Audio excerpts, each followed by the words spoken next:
Dr. Hayabusa. I just want to actually take something else way.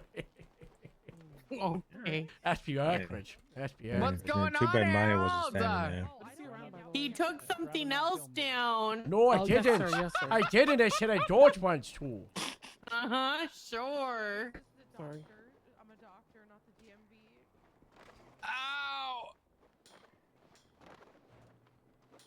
No, you should call. No, you should call the PD. I don't know why they're telling I'd you to take call this us. bed if I wanted to. Yeah, PD will. It'd be really nice. Harold, I still hear the flag. Harold, Still here, it's too. still Oh, yeah, hung. it's kind of bad. Harold, get off the bed! Moose is right there! I'm not I sure. thought you said it was easy to take Yeah, I it don't down, know huh? why they're telling you to call me. Harold! Why were you Oh my yelling? god. Because the volume of the TV is loud. Loud as Turn fuck! down the TV. No, I don't don't know turn this how. on TV. Telling Oh, me it's still there. to call the Turn the DMV fucking to get TV a down. I camera. have the remote. I have the remote. I don't know. I should see. And then the DMV told the person to call me. I'm like, why the fuck are you calling me to get a camera? Call the PD. We don't sell cameras to Wow, it's people. getting a lot Oh, louder. neither do we. How did it get louder than the Ow! loudest volume? How would a Down. doctor give out people cameras? Ow! Slow down before I Slow turn I'm the about to knob. shoot that fucking TV if somebody doesn't turn that shit down. Turn it Wait, this is the best down! I will This is where they take bust the in this salad. fucking room Slow right it now. Now, turn it down. Turn it down! What The happens reason if I it couldn't tastes find it the was because I was TV? searching for peds instead of I mean, object it's accident. fucking- Shoot that thing. My You're muscle memory for standing fixing the on peds. him! Standing on his toes. Let me just pull this. Pull the cord. Oh my god. My ears. Stop shaking the salad cam!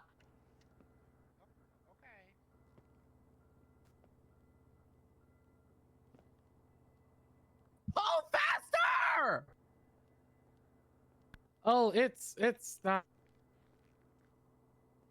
That's loud. Wow, that's loud. Oh, I hear it on the intercom. I can't hear my own I'm gonna shoot this TV. Guys, I'm I gonna don't shoot know- phone. What do you guys want me to do?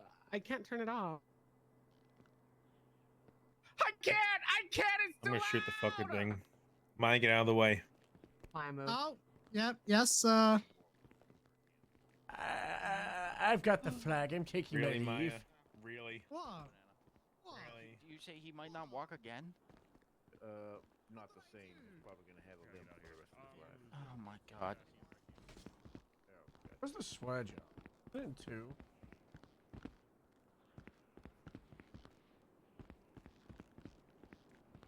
I had to piece that back together. Hi, Ty.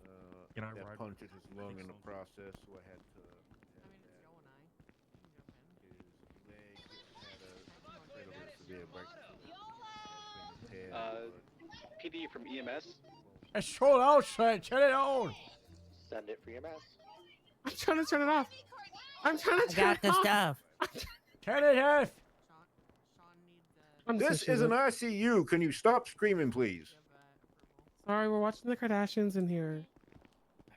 Alright. Sloan getting in trouble Sloan's again? embarrassing. It's What? Sloan just embarrassing. Oh, you say? Did you What's say up, Sloane's embarrassing? Eh? Oh dear. Typical. Oh, you're gonna transfer? Yeah, I'm transferring. To act. Denied. you. Oh, Wow, yeah. Denied. Let's all This step is back. gonna be Highway a shit Patrol. show. I think you Could should go somebody to hit the Hawaii. button for I think me? you should go Check to Hawaii. Yeah, I did an interview, so Hey, if can I get somebody accepted, just I might uppies me? consider it. Can I get uppies? What? Move. Okay, carry me. Nobody knows how to use Does the he know? elevator. Get off.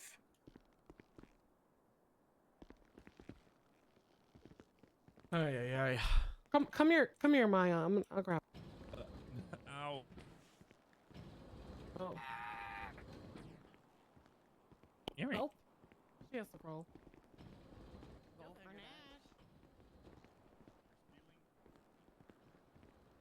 Wild. Howdy.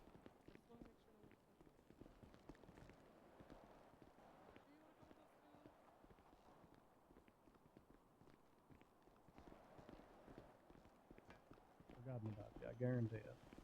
ONX certainly hasn't went off duty. He went off duty. He went 42. I wasn't gonna tell him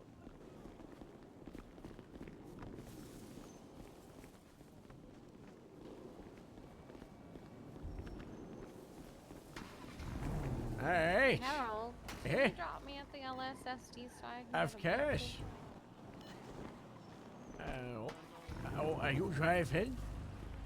I thought about it, but actually, no, I'm not. I am not. Yes, I'm okay, not. Hello, happy. Is there anyone else we give a ride here? We just I don't have a fucking clue. Hey, Harold, do you want to tell him about Paddy Wagon?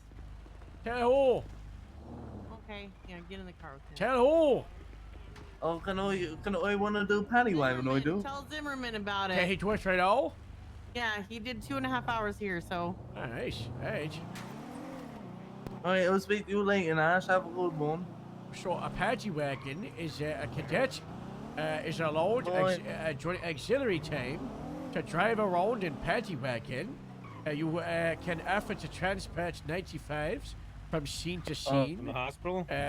You could go to scenes for scene control. You know, you can transport for trials. Suspects to prison. You know, say someone's 95, and bring them to Barringbrick. Oh, yeah, that's great. And you can still do auxiliary patrol to other spots. You know. What is this driving? Are you okay there? Where are you going? Are you okay? Apparently, well, there's a. So Gordo called, and well, he made a report that Nolan and Lou stole his bicycle. It's already been dealt with. Oh, has it? Yeah, Nash got tired about it and is gonna do it. So, great work, Nash. See, that's delegation sideways.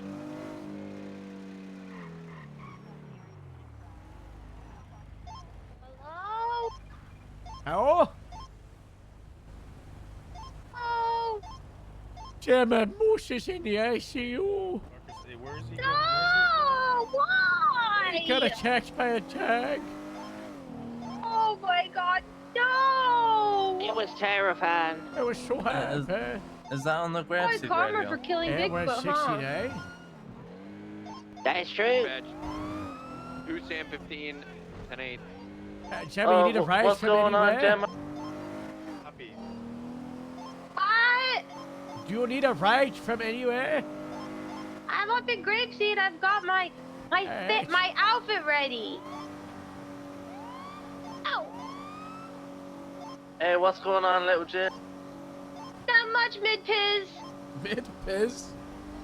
What did she just carry? Jay Is Chilla. there an active Oh, mid-piss. No, good. Wow.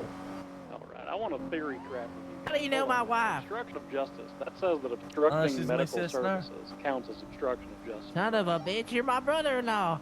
Oh, that's crazy. I would argue, yeah. Does it say that? So cool. Yeah, it says obstructing The fuck's emergency. your name? I was thinking disorderly conduct. Big dick? Well, I mean, I guess it No, could be kind of we disorderly. didn't say that.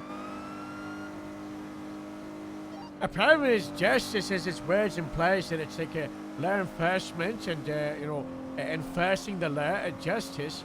I don't know if obstructing medical applies to justice. It specifically says obstructing It emergency says medical it? technician. Oh, shit. Yeah. Yeah, I saw strange. that, I did. I don't know I what saw that that. man tag's thinking half the time, but I mean, if it says that, it makes sense. So since it says that, if that little Gordo fella puts his bicycle back over there, let's go fucking arrest him. Yeah, let's try. Nolan, I'm with you on it. I'll do the bench trial with you and everything. Let's try them with both disorderly conduct and Oh my gosh. obstruction of justice and see what sticks. Hey, That truck was on the wrong side of the also, road. EMS, if you're listening, we got your fucking back. Don't worry. That's We're gonna get that fucking Fuck it. bicycle out of there. So apparently getting away with EMS is obstruction of justice. Alright. Yeah, Hey, I look, don't, man, I if don't that's really the way the know law about is that, worded, that's It's the time way to the law is enforce it. worded. That's right. I mean, that guy was guy had a run up his ass. I swear. He's very annoying, guards. All you'll find is a bit like he's like a tattletale and everything. He's one of those people where there's no grey area, no line for context of why people do stuff, which is very important when you're a law enforcement officer, is to understand compassion. Because if you just have like if the law is broken, I will enforce it no matter what, then it results in just kind of like criminalizing everybody, and sometimes there's context, which is very important. Right. Context matches, right? Also, very important. It's one of these. Here it is. I told the other cadets in my class after they. Off. Shay. I told the other cadets that after their auxiliary hours are done, then they can wear a wig or something. That's nice. So I'm gonna wear a wig when mine are done as well. Because I think that's only fair. That's like leading by example, right? That's very smart. Card play. Alright, anyway, I can park as a Grapeseed, can I? No, you can't park it at Grapeseed. Well, if you're doing auxiliary at Grapeseed, yes. Oh, do I have to bring that with me where I'm doing auxiliary, do I? Well, it just depends what you're doing. There's a paddy wagon patrol where you just drive around in it and bounce from scene to scene. But there's a static auxiliary, which actually being at a specific place. Like DMV, Crack Bear, Cabaret, Oh, you'll do paddy wagon patrol. That sounds grand. Alright, superb. We'll see you out there, Harold. You have a good one. Alright. Nice to meet your brother-in-law. Oh, yes. Nice meeting you, Big Dick. Oh, yeah, you're married to his sister. Harold, I cannot understand what that Gemma's man is my saying. wife. I know it's perfect. I cannot understand a word out of his mouth. That's crazy. You should hear when he talks now. He's from a very posh part of England. He talks very posh. Oh, okay.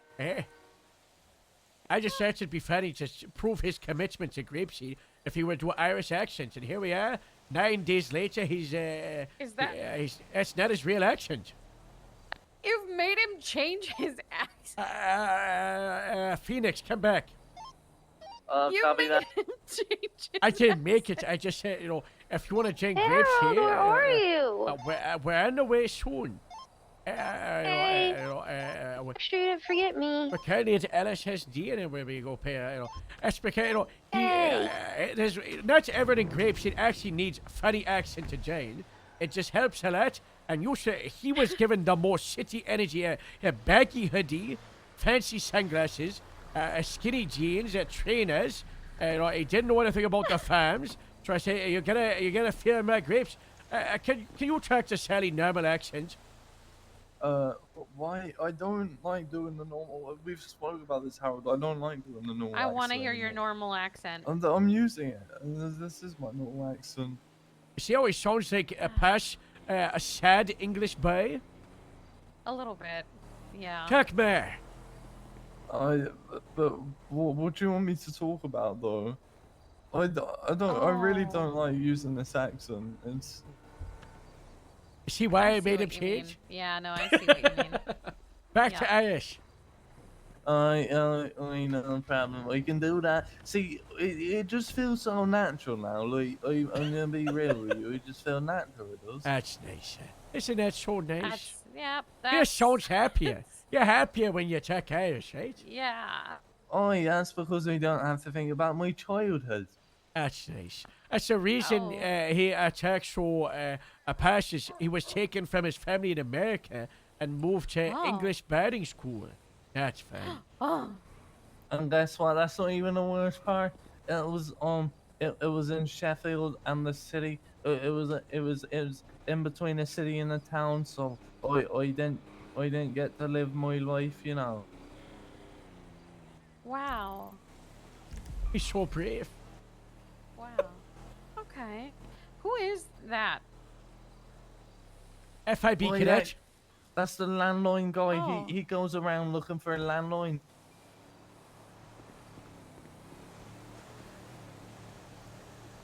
Hello. What's up? Waiting to talk to a deputy. So how long you been with my sister for? I've been married to Gemma for about a week or two, I think. Hillcrest for those suspicious activities. Freshly married, but you still need to do our ceremony. She hasn't mentioned you. I don't Doesn't know if need that's to. I was gonna say I don't know if that's a good thing or a bad thing. Like, Probably a good thing. If she Oh, yeah. mentions to me, she probably was bitching about something I did. that's right. That's That's right. love. Oh, when's the wedding? When's the ceremony? I don't fucking know. I asked her and she can't make up her mind, so. Oh, you should do it on Farming Friday. That'll be so cool. We could. Probably not this Friday though, because it's a bit soon. You gotta That's send your not because invites out Moose on is that. Moose ICU. That's Yeah, all. bad time and Moose might die. Oh, that's right. That's right. Oh, what happened? Like, you just started right now for He was viciously mauled and molested by a rabid dog. Oh, you're talking about that dog. I know just the one. I know just the one. Oh, I hope not, because that's dead now. Oh, good. I've heard some horror stories about that dog. Some what? I've heard some horror stories about that dog. I have. Okay. What's his name again? Lemon or something? Lime, the pickle, something like that. What the fuck are you saying? You heard what he said, didn't you? I heard you say it. These two No, are so I heard perfect what you for said. What are Grapeseed. you getting at? I'm confused. I just can't remember his name. I It can't. sounds so stupid. Who? The dog. What died? The dog. Like, Oh, the dog? oh yeah, that Man, one. I'm not too sure what the fuck that dog's name was, but it's dead now, so it's dead meat. It attacked Moose and now it's dead. That's all it You matters. can't be a Grapeseed Yeah, until you're a that's full right, that's deputy. right, Willie need is to a get my solo wife. cadet. Can I go to Grapeseed? Let's go to Grapeseed, see I'm eh? going there. Alright. See you, brother. Sally, we're gonna be a Grapeseed for a bit if you're, we're gonna go say hi to Gemma. Cadets, you, I better see you Family Friday, Charles. Better see you Family Friday. I gave them the finger. Do you see that? Alright. Gave them the bird. Sunbathathon.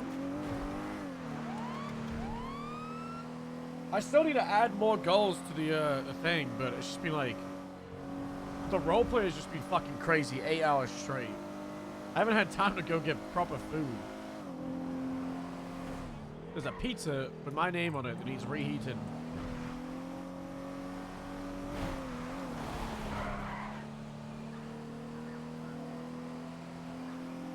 Gemma? Hi, Harold. Are you wearing big fancy outfits for panel? Yep. Or should I wear fancy outfits as well? Absolutely. I think you're gonna like what I'm wearing. Fancy outfits for what? I've incorporated grapeseed into it. Harold! I brought you your husband. Oh, it's my husband. Hi, husband. Where's my wife? I'm up here. EMS from Where's Ida my 65. wife? Howdy, wife. Yeah, it's a family reunion. Yeah. I got a brother's here bicycle too. injury. Just I just called met in. your brother. The burger shot. Oh, Gemma! You want to send the unit up here, or you want me Apparently to go there's a look at it? bicycle right shop. here. There is where? Popular street somewhere. On the streets. Hi, big bro. Let me come down from here. Breeze and Gemma with the lieutenants to the no pixel law. Yeah, I forgot what the breeze was. Gemma uses it in an ONX law. Wow. It's nice, right? You look so professional. You look like detective. Thank you. You That's look that's the look. inspector. I was going for 1800s detective This inspector should or be whatever. Grapeseed in detective uniform. Yes. I'm I gonna wanted to take get a picture monocle, and but say Riley I, needs to wear this. Riley suit. Thank you.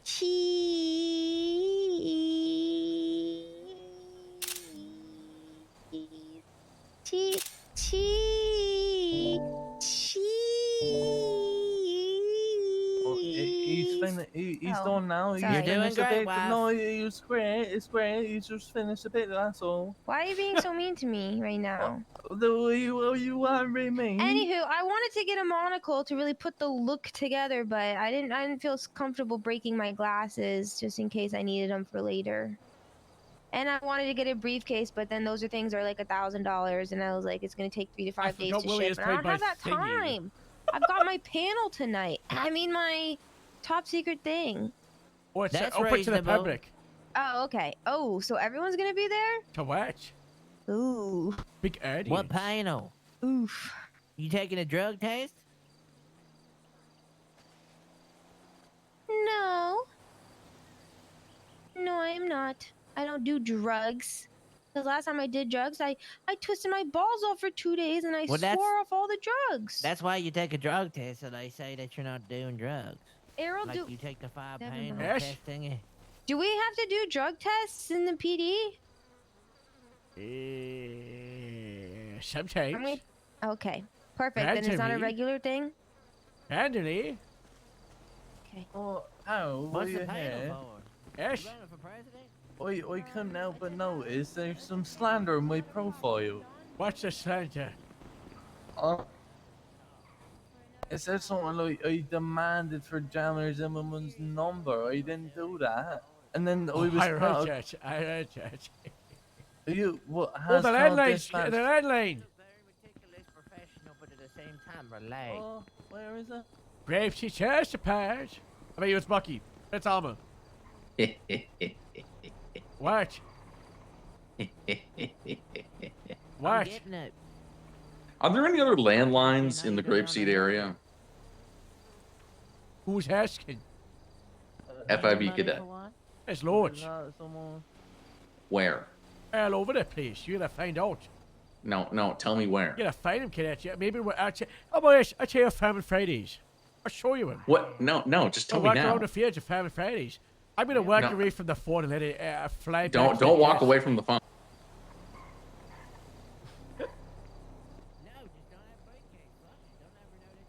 What are you talking about with this percentage business?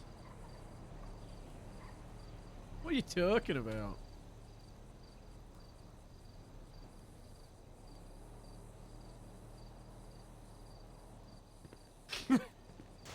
I think you're like 5% right now.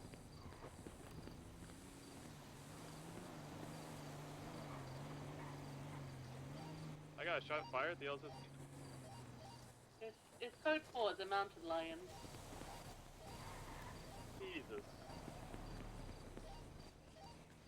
Alright, so we. So maybe next well, week. Jimmy, you wanna see me?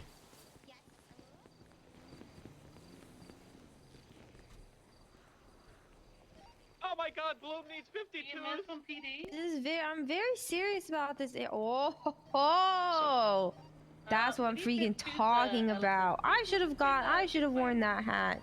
It's not too late if you wanna go catch me. I Let's love go- your hat. Hey, your hat's I think amazing. I like my hat too. I think I'm giving Actually. detective vibes. Hey. Keep it. Alright, shall we go to the city? Yeah. Can we get food too on our way? Alright. Hello. Come on, Gemma, happy. Where are they? We got stuff to do. I don't have time I'm for this, so kid. sorry. I cannot. I've got a sleep, I panel to cannot go eat. to. Willie, are you staying I'm here? coming You with. go. No, you're not. Oh, sorry. Yeah, I'm coming with. No, you're not. No, my car. You're not allowed, approved. James. Hey. James? Can I go to the panel? That's his name, Yes. is it not? You just can't let James in. That was Where's smooth. Phoenix? What's Did he wrong go with see that Caboose? pervert? Harold, you're being mean now, Harold. Maybe next time, James? Next time. If you come to Farm Friday, okay. I don't know where Phoenix went. She's doing paddy wagon, but child. Wow. Let me throw my jeans on. Your jeans. It's not Farming Friday or Denim Saturday. I guess you're right, wife. Just calling a wife. To take my pants off. That's okay. Harold. Better yet, I'll take my jacket off.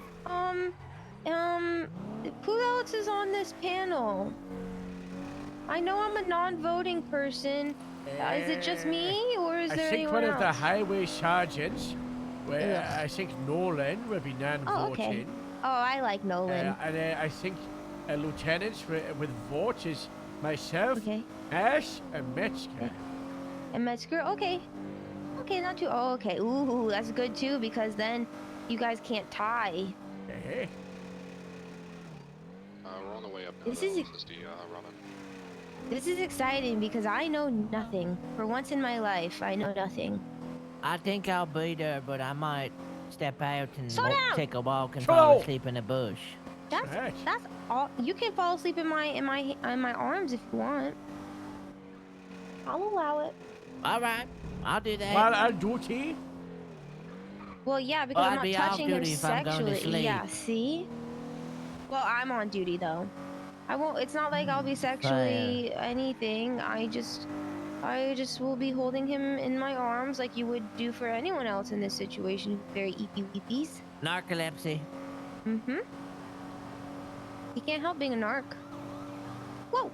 So if I happen not to speak to you before I go sleepy, I'll see you all maybe tomorrow. Okay. Hey. I won't be around tomorrow. Big weekend? That's Phoenix. Phoenix is going. Maybe in we'll opposite- see. We'll see. Phoenix, are you on radio? Oh yeah. We're going down to the city, so we're no longer up in Grapeseed.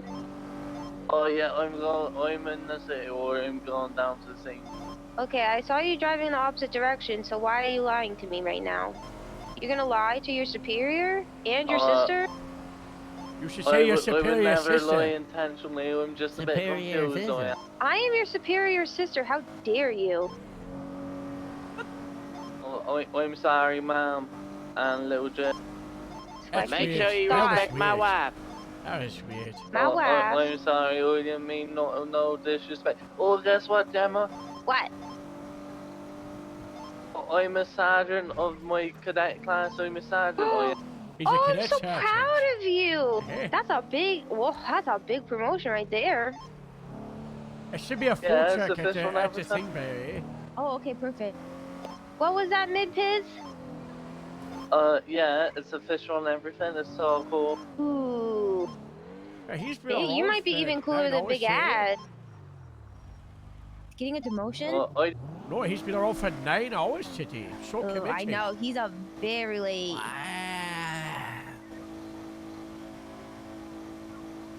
He's a little crazy boy. Why, if I scheduled I think I scheduled a final thingy. You did? Yeah, I spoke to Moose and he asked me for the final thingy, and then he asked me to be a sergeant. Ooh. Are Did you he gonna say take sergeant is shift 2? That's what he said. it? Why isn't Moose gonna be the sergeant of shift 2? Moose doesn't want to be sergeant. He keeps trying to He find said he someone doesn't else to want do it. it. Well, I'll do it. Just kidding. No, I won't. But if Moose is going to should, do it, wife. and he doesn't find it, Jimmy, you're the next one in line. What? So you're going to have to help Moose find a sergeant for Grapeseed Shift 2. You're going to find someone to be sergeant, or you have to be it. And you know what's after What are the sergeant? perks of being sergeant? A sergeant means you get to be a lieutenant one day. I'm sure you love that, Oh, right? been there, done that. Oh. Oh my god, Harold, why would you fucking bring it up? Yo, did great, wife. You know my history with that word and that position. Oh, I'm sorry, I forgot. Oh, God. Oh, Why God, would you yes, bring okay. it up? I always Oh say my I slipped my eyes. God. It's okay. I slipped It'll be my different. Sergeant means you get to get out of the drama, you have to. Oh, I do like drama. You have to do lots of meetings. Yeah. Yeah. Yeah, like in a bicyclist. I left. Like a bicyclist. A bicycles. I still got my bike patrol bike up in the city. In the grapeseed. Yep. Wow. Did you? Oh, don't get out. Harold, you're too close. I can't get Don't out. get out. I'm not skinty enough. Bye bye. Ow. We'll just be down here. Oh.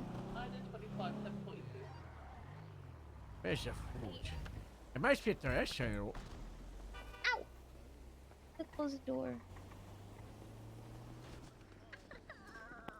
That looks very detective-y. Yeah. Alright, if you want to take the primary route, I'll wrap around the other side. Come. Such drama. Don't tell me there's a building. That can't be. Buffalo That can't be or code. not to Buffalo. That can't be. That can't be okay. Why? Because cars in a building, that's got to be some sort of violation, and we're not violating. Violating is bad. It is bad. And we don't like being bad. We're good to the bone. Yep. Bone. Back to the board. No, Arrows, we're good to the bone. Bad to the bone. Oh, sorry. Just actually. Are you wearing? Back to the Who board. the fuck are you? Arrow, who is that? It's Joe. What the hell happened to you, Joe? You look weird. He I went look to. weird. He went to LSSD. Why you built like that? Why you What? built like that? Oh my god. Built what? Why you built like- built like that? What the hell you mean built like that? Why you built like that? The frick? What happened to your face? I shaved my mustache because I ruined it. How'd you ruin it? I shaved it off, and Harold said it looked disgusting, so I just shaved the rest of it off. You I do didn't look say that. disgusting. You said it did not look good. Well, what do you want me to do? I said. I did say that. I did say that. You did say that. You could have gotten a mustache wig. Go put one on right now. I'm not putting a mustache. Go put a mustache wig on right now. Nope. Harold, make him do it. I don't know Arrow. what.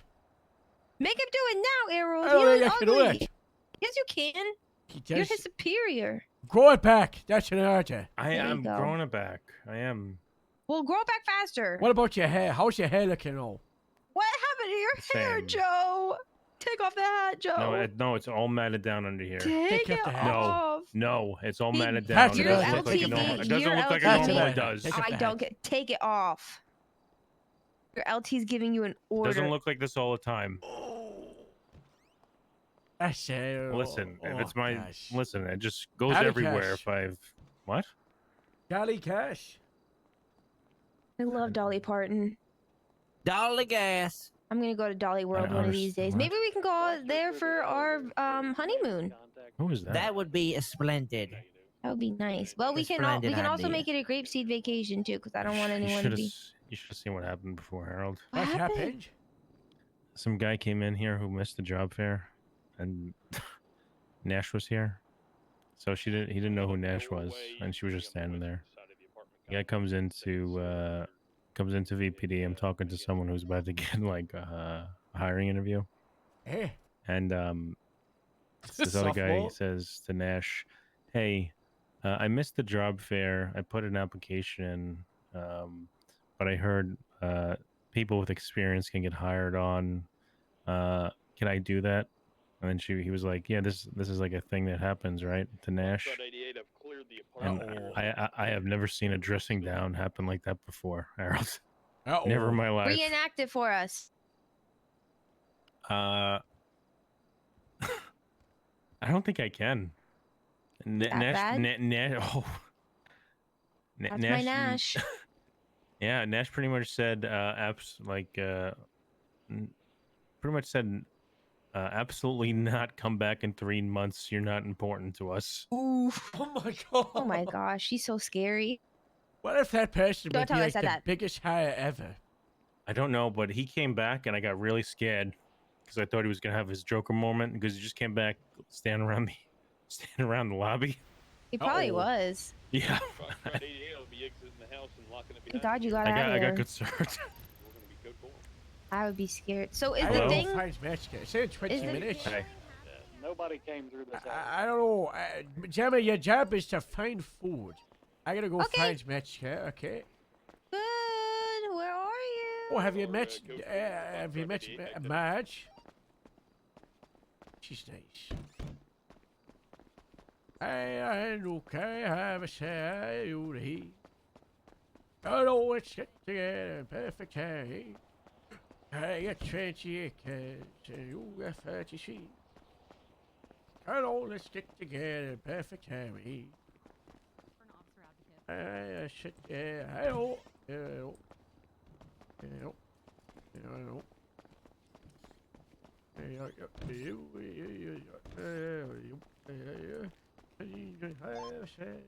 Okay, this Willie, I'ma go back. Can I say? I sent you. Good night, Ira. Good night, wife. Hello, let's get together. See you sometime this weekend night. Harold. Harold, channel 69.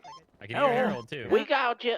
Hey, Harold. Okay. Let's go. FIB kid is in VPD lobby now. Wait, what is? I hate this table. I've got a smaller table and a breath from Grapeseed if you want it. Ooh. It's you like steal the it from a wedding house? ones. No, it's from. Excuse me. Yeah, put it, It's actually put it you down. I from got that stuff. You're Yeah, put it Can you down. hear me now? Yes, I can hear you now. Okay, I could hear you the whole time. Yeah, this building. Oh, it makes Yeah. makes me too smart for 3. It's No, it looks like we're about to play beer pong, Harold. Oh, we actually do have a beer pong set up at Grapeseed, you know. Is this too big? It's more of it's not long enough, and the Yeah, long it ones that you looks find don't kinda- like. Well, I was thinking it was gonna be like hate you. Like some cheap birthday party table. Dispatch 2 That's Elephant tough. 90 76 to VPD. Yeah. Don't worry, I'm gonna change before the tribunal. I'm not. There's a food truck coming. Oh, Thank really? you. Food truck. Oh, at hell yeah. -1. When? I need. Tell the I don't food know, truck to 5, work 10 out minutes? of the dispatch the restaurant. I don't have any. Okay. Well, they don't. So okay, they don't like working out of the restaurant Hello? because they still have to run out to their trucks anyway. I fixed that. I was meant to do Which that just a week makes ago. it harder for them. I can.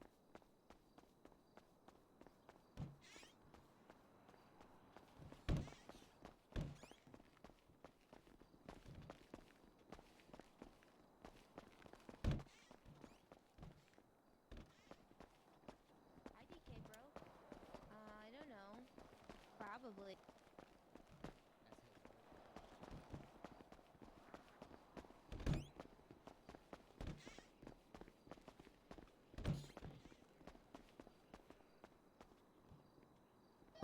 Hey, Metzger, you want to? Hey, just to let you know, Blue might be a little bit late. He got attacked by a murder kitty. He's currently getting, Harold, are you on frequency? Hello. I have a food truck coming. Is there a specific spot I should tell them to park? They could. Food truck they could, -1. They could work out the restaurant if they want. Oh, that is true. Whereabouts is the food truck? It's gonna be at VPD. Like Vinewood or Vespucci? Is he wearing a tan jumpsuit? Yeah. Hey, Perm, he's taking off in a tiny little car. Mini Cooper. I don't think I've ever flown that fast before. What the fuck? I just tasered him, but he immediately got back up and got in the car. I need this.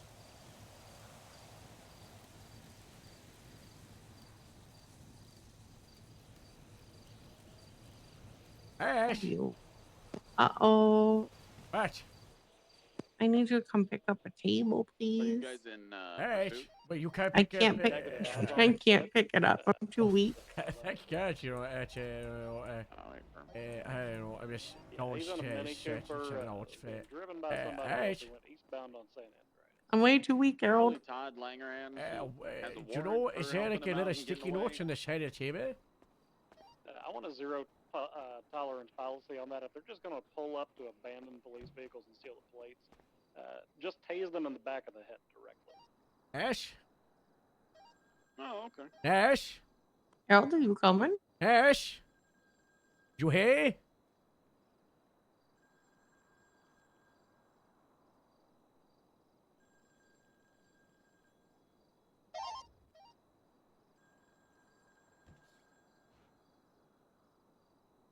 Hello. Hello, hello, is it a table from a bank?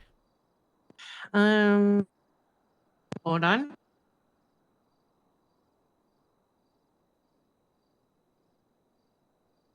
Yes, it is. Go pick it up. Go stand next to it, pick it up. I'm having issues picking things up when I'm on the What phone. about that? There we go. Yep, I picked it up. I got it. Alright. Thank you so much. I'll be obsessed with bye. Oh, goodbye.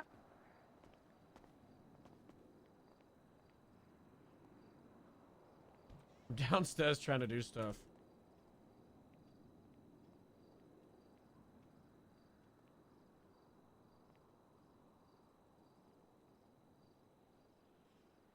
Alright. Dispatch 2 Elephant 90s 23 VPD. Guys, listen, it's Wave. Yeah. Hello. Yeah, we go. And not too bad. Oh, it's just Predator! Alright. There's a full check. Screaming. I'm okay. I'm okay. Oh, okay. You guys about to have that meeting? Hey. Nice.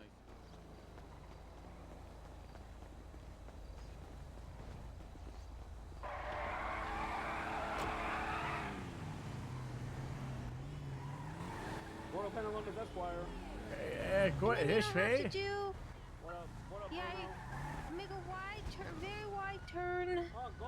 Oh, you're such a good athlete. You're such a good deputy. You are.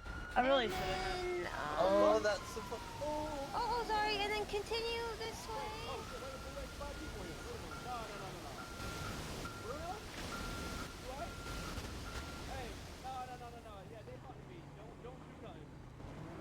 What'd you say, fella?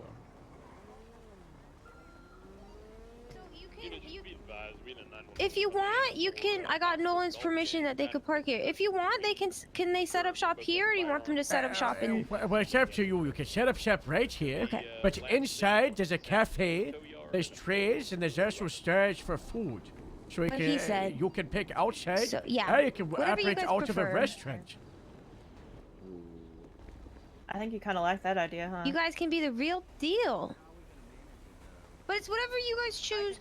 No pressure. I don't want you guys to feel like you need to do it unless you want to. Oh no, we definitely want to. Alright, you We'll want me to figure it show out. you where the cafe is very quickly? Yeah, sure. Hello, Joe. You look Alright, naked. follow me.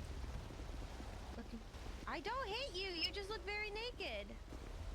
Joe, I don't hate you. Joe.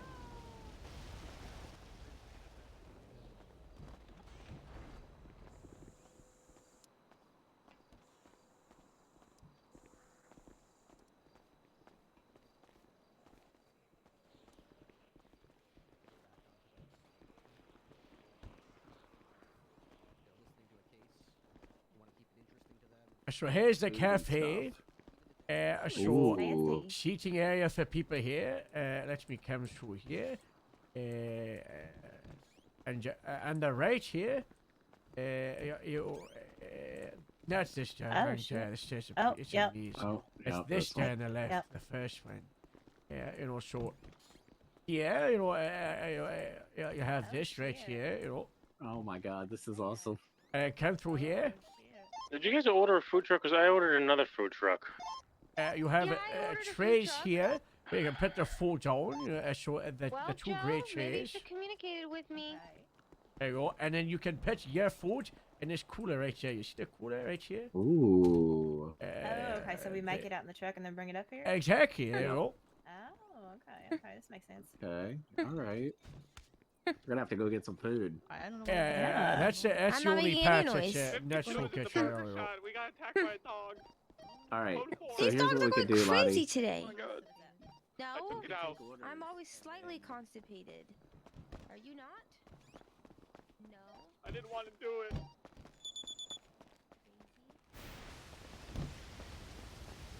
Oh, none of these doors have locks on them.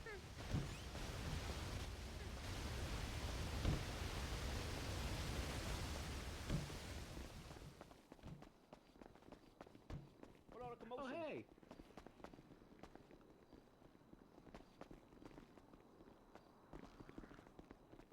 How long has the side been open? Side's been open since the building opened. Hey, nobody used this place, dog. I do. I guess you was crashing that actually.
Yeah, EMS, do you have portable rabies?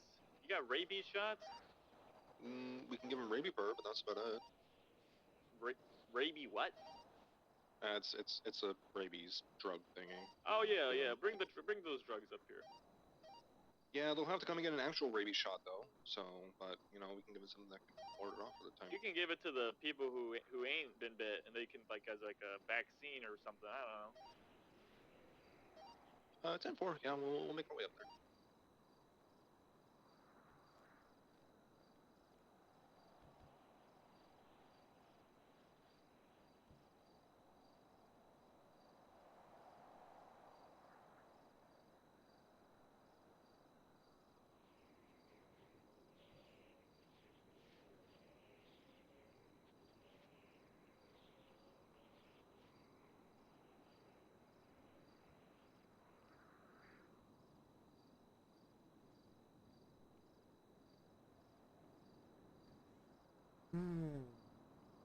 Everything crazy.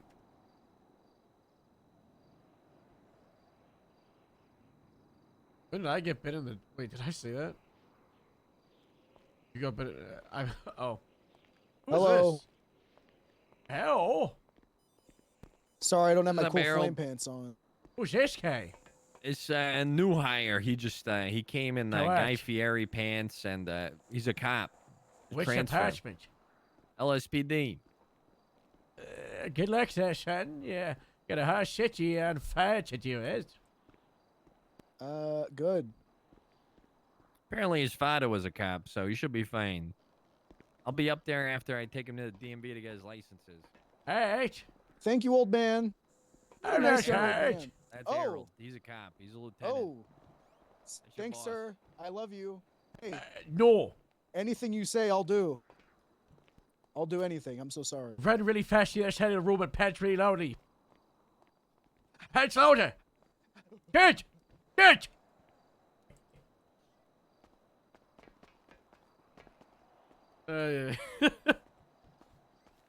Yeah, we're trialing pushing people having cops in different departments. Hey, Arrow. Hello. Hello.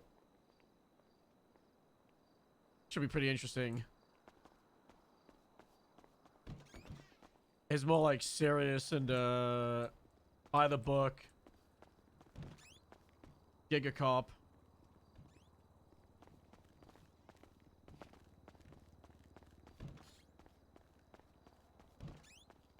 Hello.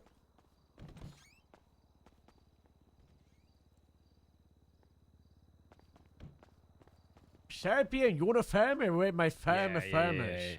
This yeah, long sleeve with tie. Yeah. What about Gemma? Yeah, everybody that's involved. Right.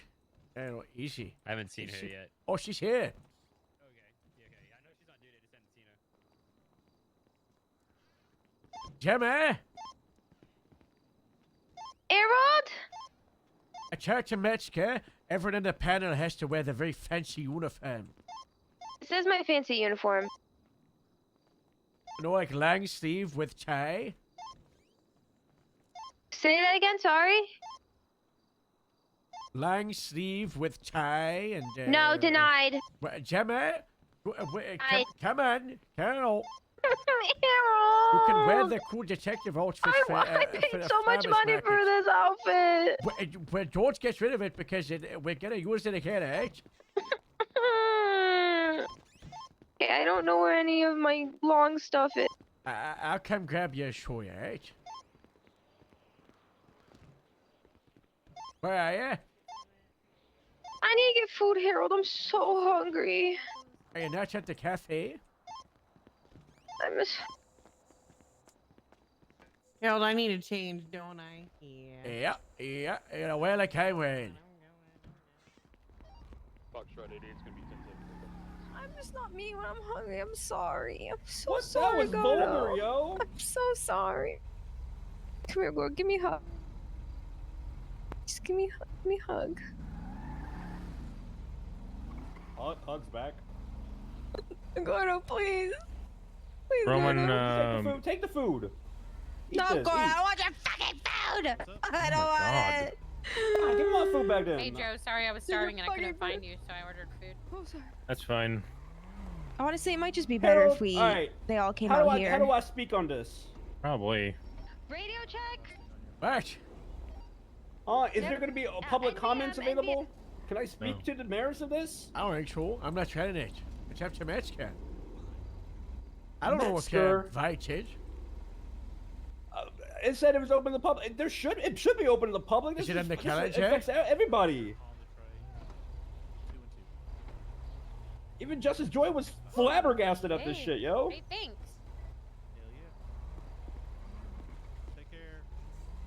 Whose Hey, idea Roman. was this? Harold? Oh, Let me just state ID with the last text message, by the way. Of course it was their idea. We don't charge. I just Fucking right violator motherfuckers. cater to people. Well, I'm gonna pay you, but I need What is that one special you have? The daybreak wrap? Something like that? Haven's Bliss. Yeah, let me get that. And then I think coffee and a water. Please. She called you about my food.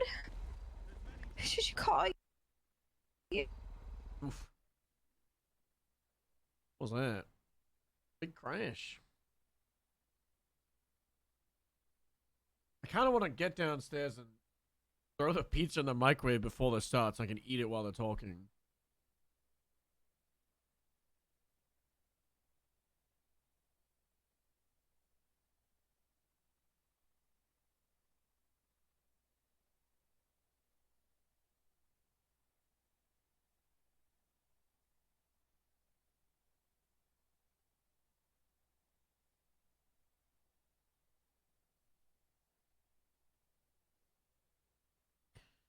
Microwave pizza? It's better than cold pizza.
with a button from our phone. So he already knows. You don't have to lie about it. It's... I mean, he has the right to know, Joe. I mean, you're damn right. I can't get inside, by the way, Harold, so I'm just waiting for someone to let me up there. Hey, it's not Tatiero. It's not Tatiero. It's 9 p.m., so... Oh, Please tow this tow truck, or the food truck. One of the two. Foxtrot 88 will respond to that house robbery if I can get somebody with me. Alright, 1-6, I'll be now.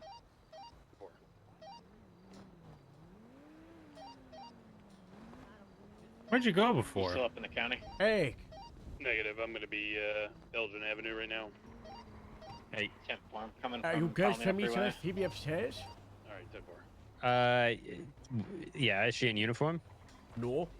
She's supposed to be in uniform. Oh. Alright. Yeah, I'd let her know. I'd let her know if you're there with her to put her uniform on, her long sleeve and tie. I mean, yeah, I mean, she should be, at least for this. Alright. It was in the instructions that she's supposed to be in long sleeve and tie. Fee. Next order. Yeah. Phoebe, you need to go clock and duty and be we're in your good, long thanks. sleeve and tie. And let yourself upstairs. From Mexico. Put on my, like, uniform? Yes, be in uniform. That's what Oh. you Yeah, said. it's literally sentence Oh, 3 I of the first Did paragraph. not understand that part. Okay. Alright. Let's just get a shot at all now. That's fine. Gives time for people to grab food. Alright, have you seen Gemma? Yes, I sent her to get a uniform. Okay. Yeah, Alright. we're up here. We're just kind of waiting for everybody to trickle in. Alright, yeah, you know, it's open for the whole public, right? So, It's not public. It's government employees only. what, does that apply to lawyers? Because I think no. No, I think it's only prosecutorial. Yeah, that's what I thought. Yeah, you know, because So DOJ, like judges and they're like the DA's office. they're like private sector government pay. Alright, Yeah. 1-6, I'm crossing Alright. over popular Yeah, now. let them know. Alright. Alright, cheers, one. Alright, I'll see you in a minute. Hey, firm, I'm gonna be 23 here at the scene. Big panel at Got VPD no talking about installing illegal bombs into vehicles. He's so dramatic. It's just Project Kill Switch. Truck. It's gonna be lifted. It's in the rear. Look at my bun. It's holding up the thing. Wow, I'm glad it's there because look, it's like literally 3 inches from my It's not head. even touching. Yeah, I think the combination of your bun and your heels Yeah. just saved my head. Like in the like in the city hall app. Turn on the Grove now. Alright, 2 nachos, 2 root beer. You're an ADA now, apparently. 2 nachos, I'm- 2 root beer, perfect. I'm the DA's assistant. Oh. What the fuck? Yo. I'm the district attorney's assistant. It kind of gives me a little. Oh. little Hey, here you go. break. This is for you on the tray. Here you go, buddy. Appreciate the help. Thank you so much. Gives me a little. Where break. did she run off to? I was gonna give her a tip as well. Black truck No, taking off. It's that's gonna all be right. going When I west see you down later. parallel to Grove Street. Oh, I see. Black two-door. All right, thanks, I'll stay buddy. back with the house. I'll be upstairs. What do we have? Coming out. Oh, let me get you. Hey the Harold, menu, are I'm you going sorry. upstairs? Eh? Harold, I'm bagging food for everyone. I'll bring you some up. Alright. Making off. There you go. Follow the truck. Go secure the house. We're gonna be northbound barrage. Government employees only, Carol. Got any other units? That's not what Gemma said. Oh, Wait, Jim is government- right. I am a government employee. And that's you're like private sector. Lawyers don't count. Westbound on Carson. Northbound turn Strawberry. Lawyers don't count, Carol. What are you hiding? You think I would be bad that you hide something? Gonna be clear. Well, one person said We're about gonna have no plate on the vehicle. So yeah, We're I still do. northbound Strawberry, crossing under Olympic. You have your 10:30. Gonna be making a west-hand turn on Adams Apple. Southbound turn, correction. We're gonna be taking westbound on Olympic. Should probably go. Oh my lord!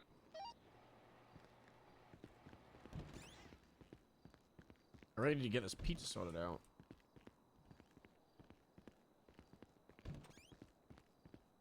Who folded up the table? Sorry. And where'd the projector go? Uh-oh. Where'd everything go? Hey, here we are. Wow. There we Yeah, go. that didn't feel good. Nice. Alrighty. What? Looking sharp over there, Ferrero. Yeah, Ow. thanks. I just had the worst headache of my life, I think. Same. Hi, Chen. Harold's here all of a sudden. What is that? Oh, and there's Harold again. Hey, Harold. That's what's happening. That was I thought horrible. that I was deceased for a moment. Oh, I'm there. back. Hey, I see the table.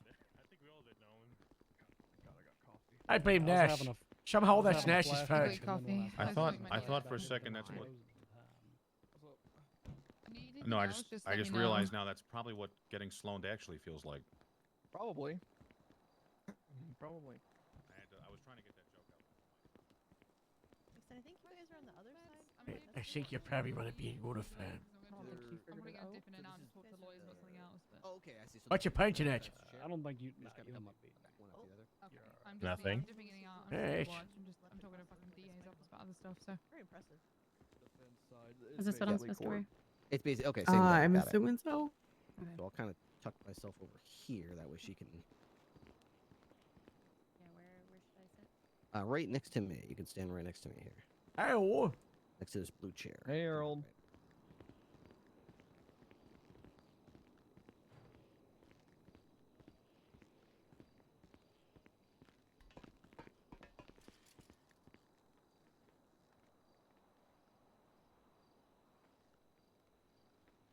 You think I have 3 minutes? Let's be honest, probably. Right.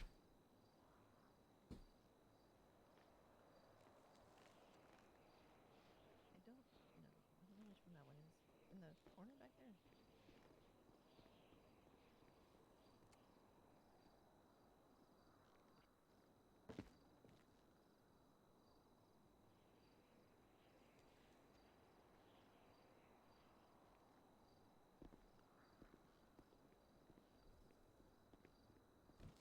Sorry. What's up? Come here. Damn it! I gotta Come on, you can sit. comfortable again. Come on, you could sit down again. What the hell? You just sit down. Going to a wedding or something? What? No, it's a suit story. Yeah, you look great, Ferraro. You look freaking. Holy fuck. It's really tight. What? That was horrible. Yeah, that happened to almost everybody, I believe. Whatever the fuck you did, Nash, never do it again.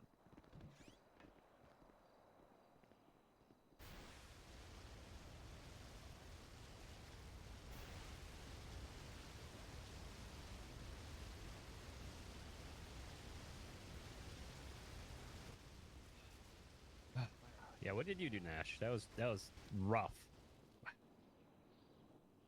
It's this chair. Mesker, just sit in it normally. I did. I Sit in it was. normally, man. Just put your ass on the seat. I'm gonna put my ass right here. How about that, Bloom? That's good. If I can sit in a chair, you can sit in a alright. chair. Yeah, bro. Okay, Veronica, all due respect, half of you is hanging off that seat. That's That's more than him right now. I got a whole cheek on this seat, okay? Can I ask if people are in here that they mute their dispatches and their phones, by the way? It would be very helpful. Good call. Good call. Mark yourself 10-7.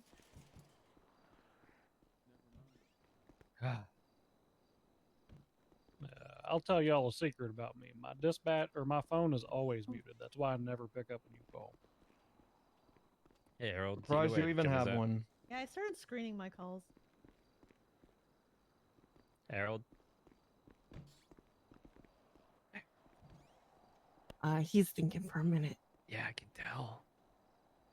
We just need Gemma, and then we'll get going. Okay. And Harold, obviously.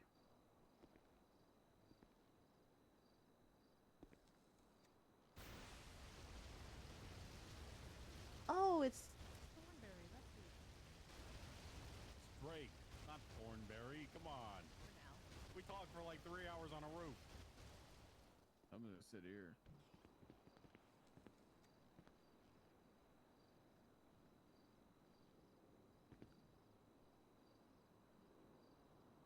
Yeah.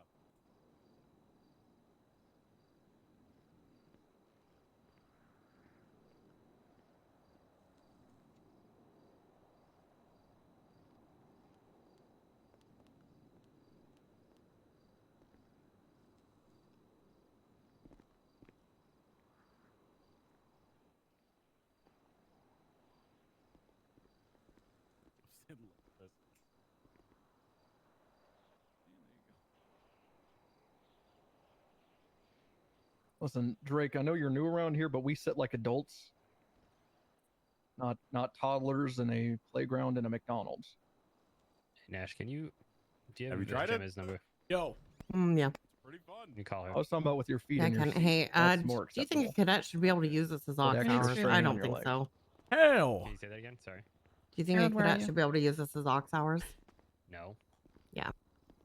Good for that lactic acid. Harold, here you go. What do you mean you don't know where the pants are? How did she not know what a uniform is? I'll send someone in there to go and help you. There you go. Another one? Good. You need more. Like we're on the clock right now. Bishop, can you go help her change? It's also You need in more? the uniform Go SOPs. ahead, then. You need more or no? Yes, I did. Because you grab the clothing rackets on There you and go. put it on. Hey. Good? Hey, oh. You're welcome. Anyone else need food? Okay, bye. Who am I helping change now? I brought popcorn. How's Gemma This is aux hours. not in uniform? Yeah, well, I already.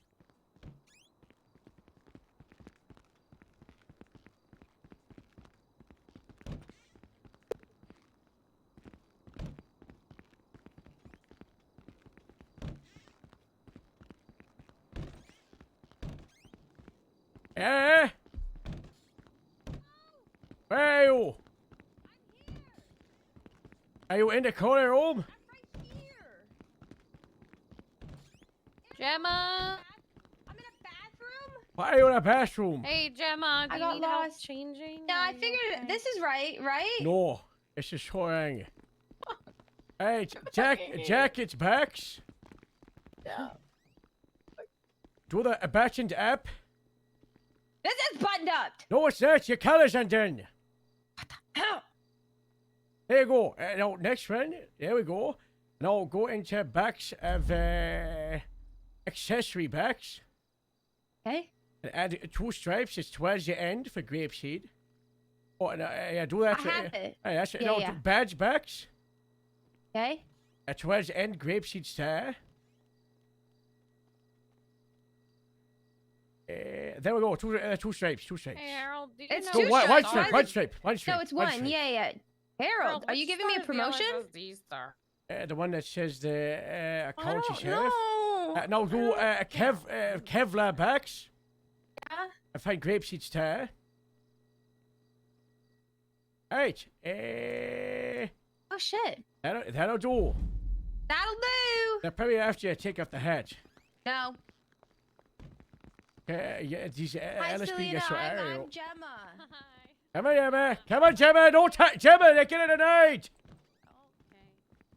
Gemma, come I on. thought my brain exploded 3 times. I know. Did you not get my email? Sir, yes, sir. Otherwise, have no way to recoup. Sometimes pretty significant losses that would really impede their ability to live their lives. So this is something that is going to be paid for by the individuals y'all are arresting on all these narcotics offenses that have been happening. So this is something that should be in place relatively soon. But this is something that's going to help us build a ton of rapport with individuals, especially the citizens of the state, who are, getting shot, robbed, or otherwise just trying to live their lives and have no way to recoup themselves. So this is, in addition to other efforts, will hopefully, give us something that is easy to use to kind of build some relationships out there. So if you haven't seen a copy and you want to see it, just let me know. Otherwise, it should be made publicly available relatively soon. I don't know what you're talking about, vicinity. Vicinity? Send it to me. I didn't hear what you're talking about. I sent it to you. Oh, days ago? Yeah, no, it's sent it right now.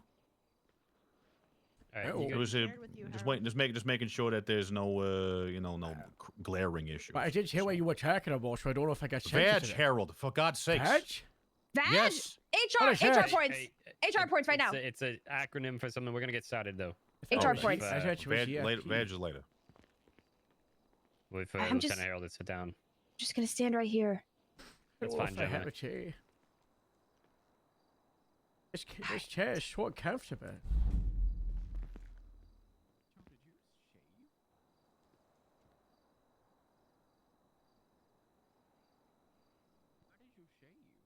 Sergeant Bloom, you good?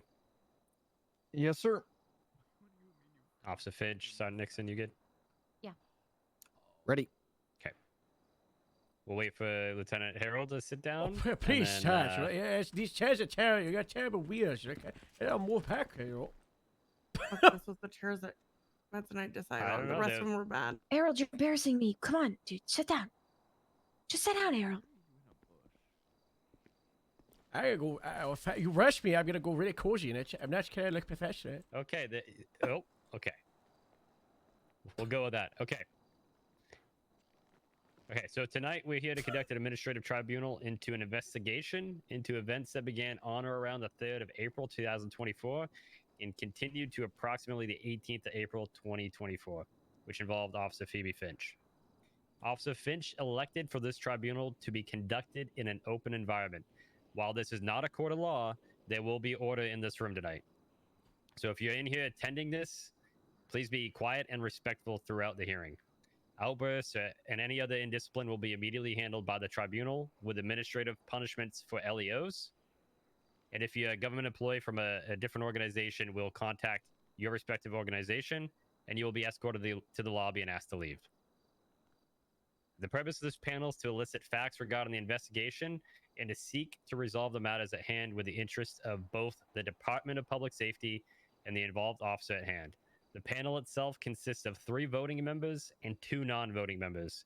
The 3 voting members are myself, Lieutenant Harold Stockard-Well, and Lieutenant Nicole Nash. The 2 non-voting members are Sergeant Malcolm Nolan and Corporal Gemma Zimmerman.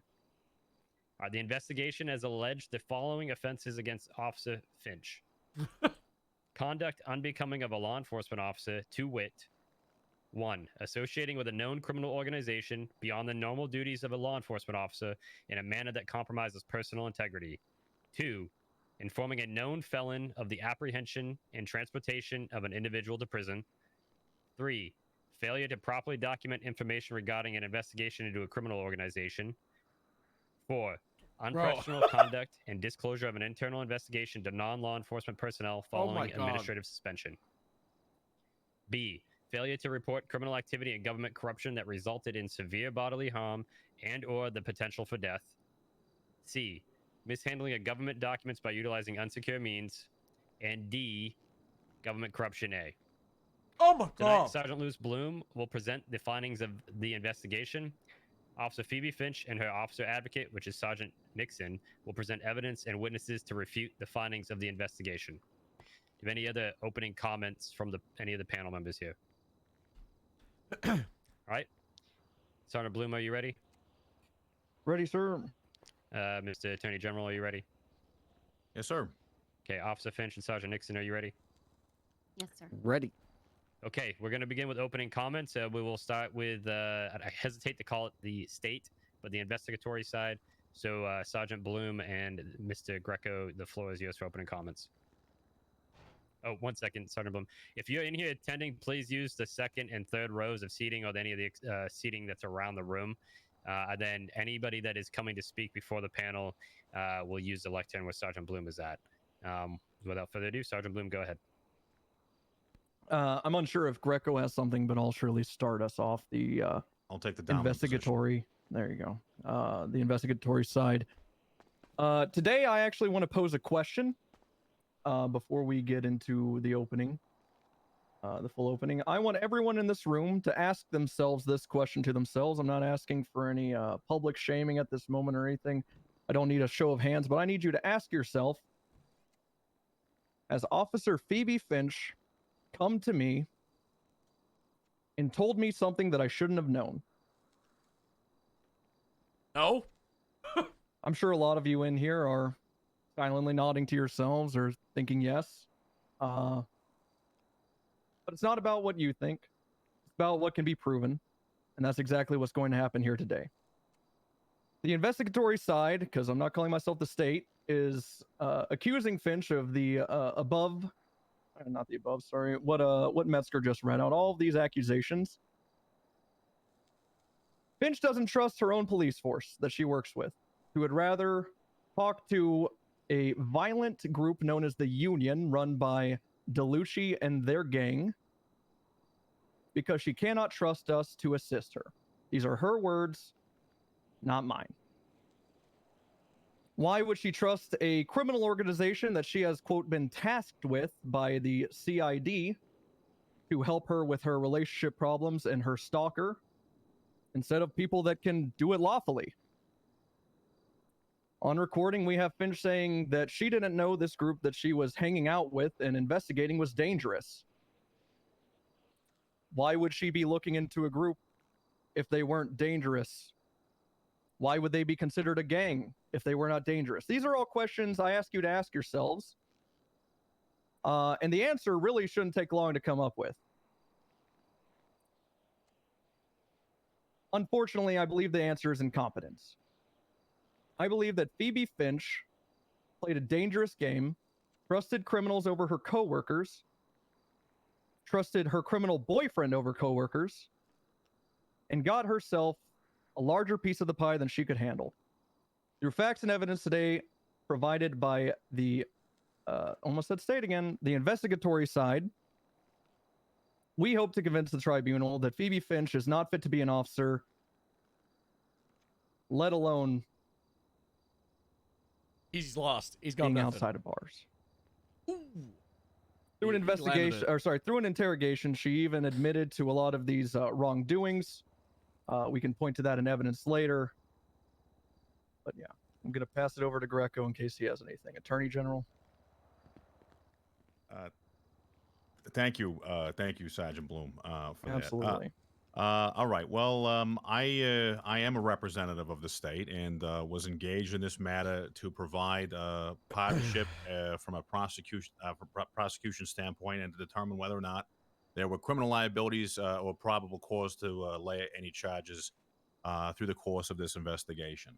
I'm here to tell you that regardless of outcome, that I approached this situation and any other with the hope and belief that there is more than meets the eye for how anyone conducts their business, especially in a difficult position as a police officer. Yeah. Through the course of this investigation, there was a significant belief that, at least in part, that Miss Finch was at least privy to information that led to a felony offense against an individual that she had a personal relationship with, one Mr. Connor O'Leary. I guess I should summarize the nexus of this belief and how this came to begin for those who don't understand how this started. Without getting into dates and times, a conversation took place where Rosa Della Morte, Giovanni DeLucci, Jonathan Davis, an animal by the name of Fish, Miss Finch, and others were at least conversating about issues that Miss Finch was experiencing in her personal life. What did the dog say? Jonathan Davis, having been associated with not only this conversation in which Miss Finch elaborated on a difficult personal situation that she was experiencing, led to the assault and shooting of Connor O'Leary. Good. Fuck that guy. Regardless of whether or not Miss Connor Finch O'Leary's the eye patch guy had any intention with this sort of with this conversation, the fact of the matter remains there was a lapse in judgment far enough that she felt she couldn't bring these issues to someone on her team or otherwise. But the one thread outside of any criminal liability that we noticed through our investigation was one of lack of judgment, something that perhaps Ms. Finch required more oversight on, maybe input from her peers. But the fundamental understanding of what is right and wrong came into question several times here. And Ms. Finch's decision-making was the only thing that remained suspect throughout these proceedings. That's the only thing I have to introduce at this time, and we'll get into the details as we continue. That's it. Okay, thank you. Sergeant Nixon or Officer Finch, I'm not sure which one of you wants to speak first, but if whoever does, you can make your open comments now. Okay, I'll go first. I'm predicting a fumble of self-incrimination. My testimony and evidence I'll be presenting today are fact-based and have been documented. The false accusations against me are not only hearsay, but are dramatized, biased, and insulting and unprofessional. Throughout this investigation, I have felt like a social outcast who's been backed against a wall and left behind by most of the police department. During my interrogation from Bloom and the Attorney General, I felt intimidated and coerced to give information that fed Bloom's narrative. While his interrogation with Mr. Davis was more of a conversation that was led by Bloom with notes from his phone based on a prior off-camera conversation at the FIB. I asked for an officer advocate, but was denied that and told this is not something we have by Sergeant Bloom and Sergeant Ferraro. And I was told that I had to answer all of their questions asked of me. Bloom on numerous occasions told me he didn't trust me and would risk his desire to be sheriff even if it meant coming after my job and getting me fired. During this time, I was also in and out of the ICU due to numerous injuries I received on duty. This included multiple organ transplants, multiple pacemaker replacements, brain surgery, and a stroke. During that time in the ICU, I had many safety threats and felt unsafe and scared for my life. While I am thankful I had a few officers and friends that were there for me, I feel I did not have the necessary time needed to heal. At the end of the day, I am a passionate and hardworking officer that puts in sufficient hours on duty and who cares deeply about helping the people and the city of Los Santos. I consistently have my fellow officers' backs on the streets and as needed on duty. I can't say I have felt afforded the same consideration by Bloom.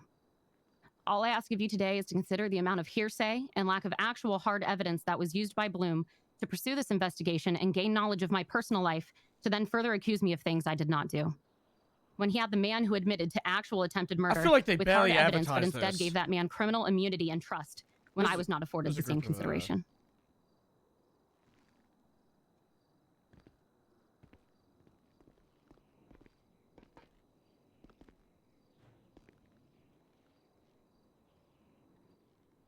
I'll keep mine short and sweet. Only to say what Phoebe hasn't already said here is during the opening statements, I've heard a lot of "I believe" and "ask yourself," and the answer you should find. Well, I ask that the tribunal not feed off of hearsay, beliefs, or hypotheticals, but rather come to its conclusion based on facts supported by evidence.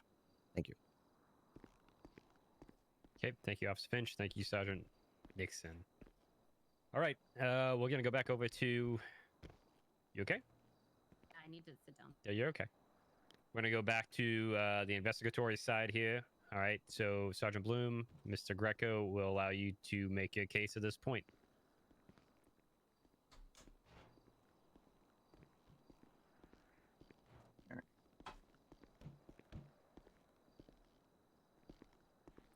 I couldn't agree more with Sergeant Nixon that we shouldn't rely on hearsay, but instead facts.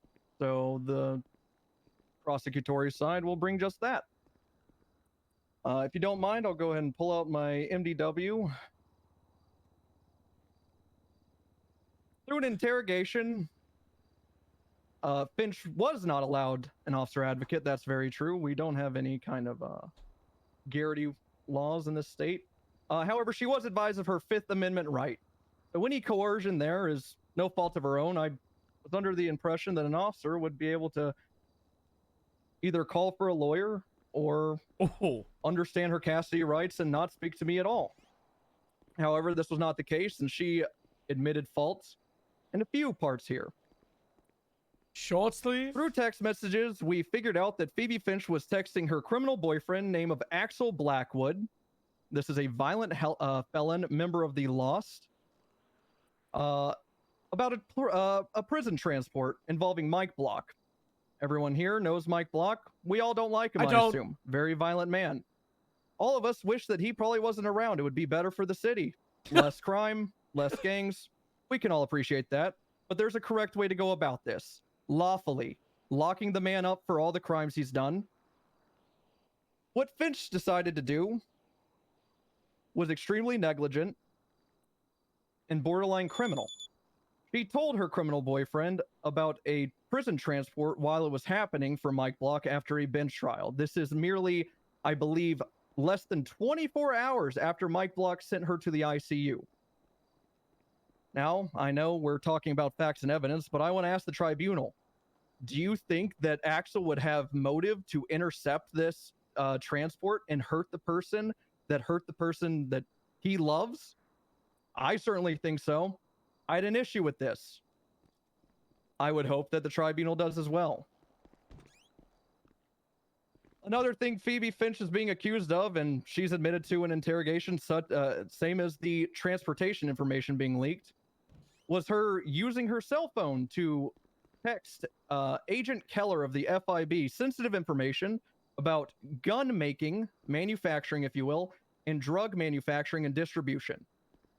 This was on a flimsy cellular device that can be stolen, as I'm sure we're all aware, leaked, sent to others, whenever we all have, everyone in this room has an MDW with the access to make a report and share it to someone very secure, in a secure manner, rather. This was extremely negligent. She admitted fault to this in interrogation. However,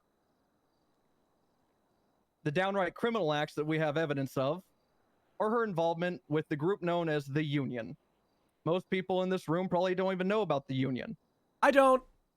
To give you a quick TLDR of the Union, they are a drug manufacturing gang that were based off of Vespucci Beach that Phoebe Finch came in contact with during her cadet phase.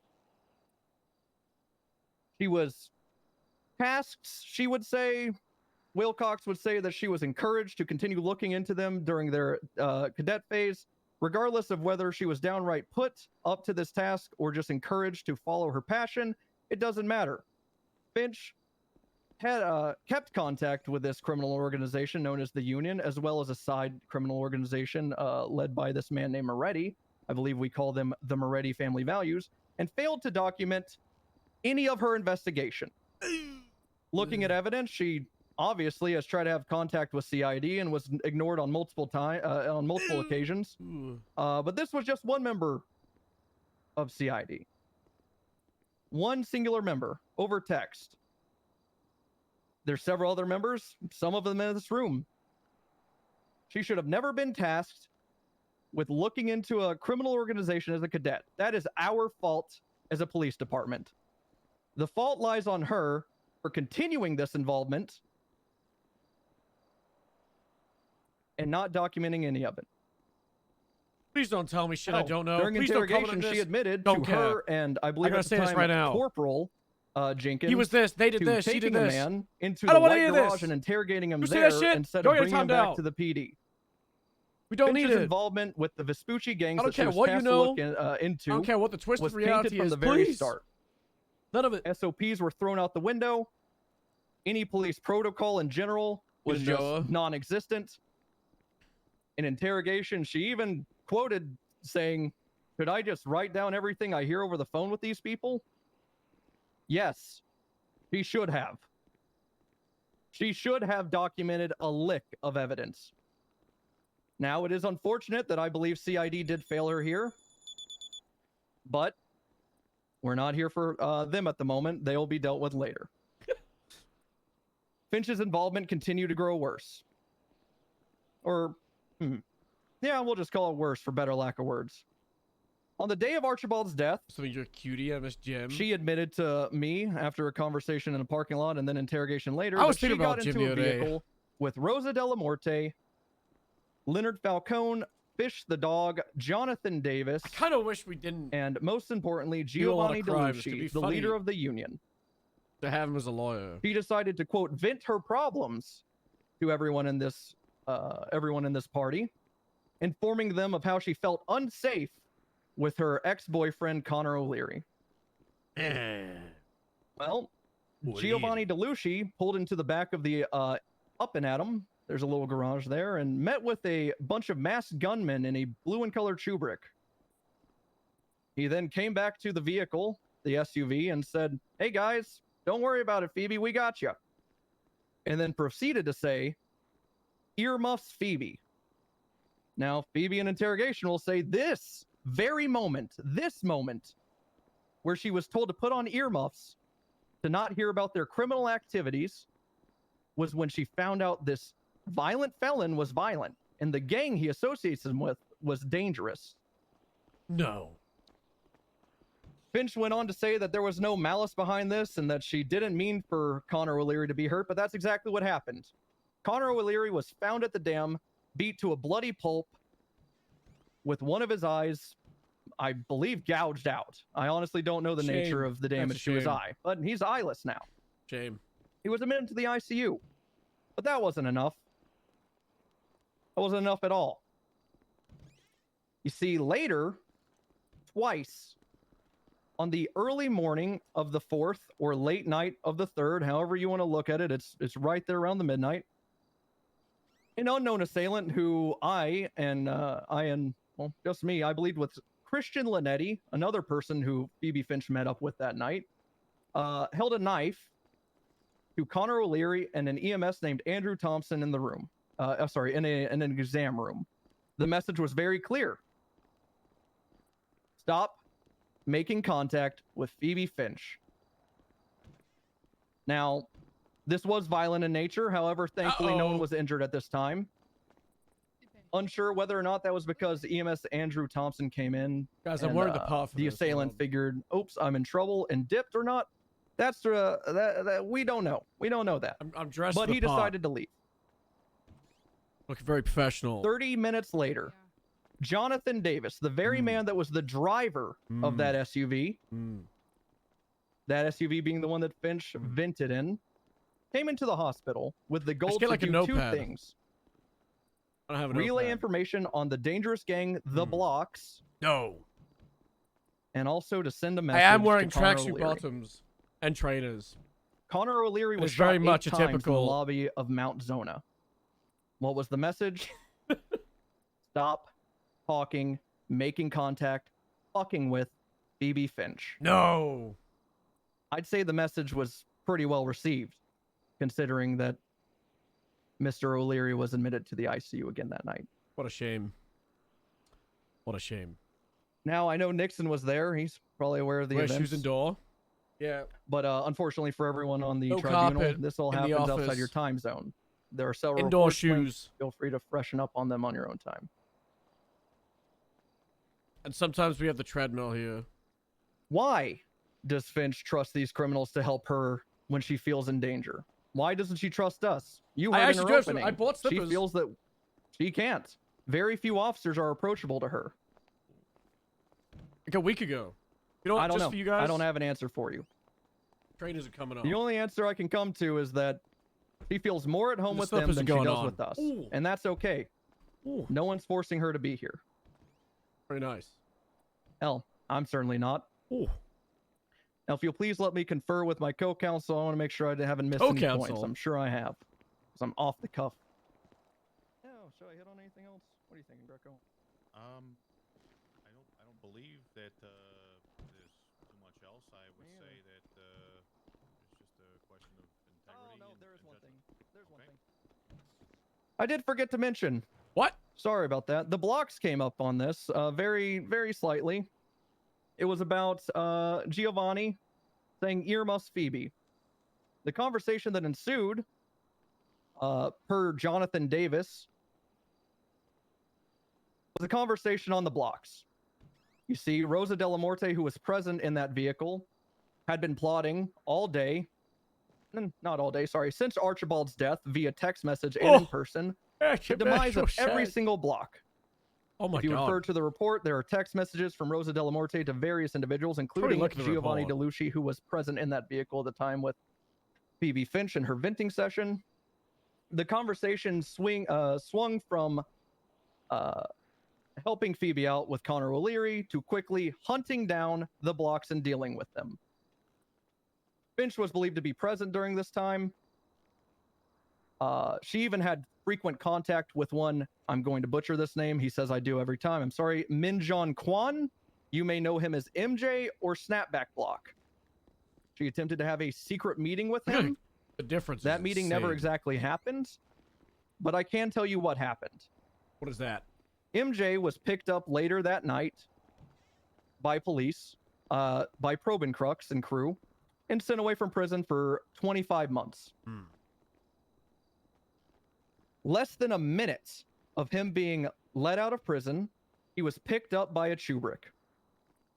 3 blacked out individuals, brought to the dam, stabbed, leaving him with a collapsed lung, and the new message guy. was this. Stop! We're doing this because you're a block, and Archibald was our friend, and you killed them. Stop! Now you're probably asking yourself, what does Phoebe have to do with any of this? Well, I remind you, she is placed there at the time. Please! Of this Someone control this conspiracy guy. to attack any block. Not only that, if you look through any of her text logs, which we garnered, Off my lap right now. Before I fucking which we got garnered through subpoena, she's in frequent contact with Giovanni DeLucci.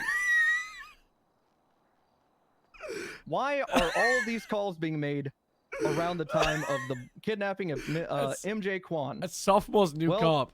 We don't know. Conveniently, Finch was very stressed and didn't remember any conversation she had during that day on the phone with these dangerous individuals. So your guess is as good as mine. How did they know? This is completely speculatory, but I will say, how did they know MJ Block was picked up by the police? How did they know when he was getting out of prison? A lot of things aren't adding up. Bro, But what we do know this is meant to is be that his Phoebe professional Finch was cop. present for the conspiracy to attack any block. Rosa De La Morte was very loose lips through contacts, text messages, you name it. Oh, good. Even Finch said that Rosa was very distraught about the blocks while they were in the SUV. The prosecutory side wishes that the tribunal weighs the evidence brought to them accordingly and handles this matter appropriately internally. Thank you, tribunal. It's just hurt. Okay, thank you, Sergeant Bloom. Is there anything from Mr. Greco to add? Just a very small statement Go here, for it. I guess. Damn. Okay. A lot of words. As I sit here listening to the recollection of these events as they were either reported, discovered, or discussed, I think to myself, and I'm sure as many of us have in our lives, integrity. What does that mean? Integrity. For many, integrity is the belief that you can either trust in or be trusted with responsibilities, secrets, information, relationships. And as many of us have experienced, when our integrity is called into question, we typically respond with anger, defensiveness, and sometimes guilt. Unfortunately for many, regardless of whether or not you're actually guilty of anything, your integrity can be called into question. And as police officers, our integrity is basically all we have. Without it, we are just like anybody else, and we will lose the trust of not only our coworkers, the public, and perhaps our superiors as well. My only, let me rephrase. The one thing that I can definitely say when it comes to Miss Finch is that we never got to a point where, aside from perhaps legal jumps that might have been taken, that probable cause was discovered that she had committed any crime. However, Miss Finch put herself in enough situations that one could call into question her integrity and judgment. Two things that are critical to the execution of a police officer's duties and the relationships that they build. I can feel bad for Phoebe in a lot of ways. This is an individual who works more than almost anybody else. Hundreds of hours in the last months put on duty. And that's not necessarily an indicator of one's integrity, of course, but Miss Finch made contact with so many different individuals over that time.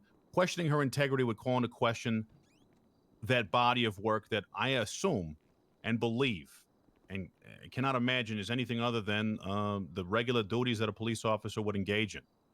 But in such small matters, ones that include personal business, Miss Finch put her integrity and judgment up for critique. And The one thing that I would implore the tribunal to review is whether or not Miss Finch. It's really funny. Not only received the training that she might have needed to execute her duties, but whether or not Miss Finch exhibits and has exhibited the integrity and judgment of an individual reflective of her station. I can't pass commentary on that, as I only know her from this incident and a few other small interactions. But I truly hope that, regardless of the outcome of this trial, that the integrity and judgment of our officers are never put in this sort of position again. And, that might be a little bit naive. Hey, Greco, looking forward. I hope that Ms. Finch at least finds some solace in the tribunal's decision, and that regardless of where she goes from here, that she does so with the knowledge that everybody makes choices, and not everything is a final chapter. That's all I have to say. Thank you.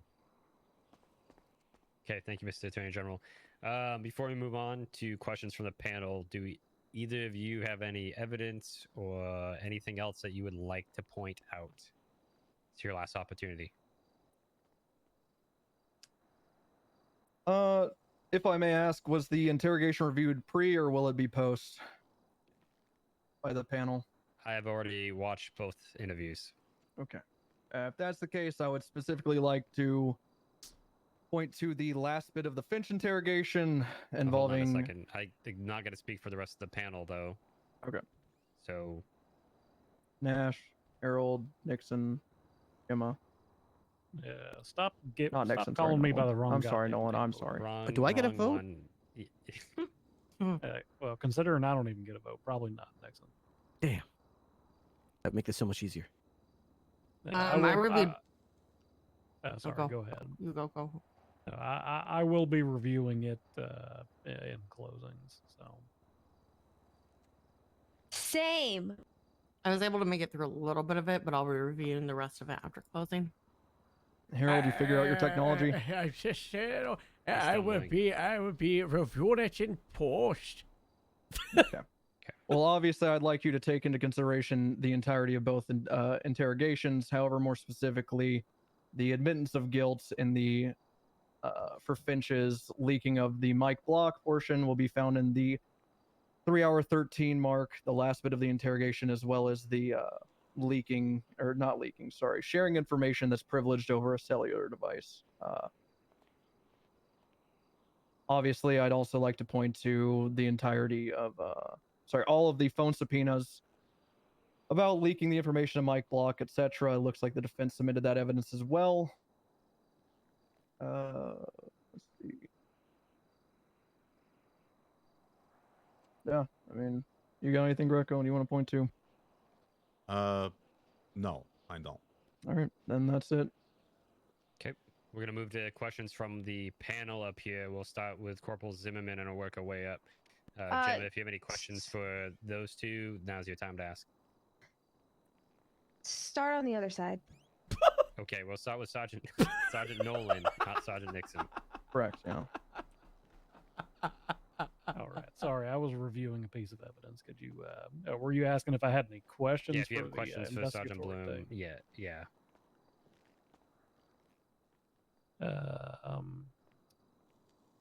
I did have one, but it's going to take me a moment to... one report that I noted was not specifically included for the purposes of timestamping was pertaining to the attack on Mr. O'Leary. Is there a reason that report's not included, or am I just fucking blind? Or sorry, not the one on the subsequent attack on him. Is that just part of the... That was bunched into the same... essentially, Connor O'Leary said, and I'm not believing this, but apparently Nixon was there to take the initial stabbing report and, quote, took it as a joke. So no report was written. A second officer, who unfortunately is not here, Jenkins, ended up taking a light report on that. He's dead. It was all essentially encompassed in the attack for Finch. Unless it was the other Jenkins. Okay.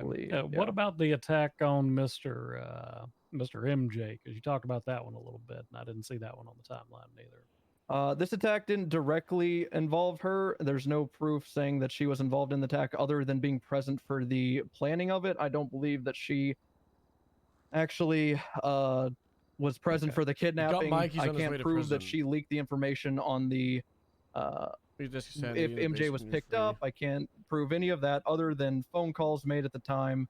It's purely speculatory. I'm the first to admit that. That's why I put that in my statement.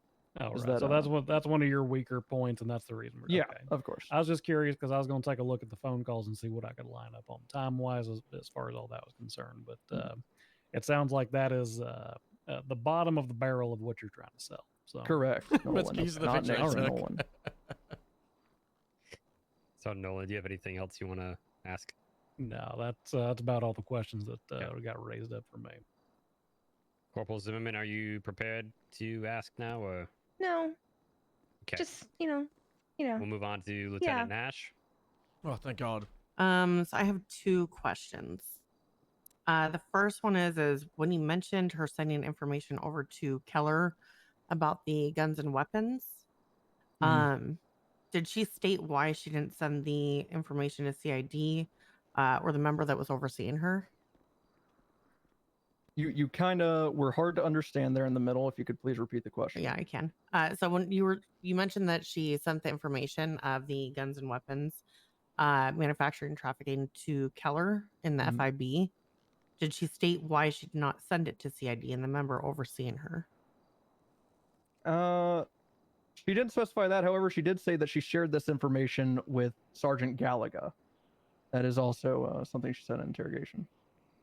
How she shared that, I don't know. I'm assuming it was from a local document. That's just an assumption.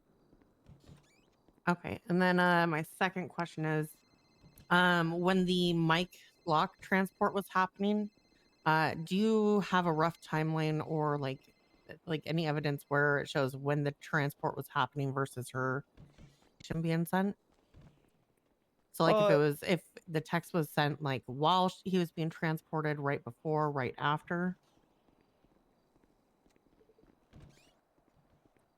So basically, the first text to Axel were while he was being transported or being loaded up from the courthouse. The subsequent text where she says, "I think he's already been sent," happened. Let's see. I believe she clarified later that, oh, he's probably already up there or something to that effect, and it was like a 20 minute or so time gap. So in the moment she texted, he was being loaded up and or already en route, and the subsequent text where she said, oh, he's already sent up would have been like 15-20 minutes later. That's in the report, right? Yes, it should be. I'm looking at it. Leaking Mike Block prison transport. Secret meeting Quan. Let's see. Yeah, the prison transport will give you the timestamps, and they can be tied back to Mike Block arrest at that same date. Just don't have a history tab. I would have tried, but I used to be able to see when people got sent to prison. I can't anymore. Anything else, Nash? Okay. No, those are my 2 questions. Lieutenant Harold? The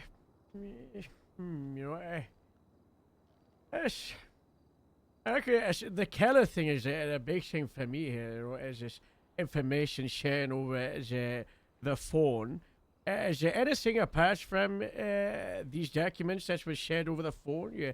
Obviously, you have the text about shit with the suspects and criminals, but can you go more into details about exactly what and why it was used on the phone? Do you know why the phone was used to the MDW at all? In interrogation, I inquired as to why this means of communication was used. A simple lapse in judgment and an oops, my bad was given, essentially. Okay. I just didn't think about it. They asked me to send it in text. I didn't question it. I believe I'd have to review the interrogation. It was something along the lines of, they asked me to text it. I did that. To clarify on that a little bit as well, just my understanding, Bloom can correct me if I'm wrong. It's an internal. But Ms. Finch was party to 2 individual instances in which she was given specific information on or was in a position to receive specific information on various high-level, frankly, weapon manufacturing and narcotics manufacturing. The genesis of this information or how it was received was not 100% clear, but in 2 individual instances, Ms. Finch was able to be directly given this information. And now, of course, sharing information is not completely out of the realm of possibility for police officers. In one instance, this information was forwarded to CID, and I believe that the transmission of the data was because Finch was not either informed or kept up to date on whether or not it was being utilized, and thusly felt it was okay to share it again. I'll clarify something there. There was a bit that Greco misremembered. Was she did say how she came in contact with this gun manufacturing, and it was a manufacturing of cocaine as well. It was some dipshit came into the hospital and shared it. Now, I do want to say, I think that at least the manufacturing of cocaine bit was complete bogus bullshit, because this person said it was $5,000 for a kilo. Either that, or they don't know what a key is. There was some lost in communication there, but so yeah, it was shared in the hospital one time. Yeah. Thank you. While she was in the ICU. Thank you. Well, yes, one of the many times. Thank you. No questions for me at this time. I think Gemma's next. No question. Okay, I got a couple questions. And some of these are based on because I have watched the interviews. Mm-hmm. All right, so my first one is in regards to Mr. Davis's attack on Connor O'Leary, was that a planned attack or was that out of opportunity? Opportunity. It says He that in saw the it as a debrief. I way just read that. I believe his exact words were getting in good with the boss. His entire purpose there originally was to spy on the blocks, sneak into the ICU, and relay information to his gang. This is again in relation to the conversation they had in the DMV, or sorry, in the SUV, about hunting the blocks. He then saw a man that matched Connor O'Leary's description. He thought, well, kill 2 birds with 1 stone. He gave him a message. The message was ill-received, so he shot him 8 times. I just clarifying, because you made it sound that it was a planned attack when you were presenting this. So No, just so want to clear that up for everybody. this one was an attack of opportunity. The held at knife point was a planned attack. Okay. To go off that, how did Mr. Davis, I think you just alluded to it, know about Connor O'Leary? In that SUV, they spoke about, Connor O'Leary. Later, they went into detail describing what he looks like. That's how the guy, this low-level guy that we still don't know who this guy is. Again, I assumed it was Christian Linetti through phone subpoenas and timelines and stuff. Apparently, I'm wrong. Could have been apparently some low-level guy. Went in there, was given a description of Connor O'Leary, saw a guy with an eye patch. Were you yelling? Around. Yes, I am. Okay. Sorry. Should I stand at the podium? No, just some people can't hear you apparently. Oh, I'll stand at the lectern just in case. But yes, the knife attack, a description of Connor O'Leary was given, which Davis was present for. The knife attack was carried out. He went to the hospital to do recon, as he put it, on the blocks and relay information, saw the description of Connor O'Leary being met, said, I'll get in good with the boss. I'll give this message, even though it was just given 30 minutes prior. Message went sour, shooting happened. Okay. And then I think my final question is just more of a clarification, just based on having watched the interview. It's kind of a 2-parter. So was the meeting with MJ actually intended to be a secret meeting? And if you can you just clarify what Officer Finch stated in her interview about that in particularly?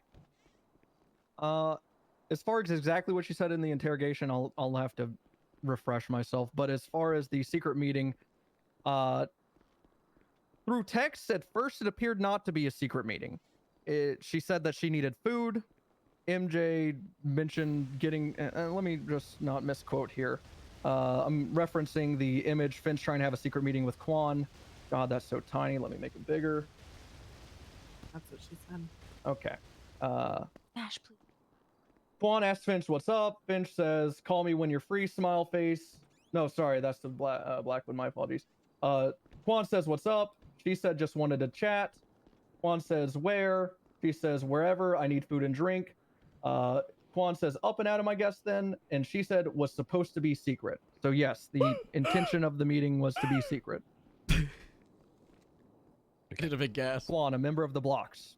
Okay, and then I think Lieutenant Harold has a follow-up question. If we can refer to image after Finch 1, the text between Finch and Axel. This is what was it? Axel Blackwood. It's Blackwood, yes. Yes. I think I know where you're going with this. I think I misquoted the time. No, it's more of is this the end of the conversation in this time period? As the conversation is, we've got Mike.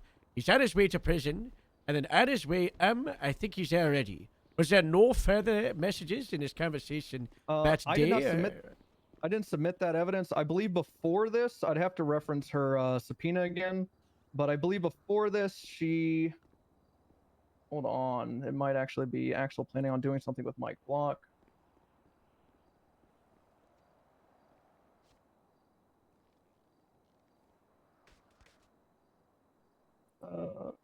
There were conversations in her phone logs prior to that. That was pretty much the end of the conversation about how she was at a quote block trial.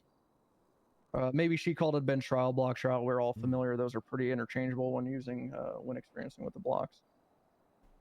Hold on. Let me just see. Maybe this piece of evidence is what you're asking for. Mike Block is at the courthouse right now.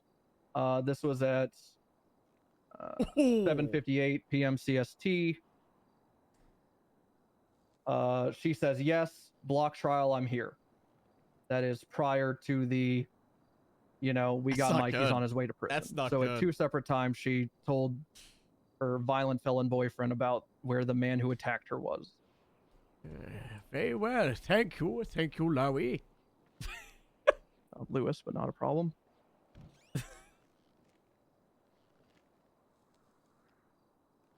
That's not Do you have any good. questions?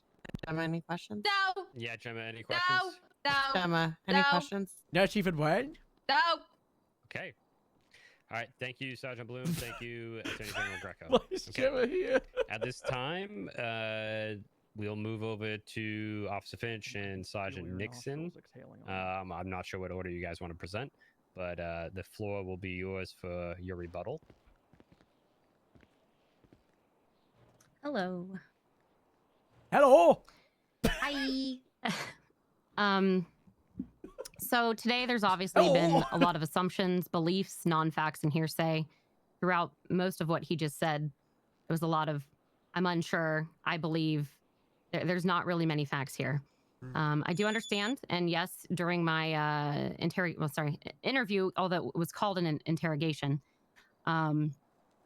I was merely telling my significant other about my day. I was recently out of the hospital and was going through a lot. And I was honestly just thankful that Mike was being put away.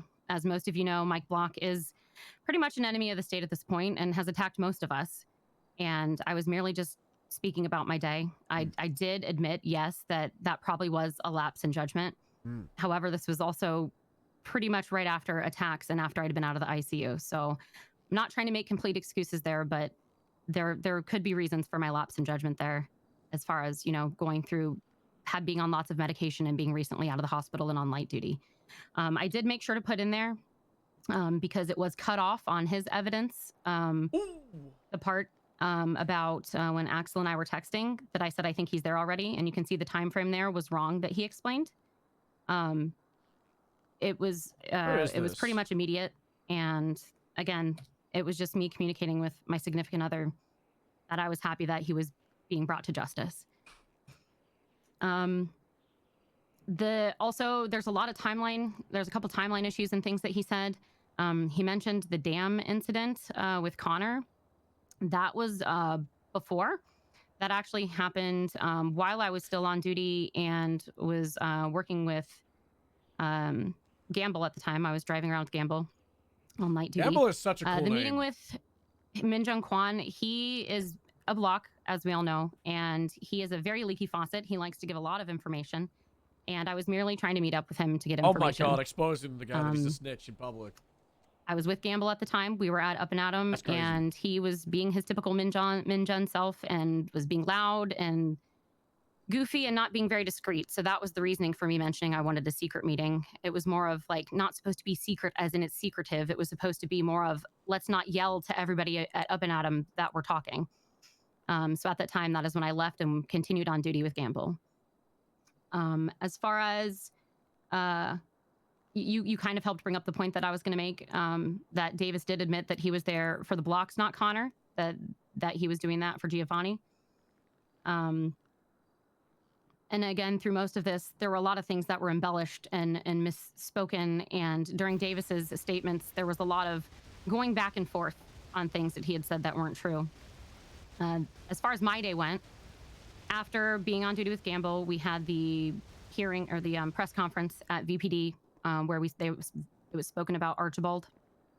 I noticed that Rosa was in distress and Giovanni was there with her.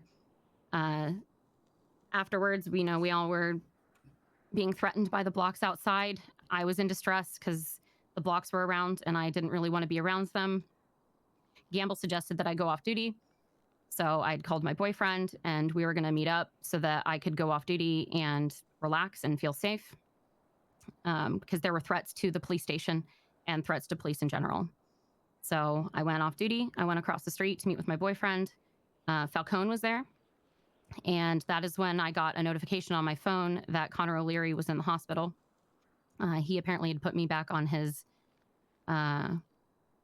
list. And then he tried calling me, which he was not supposed to. I had basically a report against him for issues that had happened in the hospital, for stalking, and for criminal threats that he had made against my boyfriend. He went against that. He was suggested by his lawyer and by Officer Veronica Wilson to not contact me. So I then contacted Pennyworth. Pennyworth came down and said that he would help me write a restraining order against Connor. And Falcone had offered help or advice or whatever. And I said, no, I have this taken care of. Connor already went against things. I'm really not worried about this anymore. Obviously I was uncomfortable and scared about the blocks, but my fear of that day was not about Connor. It was about the blocks. So after that, I spent time with Axel. He had to go to bed. So Giovanni had been trying to contact me and Rosa was trying to get in touch with me because she wanted a vest, to which I told her I would not give her a vest. She actually then contacted Lieutenant Metzger and he approved her getting a vest from an officer. So I'd met back up with them to talk to Rosa about how she was feeling about the day because she was in distress. And I was told to meet them at Up and Atom. So I ended up going to Up and Atom, got food, An hour. Spoke to Falcone. We went out back, and that is when I was talking to Rosa outside of the car. I am unaware of any of the people in this Chebrick or people blacked out with guns. None of that happened. I did not see any of that. All of that is complete lies and untruths. The only time I actually spoke about Connor was very little to Rosa, and it was mostly just that, the case was taken care of. I didn't even go into full detail about it. If anything, it was mostly Rosa just being distraught about the blocks and about Archie's death. As far as being in the car, there was no venting or anything to the entire group about Connor. That was never spoken to any of them.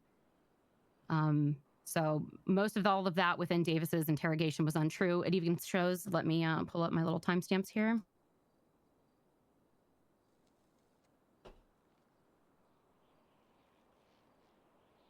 Bloom says, I believe the shooters Davis says, I believe that the shooters, just for clarification, were hunting the blocks. However, the diamond of this conversation is that Miss Finch was a witness to all of this. Then Bloom says, was she aware of the conversation about hunting the blocks? Davis says, not sure. I don't know if that conversation happened with her present. I can't recall. I think everyone in this city was aware, though. So Davis literally went from saying Miss Finch was a witness to all of this to saying, not sure. I don't know if that conversation happened with her present. So Davis continually throughout his interrogation, questioning, and interview was flip-flopping all over the place with this information and merely just trying to cover his own back for the situation that happened. It was also mentioned later on that this investigation was leaked by Frank Jenkins to Rosa. So I believe that basically Davis just came to the police to cover his ass so that he could try and throw the blame on somebody else. So as far as all of that goes, most of what Davis said was untrue and not things that actually happened. I'd like to also bring up at the beginning of my interview interrogation, Bloom mentions he did give me my custody rights. He does mention during my custody rights. However, I do think he would benefit in doing so, and then read out what the criminal charges. My question is going to be: are you aware that Frank Jenkins is dead? He said he's basically an 18-wheeler truck coming after me, and that I either have the choice to comply and step out of the way or get run over by him. So he had continued. You know, we do have the opportunity to use interrogation. That was my entire plan on tactics stubble however we post want, Green was just blame but I Axel, just want blame to make Axel, it blame noted Axel. the difference in the way that he spoke to me in my interview and interrogation versus how he said spoke with multiple Davis, times he's the a criminal full that guy. actually admitted to doing crimes here, and that admitted that it was not a hit put out by me, which was the original blame. There's also the point of the way that Bloom acquired the subpoena for my phone records. Most of what he said in this phone subpoena were assumptions, hearsay, and things that weren't even true. I do obviously understand that it was approved by a judge. However, I don't think that it's very fair for phone subpoenas to be given with lack of evidence that was given in this report and untrue things. Honestly, I probably would have still given him my phone records if I was actually asked. The original conversation I had with him, I was truthful in the back parking lot, and then he continued to do the investigation into me. During the interrogation with me as well, he said, "I'm not here to dive into your high school relationship status." He continued to use unprofessional behavior. His reports and things that he used as far as evidence, he made a completely new command report called Attack for Finch, which is completely unprofessional in my opinion. He also used the history to take someone's statement from the history and put it into a new report and said that Connor O'Leary requested this to be left out, but I did not follow his wishes. I'd also like to point out the part in my interview around 2:36 where he said, CID wants no part in this, that your handler was never actually your handler, that you're doing this on your own volition with only the encouragement of CID, which I guess it wouldn't really be on my own volition if there's encouragement.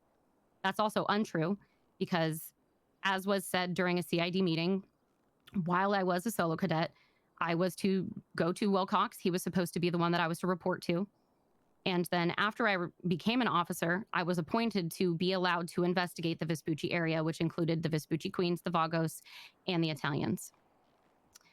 To go back to the part where he was talking about CID, he continued to badger me and say things like, just so you know, on paper, you're not working with CID. This is all Phoebe Finch and Wilcox with only a thumbs up. Wilcox failed you. This is a quote, by the way. Wilcox failed you. He failed you because guess what? The man can't fill out a report to save his fucking life. I've had to subpoena his reports to get things. Wilcox is a failure, and I'm sorry that's the hand you've been handed, but he's royally fucked you. If there was any paperwork, we wouldn't be having this conversation. And then he continued to go on again and say, I do want you to know there is no connection with you in CID. They have royally fucked you, and that might honestly save them from being investigated, which is fucked. So he continually went about CID and saying things like that. However, I was allowed to go to multiple CID meetings. I, yes, officially was not a part of CID. And that's why I actually did not have the ability to write anything in CID reports. So the way that I was taught to, by Wilcox and others, to transfer this information was either by keeping a document on my phone or by sending screenshots through text message. The only person that actually ever asked me to send an email was Nova Galaga. So the part about, you know, with Keller, that was, I was told with Strong Rock there to text the picture to her. That is how she asked for the information to be sent. So sure, if it's a lapse in judgment, but when a lead of FIB and people like that are telling me to send them the information that way, I believed that that was okay. When I'd asked in the past about, should I make reports about this or should I put it in the MDW, because of the secret nature of the information, it was asked to be transferred in different ways. I would also like to bring up the fact that it's been brought to my attention that Greco's phone had been stolen, did not have a password on it, And the investigation notes that had been written by Bloom was transferred between the two of them on their phones. So if they'd like to call into note about I guess, like, the the depth of discretion field and mechanic. integrity and things like that, they've Still, done like, it just given themselves the as well. background, I get it.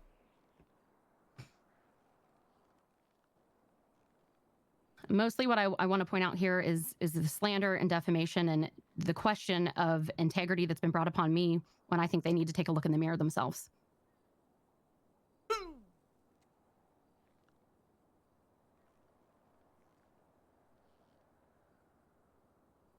And that's it. Let me look at the evidence and see if there's any more evidence I want to point out. Mainly it was just the text that he conveniently cropped. So that's why I put that in there. All of the contact that I tried Even to if have she with gets Wilcox, who notified, was unavailable a how lot, does which I she understand. We all have continue to work personal in the lives. PD? I feel like But I had other even on a issues personal within the way, police department with getting in contact with people. People are like, she's busy. burnt We've bridges, had, you but know, it feels hiring things like going on, but command has been difficult to get in touch with at times.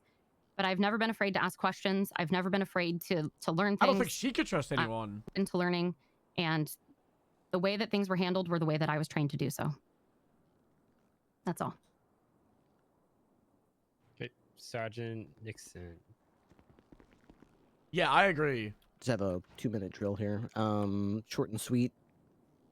So as for Bloom's accusations and what Phoebe's said here, we failed her when she was a cadet in setting her up with certain investigations. That's on us, not on her. We failed her at the CID level. That's on us, not on her. She couldn't see any section of the MDW where she could attach this information she was supposed to be sending. It's like the Candace There's thing. absolutely nowhere in the SOPs or anywhere in state code or law that dictates how But I don't information feel needs like she to was be failed as transferred. much. We can't hold her to standards that don't exist. During the prosecution sides, they referred to SOPs being thrown out the window. I haven't seen any proof of that. Lots of claims were made regarding I integrity feel like it's and less incompetence it's the PD's without any fault. evidence to back them up. The few pieces of evidence that seem to be mistaken and strangely cut off, like trying to appear that she's tipping off a prison transport that has already happened. There's no hint of the prosecution side of this extremely biased nature of this witch hunt. The tribunal will be able to immediately tell the difference in tone with how Phoebe was treated and how Davis was treated and spoken to. Davis was treated with kid gloves, coached and guided on what Bloom wanted to hear. Phoebe was denied a PD representative and threatened. Bloom was willing to do whatever it takes to prove his preconceived notion. And I hope that the tribunal is able to see through this witch hunt and its shabby evidence on which this flimsy case hangs.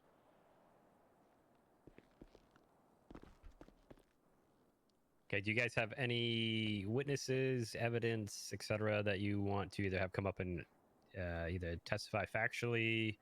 I know you had, Phoebe, you had said you had some people yesterday. I did have some people, but I believe that they are either not here or have possibly decided to no longer speak on my behalf.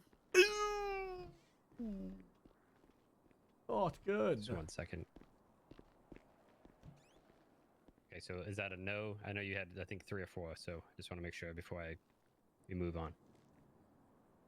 Just a second. Is there like a closing? We'll do both closing. sides do We will. closing before? We will do Okay. closing. Yeah. I've We're got gonna no go idea. Into, yeah. Sure. Which makes it kind of funny, because that's like how Harold would. Like I'm trying to play it like as Harold would. Of just like, old man Crusoe, Luke Crusoe wants to give them the respect to like Sergeant pay attention Caruso, a lot, If you want to come up to the lectern, please. but also kind of What's an a lectern? incompetent The county thing thing. standing between the 2 desks where people stand and A It's where, podium? it's where orchestra people put their music. Oh, what the hell is it? It's a lectern. Yeah, it's a lectern. A podium's like the thing I'm standing at. That it can be confused Oh, with sorry, give me a second, guys. I'm lantern having with a the little trouble. light. That Yeah, should it be doesn't have no confused. fire in it. No fire. Not yet. All right. Who paid for this? Did we pay for this? Yeah, I don't know. I hope we didn't pay for this. It actually Don't worry expensive. about it. I think we just I brought feel it like I could down just- from Bob's office. Yeah. I feel like I could just. Oh, Oh, it fell over. Oh, I don't know. It didn't fall over. Oh my god! If I was a visitor, Yeah, you're I right. could actually make it fall Yeah, over. I'll talk on behalf of Phoebe Finch. I don't think I Phoebe can Finch is a go-getter, and definitely saw that early on in her career when she interviewed for the LSPD. Somebody who's been doing law enforcement for a long time, but that doesn't excuse, behavior that's been said here, true or not. I think Phoebe was, one that got want failed by hard the police DOC stubble department. opinion? I'll be the first one to say that Well, on some regards, Undersheriff but Ben said a also stubble opinion. sometimes you should know better. But to speak to her character, she's a good police officer. She's very friendly. Maybe sometimes to a fault. I definitely can say the same about myself, and I think Send it to a the lot of people UPD. can. I think with the evidence motor that's to been Solar Cadet. brought here today, Send us to the UPD. 60 days, get a the department. council should take everything into account. Circumstantial evidence definitely has weight to it, and people's characters are being called into question and integrity. But as far as I've known Phoebe Finch to do police work, she's been an all-star. DOC and, stubble an opinion asset just to my be fire. department since she joined it, and I think the wider police department since joining it as well. Yeah, it'd be, I can't say I've never made mistakes. I don't think anybody can ever say they made mistakes. So whether the gravity of that deems termination is up to the tribunal. And yeah, that's pretty much all I got. All right, thank you, Sergeant Caruso. Officer Finch or Sergeant Nixon, anything else or anybody else? I believe that's the only people that showed. Okay. All right, so we'll move on to questions now, and just to remind you, Sergeant Nixon, yes, there will be closing comments, or closing statements, I should say. All right, I'm gonna go with Corporal Gemma. Zimmerman first. No! Other side! Sergeant Nolan, you're up. All right. I guess I should just prepare to be first all the time. when I'm Yeah. on the other Yes. side. Thank you. Yes. You gotta ask You said something that piqued my interest because what I just texted we hadn't really had a chance to nail down any timelines due to shoddy reporting in relation to the attack from Mr. O'Leary. She said, I am. You red. indicated that the investigatory team's timeline was incorrect insofar as that was concerned for the initial attack on him, and made the suggestion that you were still on duty at the time. Could you elaborate on that a little bit? So when I was Oh, it outside was of a phone PD and had just gotten off duty, that is when I got the alert that Connor was in the ICU. So that would Okay. mean that his attack happened more than likely while I was on duty. It was not after being in the car or while in the car. Okay, so that was prior to you entering a vehicle with Miss Delamorte and Correct. Old, that screaming dog and everybody else. Yes. Okay. All right. I'll pass it on to other people. I might have another round. Okay. Yep. No worries. We can follow back up. You want to go to the far left? Or you. Gemma? Hi. Hi. So my questions aren't really necessarily based on, like, the evidence stuff. Mine's gonna be more like, not on a personal level, but just questions in general. So pop it off. before this whole thing happened, did you ever feel like you couldn't trust your fellow coworkers or anything like that? So I trusted most of the department for the most part. There were some times that were brought into question during me being in the ICU. And while I was in the ICU at one point, Connor was brought in on a warrant against the stalking and threatening charges. And there were officers that were with him that told me I didn't need to worry about it and I was fine.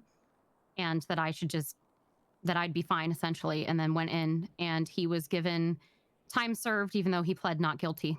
Oh my God, so that definitely brought Oh some my question God. to mind at the time about At how the my fellow farmer's officers market. felt about me. And Oh my God, bring it didn't up. really take it Bring it up. seriously that I didn't Grapeseed. feel safe in the ICU, considering there were murders in the ICU, and then I was dealing with the continuing stalking and things happening in the ICU.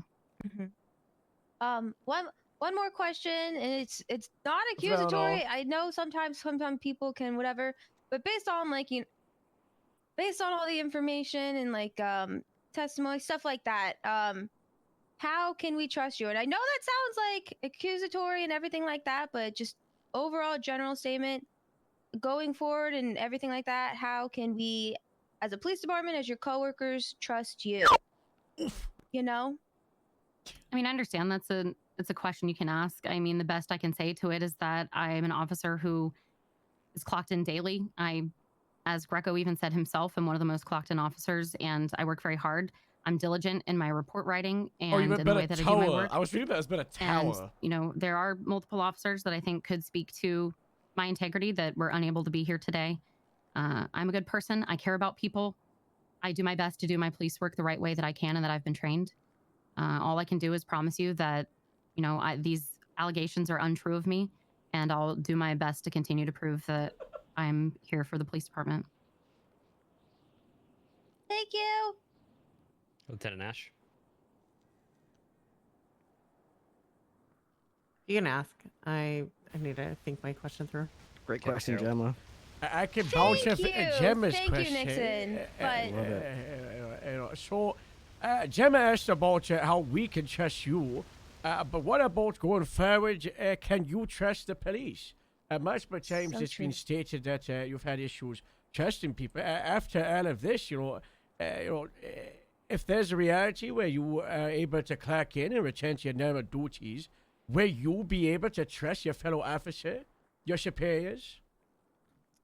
I think trust is gained, and I definitely have fellow officers that I trust. Nixon, number one, being here for me in this capacity has meant the world to me. I see she goes to Highway. It showed me that there are people that Highway have saver. my back and aren't intimidated by others to be afraid to come up and speak for me. I definitely appreciate him being there for me. There are other people who I may just not have the opportunity to have worked with. I do believe that the police department is in a state of, needing to be more open and communicate better. I definitely appreciate having this tribunal and having the opportunity to speak my side. I would have definitely felt upset and not good about it if it would have just either been disciplinary or a firing off the bat. So this situation and being able to speak my truth and have people hear my side definitely helps me feel better. But trust is gained. All right. Next question. During the interview or interrogation, you were denied an officer advocate, but you were read your custody rights and informed about your Fifth Amendment. Why did you not act on that and request a lawyer? Because I felt like if I got a lawyer, it would make me look guilty. I didn't really feel like getting a lawyer was necessary because I wasn't afraid to speak my truth because I'm not guilty of anything. If I could step in too as the advocate here, and you'll have an opportunity to play back the tape, but it wasn't as simple as here's your rights like a normal police interrogation would be. It was further than that. It was here's your rights, but you need to talk to me. We're gonna, it's in your best interest. I'm a freight train coming your way. It was very threatening. Nixon, do you think that there was coercion done during this interview? There is not a doubt in my mind that this was coercion. Yes, and I would classify the interrogation as unprofessional. Malicious prosecution if charges with a fellow? I believe so. All right, and to go back to Phoebe, you mentioned Frank, right? Frank? Frank Jenkins, yes. Are you aware that he's dead? I am aware. Oh, okay. Okay. All right. Just wanted to double check. That is why I did not speak further. I only brought up the mere point that in the interrogation interview of Davis, that it was brought up that he was the one that made a phone call from a payphone to Rosa to tip that group off that an investigation was happening. Yeah, allegedly corrupt. Allegedly, yeah. So that was not me saying it was just brought up from that interview. That's where that information came. I've jotted down the remainder of my questions. We can, Nash, are you ready, or we can circle back to Nolan? Go to Nolan. I'm finishing up a couple of mine. Ooh. All right. I'm gonna kind of jump. I kind of want to hear more about Frank now. I'll start with what I perceive to be the least important ones. In relation to your text communications with Keller and the FIB, why were you relaying that information to the FIB in the first place? So my original meeting with the FIB was because there was a woman that I believed to be an android that said she worked for the blocks and had a code. So I brought them in to talk to them about it. They went and met me in the interrogation room. And I had brought up that it was told to me that some information that I had given CID was given to them, and they said that information was never given to them. And it was very old information. So I, at the time, felt that it was okay for me to give that information to them. It was a document that was shared with me by a civilian. Did you issue a series of questions to the android to confirm whether or not they were a replicant, or did they turn out to be a person? How did that turn out? Harold wants to find out more. The android seemed very afraid of humane labs and seemed very afraid of doctors and asked me numerous times if they would be sent back to the doctors. I tried my best to gain knowledge of this person, Shoot in the android, head. and they seemed to just like to fish, but they continued to mention a code that Mike Block himself had that could activate her. Did you issue a Voight-Kampf test to the robot, or did it appear to elicit emotional responses properly? She did not seem very emotional. Everything was pretty straightforward, but I don't really know much about the rest of She's that. not certified in the VK. Yeah. All right. That is not... Nixon, write that down. We're going Yeah, I'll write that down for later. Future prosecution possibility. All right. Okay. Look, Finch, I'm just going to ask very straightforward fucking questions because I assume that's why I'm here. Why the fuck did you think it was your job to relay information to the FIB that the CID had failed to do so? Why are you suddenly relaying that? I don't know. That could be considered a lapse in judgment, I guess. But they asked for the information, and I gave it to them. Okay.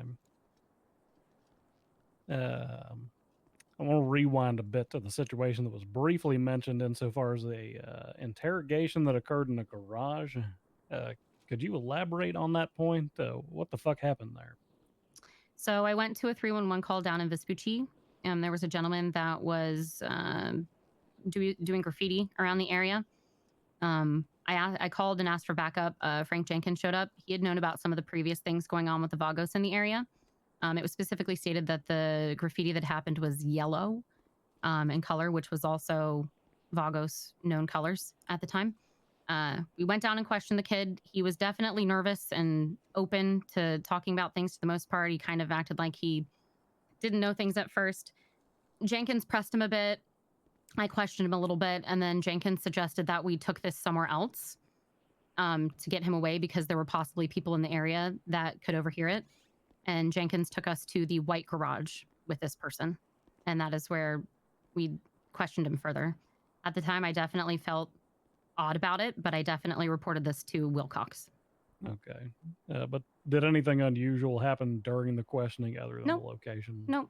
He just told us about, he literally spilled the beans. And I actually have this document and did share that with Wilcox, and it was actually not in any of the report that Wilcox had written either. And most of what Wilcox had written about the investigations that I've done was lacking and incorrect. All right. Regarding the second incident with Mr. O'Leary, where he was threatened at knife point, when did you learn about that circumstance?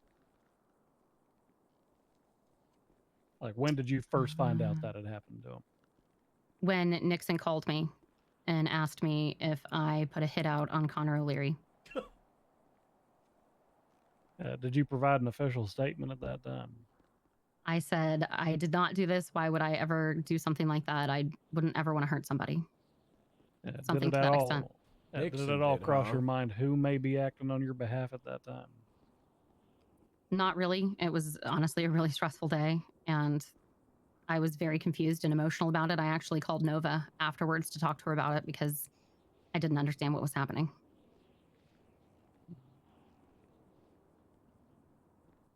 Regarding the text messages about Mike Block to your boyfriend,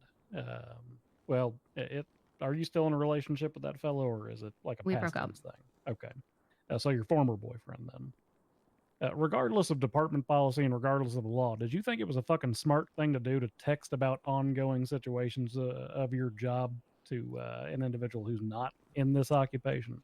Afterwards, I definitely, like I said in the interview, realized the lapse in judgment. Again, not trying to make an excuse. It was me merely happy that he was being put behind bars. I realized after saying it that it definitely was not in the best interest to let somebody know something like that. So I definitely understand the misjudgment there. Okay. That's pretty much all that I've got. I'll let everybody else riff off of that. Nash?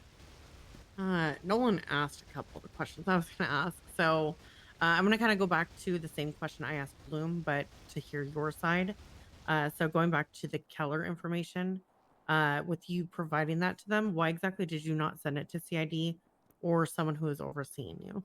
So it originally, when I originally got this, was still during my cadet phase, and I gave it to Tyler Jenkins, and he said it was relayed to CID. I believe he said it was either given to Kate or someone else within CID, and that it was taken care of. It was later then told to me that it had moved up into the FIB, that it had been moved on to them. I had originally asked if I could, in some capacity, be a part of it or at least learn a little bit more about it, since I did provide the information, but I never heard about it again. And at that point, I understood because I was a cadet.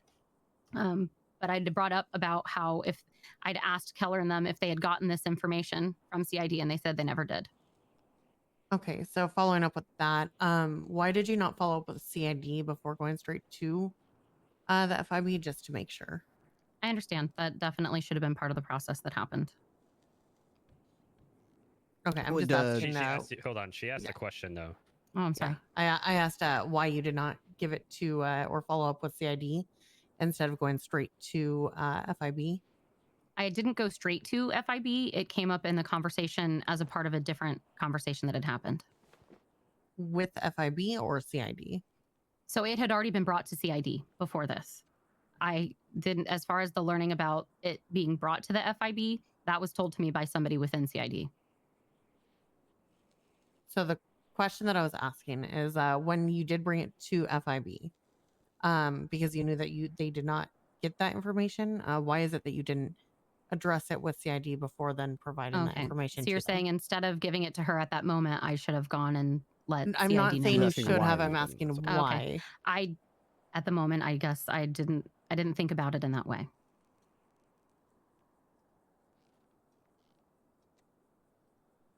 Can I say anything about that question as well? I mean, just in my capacity in law enforcement, I'll even say sometimes it is confusing to know exactly like where the FIB came from, what exactly they do.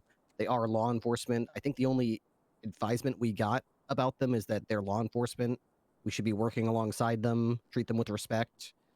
So yeah, when a member of law enforcement from her perspective, above her in seniority and in rank and prestige, asks for an official document or something in their capacity in as FIB law enforcement, I don't see any reason to question that from her position. I'm just giving her the same respect by asking her the same question that I asked. Certainly. There's never been like training or, I believe proper ways to explain how to transfer documents or things like that. So I think that's something that would definitely be helpful in the future. Would you not say that training would be kind of in a way the same way as chain of command? I had used the chain of command, but yeah, I understand that.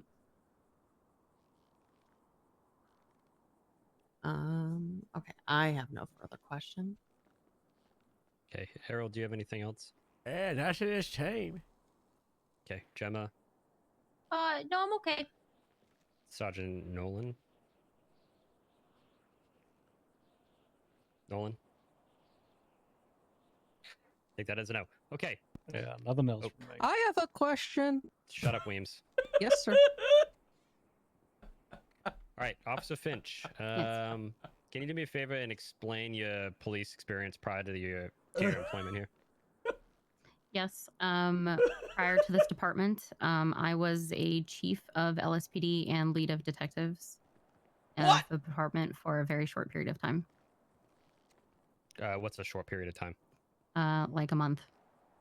And is that in both capacities or just as a chief? The chief of police, I was only chief for maybe a month.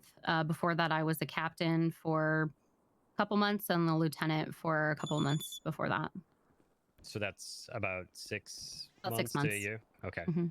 How long were you a detective? For about a month. And I had 2 prior people before me that were heads of the departments that both quit or dropped off. It was a very new department with no SOPs or any structure. It was all a learning process and trying to grow a department. Okay. But No, she was a in transfer so very you quick would to say cadet that you program. have experience as a supervisor, as a member of Whoa! command, or as an administrative staff member, as well as a detective. Yes. Okay. So Hey, you are Robin. aware of what privileged information is, or restricted or confidential information? Yes. Okay. Can you explain what any of those things are, or just in general what privileged information is? In your own words. Privileged information as far as things that should only be shared with certain command or certain people within a department. Okay. All right. So you said, I'll stay on the information piece for a second since everybody else was asking about this. You stated that you shared information with Sergeant Wilcox, correct? I believe. Yes. And this was later the document that you transferred to Agent Keller of the FIB. The cocaine one and the document about the guns and things like that. So the two separate documents. Okay. One was a screenshot and one was a document on the Actually, phone. both psychos. So both these documents were on your phone. Yes. Okay. So it was a report in the MDW about any of this information? I was told to not make reports in the MDW about these things. By who? By Wilcox. Okay. Are you familiar with civilian report number 2613? Can I look at it? Yep. You may look at it because I'll wait until you answer. Can you repeat the report number? 2613. Yes, I am aware of this one. Do you know the purpose of report number 2613? To put gang information in there. And any gang-related information at all, which would be weapons trafficking, narcotics trafficking, etc. The information that was within that document was not pertinent to gang situations. Okay. I will ask a follow-up question. NPC? MC? Do you know what the CID Oswin forward McHale? tag is in the MDW? Judas Squealer? Yes, I do know about the tag. DOC. Yes. Can you explain its purpose? It is so that information can be forwarded through to CID within a document. What type of document? A report. Okay. So I'm going to ask explicitly here, why was none of this information put into a report? Because when I'd asked Wilcox if these documents were things that should be put into the MDW, I was told that they should not. They should be shared. Okay. Do you know who can see civilian reports in the MDW? Police officers. It's law enforcement only. It's privileged information, right? With some exceptions being the attorney general, the district attorney, etc. But it's privileged information. So this information could have been put in an MDW, right?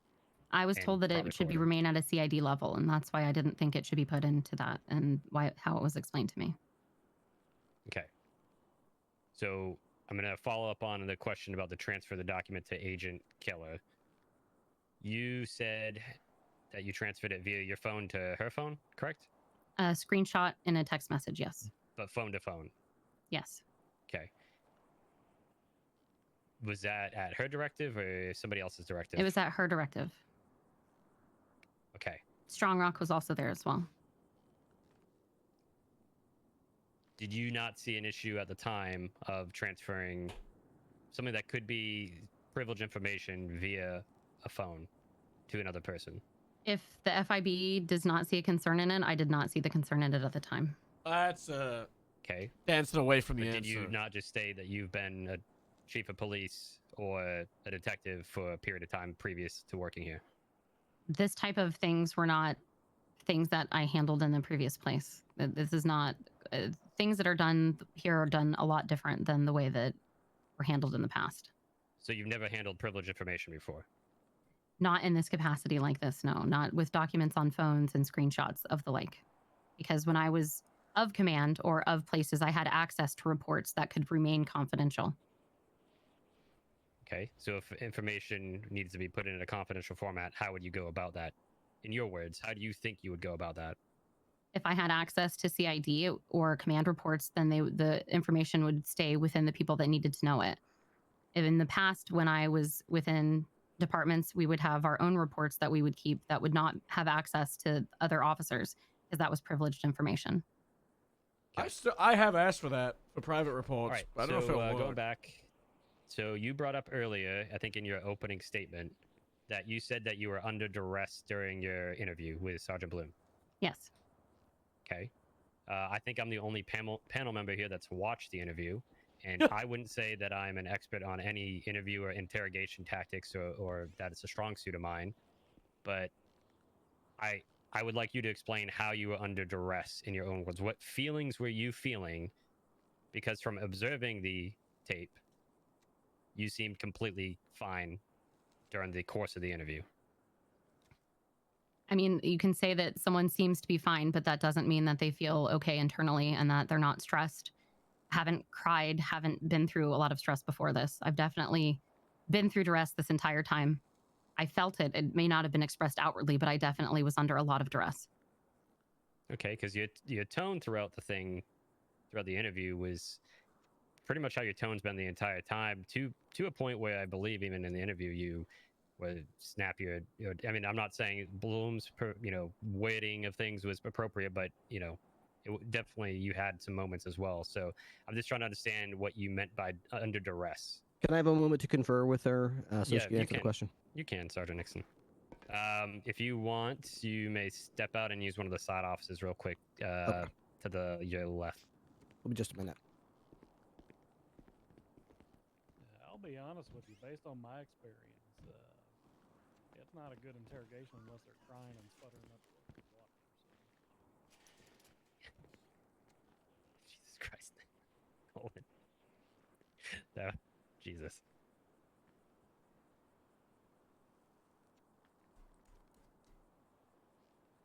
How's everyone feeling?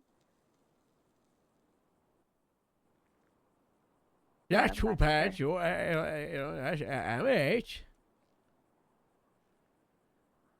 Good, good.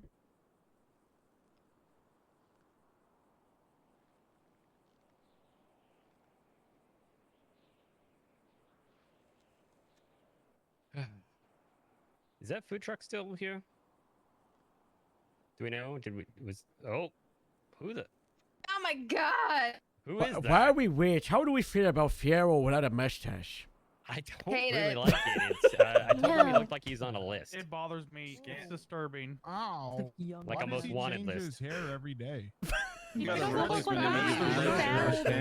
reminds me of like a high school kid who just got his first razor. Why is your neck so small? Shut up. You want to fight, bitch? Why is your neck so small? mean. Why are you so mean to me? Excuse me? You go to the LSSD and you think you're top dog. That's terrifying. You came to me and started harassing me about shaving my mustache, and then you're surprised I came back to you.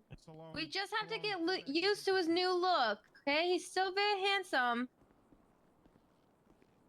Leave Joe alone. Very handsome man. While they hold on a second. Right, While they're out there, we're gonna put this in a recess for 5 minutes, okay? That's So fair. if you need to go to the restroom, if you need to get food or something, just the next 5 minutes, and then we'll continue once 5 minutes passes. That is 21:53 CST. Yeah, This is a good picture. Yeah, shit. Oof. That was me showing off Madge in her new uniform. She's very happy. We're doing a 5 minutes recess. Hold on, Phoebe and Nixon, we're gonna go in a recess for like 5 minutes. Sure. So Okay. if you need to go to the restroom, we'll pick up. Sorry, I didn't know how much time you needed. So. What was Yep. that? It's all good. Change. It's actually a nice room back here, too. Maybe 2 weeks ago. No, you did not have. You literally had. No. Who's your barber? in the pen on Go poop, Where's my girl. bobber? I need a drink if you have. Be sure. Fucking Hello, sandwich Troy. on How are you? Sushi Beach. I'm doing good. How are you, Harold? Who's Thirsty. yours? He's got to change his hair. How much is your barber? Oh, it's a virgin cocktail. Never mind, you can have it. What? A virgin cocktail. What is it? A nice, right? Hey, who put that there? Delicious. It's like I'm young, but I'm old. Like I'm hip. No, I'm not. I also have a bad hip. You know? What on earth am I looking at? Oh, there you go. Have you ever been hit by a baton? in This your looks hip? so confusing. Hello, Did you get it? Eh? Who hit you Jeez, with a Weems. baton in the back of your head? Weems, why did I find this photo of you on Do you the guys need internet? food or drink? Jesus. Hold on. Sorry, Nolan. You just can't get in there. Yeah, you can get it. Yeah. Reach the remote. I'm trying to get out of your Greco, are you okay? Yeah, I'm okay. I heard you Chilling. choking something when they were talking. Mostly just Are you? Why does this never work for me? you know, I had Jimmy! It Jimmy! works. It's up there. Wait, you see it? Oh my gosh, I Yeah, remember man. that. It's Weems, man. That was at the hospital. Yeah, let's not. At the hospital. Comment? I was ambushed Take by care of this thing on the five screen. Strippers? five Director of women, HR, I and they demand did, you and take I care of passed this. out. Who put this up here? That's an HR violation. Fuck you! I think it was Scannon. Scannon was said it? it I first. said go to the No, bed. no, it wasn't me. I was Joe! Scannon. Bro, What? Joe, that's He 50 did it. HR Yeah. How points. could He's you got the do remote. this, That was Joe? That was Wow. Someone change I it don't know why now. he did that. I got you. Kinda fucked To up, something guys. appropriate for work, Lily please. Randall is the head of HR too. This is Crap, eh? preposterous. Hi. Hello, Bird. James Bird is the DA who's looking into it. His name is Bird. He's a bird expert. So he's the perfect Very person. nice. If I Thank go you. in That's the back of the truck. Is he around shift 3? I don't know. When I find out, they're going to give it to someone that is. Asshole, I patch your car away. Oh, God, nice. Oh, that's nice. Which one? Oh Yeah, yeah, I that got new it. I cat. came down here in it. Eh? Yeah, sometimes Asshole. Yeah, I gave it a good run. Sally Catch, the fella that gave you and Brandy the Tic Tacs. there? Who put that up there? That was, I still hold have on. the Tic I Tac know there. who did Yeah, that. the- I know who did the that. Chads That got was, trapped because Sally didn't have the Veronica Tic Wilson Tac. did that. I saw her do it. Veronica, that's Veronica 20 did it. points. That's Wilson, 20 how points. could I bet you know it's an evidence. Lou Caruso is an asshole. Okay. Bullying is Let also this be an HR known. violation. Let's roll out here. Everyone else has to Harold. classic. I can't believe Veronica would do that. The cadet came up to me and he said that Hannah, my moves out. What? Is Joe in a suit? He said something about him being held hostage in the courthouse and What? he stole a gun and she ran away or something. Yeah, I'm not. that's what I thought. I don't have my MDW or any of Joe's my looking equipment nice on over me, there. so. Whoever I will changes now be that to putting his up a MDW meanie. photo, I will Look this way, literally look this give way. you $2,000. Smile. Did you say Sean? Apparently I she will give the escaped next or person something. to Like put she that was as in the MDW shackles photo, and $2,000. he was Yes, held ma'am, by doing it her right and now. she ran out of the court and got away. Oh my gosh. That means that Hannah my I moves out. resonate. I'm in this photo She's and gonna I don't like try it. to escape. And Too she bad, said so that sad. she said she was gonna come for us again. Okay. Joe! We need Harold. Oh, is Harold here? Joe! Joe! Joe! Hannah Mahmood Come broke here. out of custody. The tribunal's still going on. She's out. Why? We gotta kill her. Legally. Yeah, this is like an hour ago. Apologies if I have been very focused on this tribunal and disconnected from reality. Apologies accepted. Thank you, Chairman. All right, can we put the badge back up on the? Eh? How the fuck did she break What out is of that prison? dinosaur doing? It was. She was at a civil trial and she somehow had a gun. Why was she at a civil trial? Yep. I've been asking why people are being transported on holds. Fucking stupid. That's so sad. Judges, fix that. Okay. Thank you. All right, is Sergeant Bloom present? I do not see him. Yeah, I'm looking for him. You okay, Nolan? Oh, there we go. That works. Boo. Yeah, we leave it as Boo. that plain old silver badge too often. So Yeah, we're good to go. All right, he's on his way. Okay.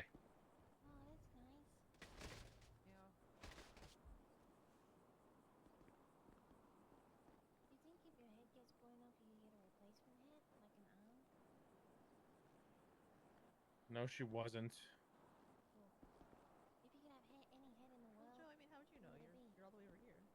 Because this is the fourth person in LSSD that Caruso is blamed for something.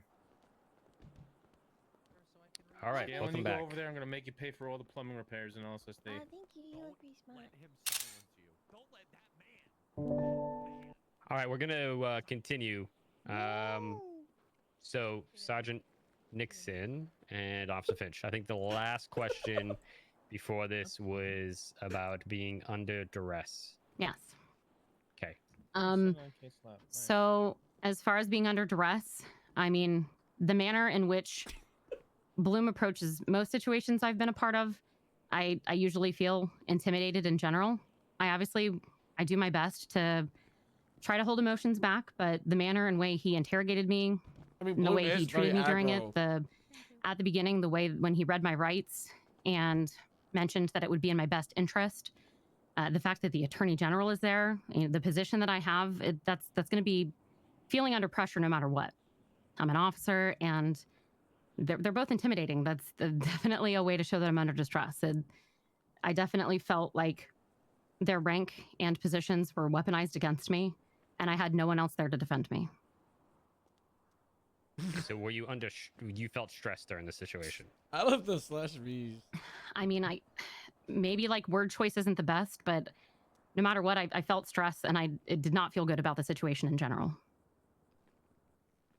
Is that potentially part of knowing that you may have done something wrong, or is that from feeling? No, it was from there's a dealing with situation? I think the we should fact have a that sit a down with Bloom sergeant and after an this and attorney be like, general were doing an investigation Bloom! into me and the tactics that they used in the you interrogation. need to stop intimidate people. You're saying that the Attorney General was coercive towards you? Not him per se. Well, The you attorney just general. accused the Attorney General of his interrogation tactics, and having watched the tape, the Attorney General Greco, from my point of view, let me finish. Was Whoa! nothing but professional. And That's cordial always a with you. pop-off moment. In fact, were you not offered criminal immunity? That was offered at the end if I gave 30 days of my phone records, yes. So would you describe the Attorney General's conduct during this interrogation as, what would you use to describe it? Because I would describe cordial and very direct and forthcoming with you. Yes, the attorney general was not coercive or in any manner. Greco, The way good. I was speaking about him was more Bloom there is an intimidation factor bad. there because of his position. Okay, so stress. Yes, if that's the word that is best to use there. Okay. And what would you say was coercive about the interview? Like I explained at the beginning, when it was said to me, when I was read my rights, and he mentioned it would be in my best interest to answer everything. And that was, during the custody rights. And then it was the whole point of the 18-wheeler coming after me.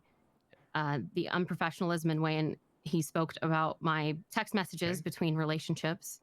Picking of motives. And just in general, the way that he made me feel. Okay, so you've been a supervisor and a detective before, correct?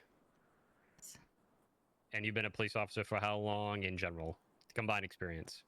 Maybe a year and a half, close to 2 years. It's so Have funny you that ever we told lied about Harold's anybody it would be experience. in their best And he's interest to 20 comply years. or to speak with you? There could be times that I've said that, and Yes or no? yes.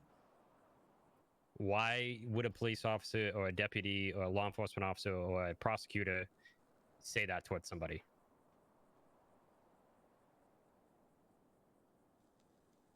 Because he's saying it's in the best interest of them to be open about things. In your experience, you're a police officer, but we're using your experience here. Why might a prosecutor or a law enforcement officer say that to somebody? Because usually if it's in a situation and you say it's in your best interest, it is for them to comply or to say things so that it helps their case. Okay. What about, is it not a tactic to potentially put somebody at ease as well? I did not feel it put me at ease. Okay. Well, your behavior was pretty nonchalant. So, but moving on. Okay. So you brought it up. We'll move on to this. And I know it was discussed in the end during this case today. So why do you associate, or you're a law enforcement officer, right? That's a fact. Why do you choose to associate or involve yourself romantically with known felons? This one's always a fucked one. You said plural there, but as far as the relationship that I had, when I was in a relationship with this person, I did not know fully of his criminal history or Which that much about person? him. Axel Blackwood. I'm also talking Mr. O'Leary in general. You have some sort of relationship with him. Is that not He correct? did not have felony charges, to my knowledge, when him and I were associating with each other. It's a tough one. Okay, criminal history. Let's just put it The that way. server's only so small. To be fair, most of the city has some sort of criminal history, even police officers that are... I'd argue with that. I'd argue against that, actually. So would I. You're saying there's no police officers that have criminal history? No, I'd argue that most people we encounter have felony records. Connor was SAS. Okay. He still has a criminal history, right? He still has something on his record. Get assault. What about Mr. Blackwood? At the time, I hadn't looked up his record. I had, learned part of the way through after speaking to a couple of my fellow officers that it was probably in my best interest to not continue the relationship, and that is when I ended it. Okay, so you had no issue up until, quote, whatever time from this is, that you were involved with somebody romantically that had assault with a deadly weapon, arguably attempted murder on a peace officer. He was recused of those charges, but I It's also still on his record. I was not fully aware of the situation at the time. I don't have prejudice towards people because of their past. I like to get to know a person for who they are at face value. And, I may not have, I guess, apparently, according to you, the best judgment, but I like to get to know people first. Sorry. Well, you're questioning my judgment, so. No, I'm asking you questions based on the evidence, because of the 5 people on this panel, I'm the only one right now that has watched the entirety of both interviews. So I am asking questions to make the other people in this room aware of facts pertaining to this case. I'm also asking questions to get your opinion and your understanding of these facts in front of everybody in this room. Is that clear? Okay. Okay. As a law enforcement officer, do you not look up people in the MDW that you're close to or anything like that? I know it's you might seem wrong. No, not at all. I don't look people up in the MDW. No, that's okay. Unless it's part of my job or part of what I'm supposed to do for a case, I don't look people up in the MDW. Okay. Did you know of Mr. Blackwood's affiliations when you met him and you were associating yourself with him? I had an idea that he was a part of a group called The Lost, but I had no awareness of that group or anybody that was within it or any possible things that they were a part of. So you had no idea that he was part of a criminal investigation or criminal organization that was under investigation potentially at any time? I don't assume that Motorcycle Club is a criminal organization, no. Okay. There are motorcycle clubs that are not criminal organizations. There are groups of people within the city that are not organizations or gangs. I'm not prejudiced against people, no. Do you know what our job is?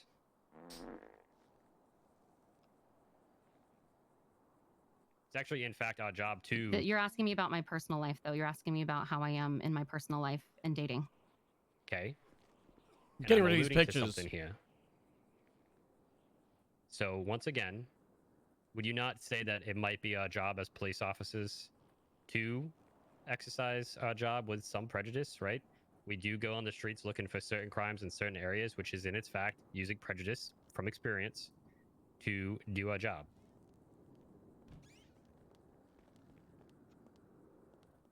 Would you agree or disagree with that? I can see what you're saying there, to an extent, yeah. And would you not believe it would be in the best interest of a law enforcement officer to have the ability to discern somebody's character from interacting with them? I.e., having good judgment. I mean, having good judgment is technically, that's a personal thing that each person has that's different.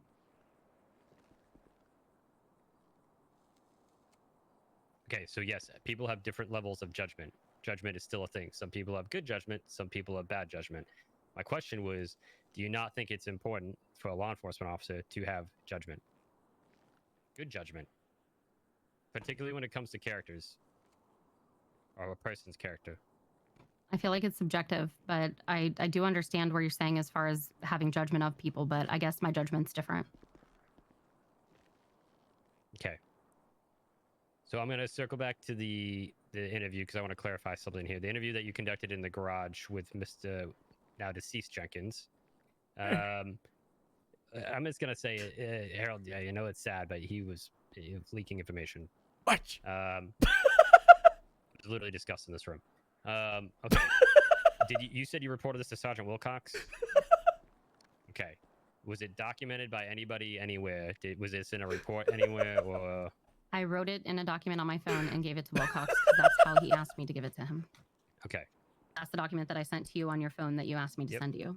Okay. Well, I didn't ask for the specific document, but thank you.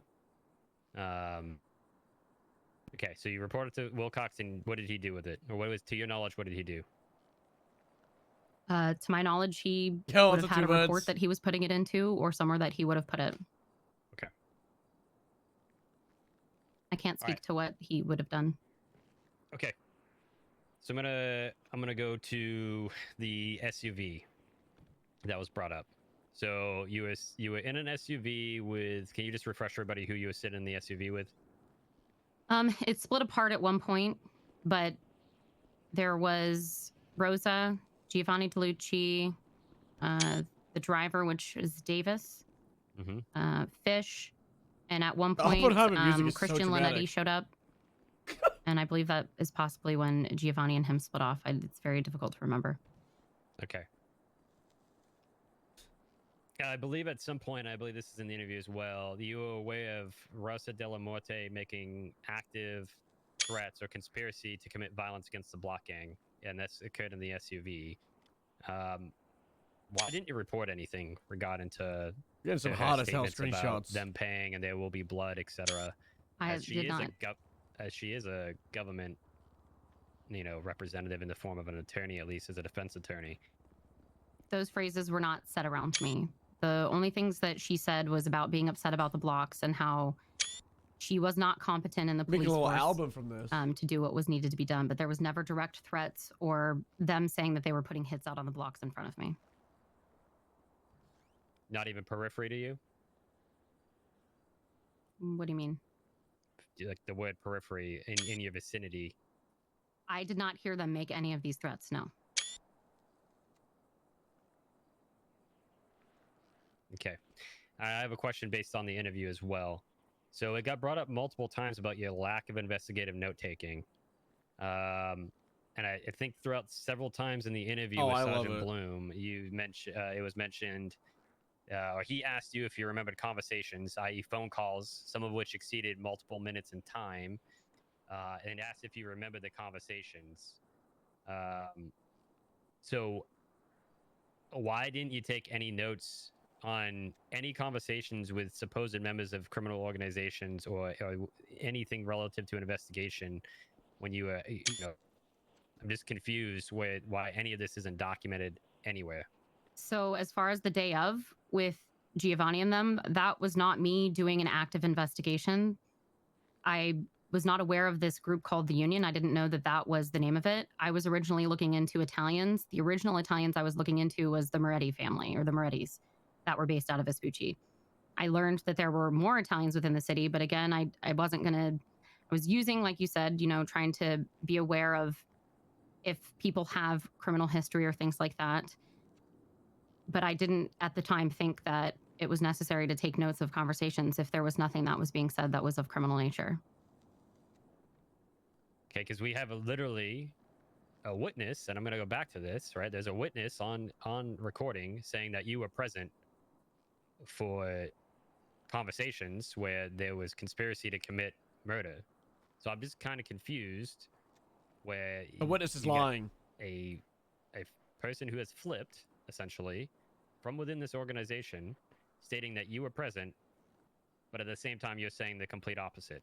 A criminal that's trying to cover his end and make it seem like somebody else did it or somebody else is responsible.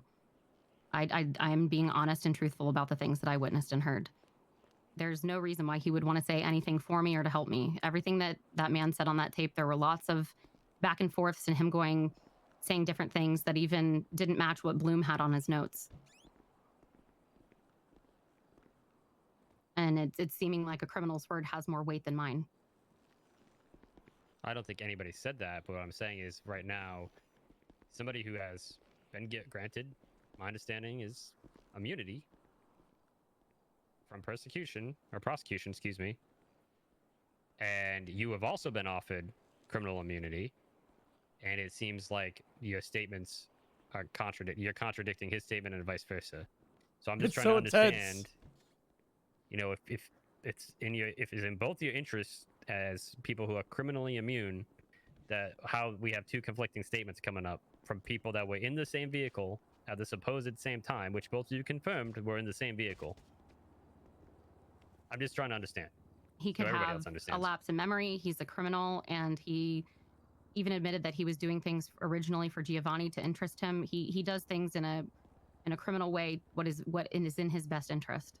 But the things that I'm telling you are truthful, and the things So that you I didn't. knew before this that he was a criminal, or I'm saying based off of things that I've learned afterwards. okay. How much time would you say you've spent with all these individuals? That time in that car was the most time that I'd ever spent with them. Before that, I'd merely seen people at the food truck or at cases and things like that. I'd never spent time with any of these individuals before that day. Okay. I have a question then. So during your interview, at one point you said that you had nothing to fear from these individuals. I think even at one point saying an Italian man himself protected you. I don't know if it was related or not, but and that you weren't concerned about their capability to commit violence towards you. But then later on in the interview, you flipped and said that you couldn't put anything on paper because they were dangerous and you could be killed. So I'm just trying to understand why you flipped your statement during your interview. So I never at any point said that I was protected by the Italians. That was a misstatement. And You said Italian. I never said that I was protected by an Italian. Those words never came out of my mouth. That was Bloom's recollection of a conversation, and that is not how it happened. Okay. Well, irrelevant, though, to what I'm saying, though, is during your interview, you stated that you were not concerned about the people, particularly those in the vehicle or whatever you're associating with, and their capability for violence. However, during the course of the interview, towards the later end of it, you flipped your point and said that you couldn't write anything down or put it in the system, i.e. the MDW, because you said that it could get you killed. So why the flip in your opinion of the capability for committing violence? Because of if the things that he was saying during the interrogation of Davis and things like that, and then having the knowledge of them being criminals, things like that. If they are the criminals, and if they are the ones that have shot Connor and done these things, and are being accused of that, then it would be bad for me to have my name or anything in a report, because those people could come after me if those are the allegations that are being had afterwards. So this is simply boiling down to you didn't put it into the MDW because potentially after effects. Again, anything to do with situations like this, if it's an investigation, I explained already that I didn't put things into an MDW because I was instructed to talk to Wilcox first. Okay, but like I said, you used it in the interview that you didn't do it because of threats of potential violence. So which one is it? As far as being in the car at the time, that again was the day of when the judge had been killed and a lot of emotions and things were going on. The day after was the day that I was supposed to be meeting with Wilcox to talk to him, and I was shot and then ended up in the ICU. The area is empty. What does that mean? Okay. I think the only other question I really have, and this goes back to reporting. I think during your interview, if I recall correctly, you mentioned something about not being able to work on or put any of this information regarding all these situations or whatever into the MDW because you were in ICU. Is that correct or seem correct? Not sure if that's fully the case. I was brought an MDW at one point to work on a different case, but I'm not sure fully about that part. Okay, because I believe, from my recollection, and this is why I'm just asking, is that you mentioned at some point that you were in the ICU and you couldn't put facts or anything into the MDW from that day or the day before, or whatever the case may be. I'm so confused.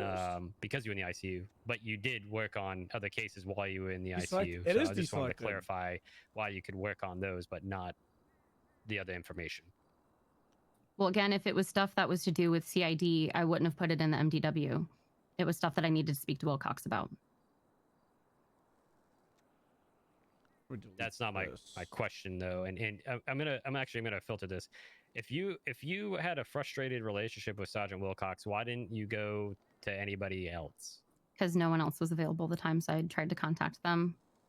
For 2, 3, 4 weeks? Was Control D to help? Actually, even longer. This, if I recall, and having been present and party to the first meeting, when I became aware of this, it was brought up that an Italian man had approached you about wanting to meet, and we greenlit you under, obviously, I don't like using this word or whatever, but under his supervision, to monitor and set this up because it could be fruitful, considering the ongoing situation in Vespucci between the Queens, the Vagos, and what seemed to be some sort of middleman, the Moretti family or something along the lines. So this is about, I believe, 2 months ago. Mhm. So in 2 to 3 months, the only information, because I've read these reports, and I also have access to the privileged information revolving CID, there's nothing really. And I read Wilcox's report that, as is brought up in these Get back interviews, to Oppenheimer. he was basically forced to do by Sergeant Bloom. There's nothing. Because there was no information that was given, and there was no further there was 1 or 2 further meetings, and nothing was profitable out of it. Nothing came out of it. I'll ask a question. Who's Giovanni DeLucci? My dad. What? He is a man that I believe to be romantically involved with Rosa de la Muerte. What else about him? What else do you know? There's one case with him that I was involved in where we charged him with having a hot gun on him after an investigation. Not what I'm asking. What organization do you believe he belonged to at the time? I did not know about the union until that was brought up in this investigation. Okay. Let's back up. Did you believe he was a man of power? I could see that. I'm going to pretty much say in one of your interviews, you brought up that you thought he was in charge. Yeah, it was gotten to the point where I believed that he was possibly in charge of the Italians. But it wasn't verified information. It wasn't verified information. However, I have an officer spending her time with, granted, possibly known or unknown criminals, and you didn't think it was the information that's worthwhile to the police department or greater police department that this person was pulling strings, has a driver, is involved with attorneys. I mean, let's go back to it. You said you were a police officer for over 1.5 years now. One being a detective, one being a supervisor. I'm not a smart guy by any means. I fuck up and make plenty of mistakes. But a duck is a duck. If it walks like one, it talks like one, all that shit, it's a duck. Ducks right? can talk? Quack, whatever the case. Whoa! My point being is... It just said police quack! officers, and this goes back to judgment. That was crazy. Competence. I just question how you could... That went hot as fucking hell. And party to some of this, potentially, allegedly, and not understand that this person's a mover or a shaker. A duck walks like one, talks like one. A duck is a duck. And that Quack. this wouldn't be valued information that could be documented. Someone write that down. Again, this happened that day, and I ended up in the ICU, and I was gonna under a add lot that of as the stress at caption. time. I'm not you saying that it just wasn't. said You you'd just worked on a interrupted me. murder. I did interrupt you, and I'm gonna continue right now. But you just said you worked on other cases in the ICU. I don't really feel like the way you're I added talking it to as me the right now is very caption. professional, and I don't appreciate it. Answer the question. Oh! Did you or did you not work on cases in the ICU? I had a case that I was working on in the ICU, yes. It was a murder case. So you had the time to work on a murder case, and I'm no expert, but those are pretty lengthy and require a lot of time. So if you had the time to work on something to that extent in the ICU, you didn't have the time to simply file any information into report 2613 about open gang intelligence or criminal organization intelligence, potentially, as a person of interest. I prioritized the murder investigation, yes. How long do you think it would have taken you to write the paragraph of information you just divulged in here? I was waiting to talk to Wilcox because that's how I had previously taken care of the situations. So I see what you're saying. I understand that I could have made a report or put it within the gang intelligence information. But at the time, I was prioritizing the murder case over that. Once again, I know Wilcox failed you, and I'll be the first to say that in here, and I accept responsibility for that myself. However, there's only so long over a period of 2 months you can use another person as an excuse. If you know you've had trouble speaking with him as a supervisor, particularly in regards to relaying information, why did you not think it was prudent to maybe talk to somebody else? I reached out to Kate multiple times and she was unavailable. And I did actually come to you and tell you I needed to have a meeting with you, but you were too busy. Okay, let me pull up my phone real quick. Can I actually pull go for it. question real quick? Okay. So in the very beginning, what Metzger was referencing to with the conversation about authorizing you to do this, I was in that room as well. So why at no point did you reach out to me in regards to this when I told you that if you needed help, I was there?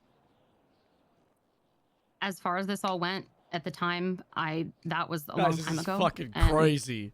Also, you're also another person who is not very available. And At no point did you attempt reaching out to me. I'm asking why you did not. I didn't because So whether I'm not available or not, you still didn't reach out. I You do guys answer continue almost to every phone call that comes through. I would appreciate if I can speak before I'm like talked back to, and the way that you guys are speaking to me is not a very calm manner either. It's Well, coming off I'm very harsh. asking factual questions, and you saying that I'm not available. But yeah, I'm asking why you did not try reaching out once in regards to this. I'll take that on myself, but most of command and a lot of command in my experience have not been available, and I'll take that on my back, I guess. All right, I'm gonna ask a couple questions, and this is even going against things I might have said. Sergeant Caruso. Yeah. Lou. What's up? Sorry, I got ice cream sandwich. What's up? That sounds delicious. Mint chocolate chip. How often are you on duty and available? 5 days a week. Usually, at least 8, if not 10 hours a day. Sergeant Nixon, how often are you available? 5 days a week, 6.5 hours a shift. Sergeant Nolan.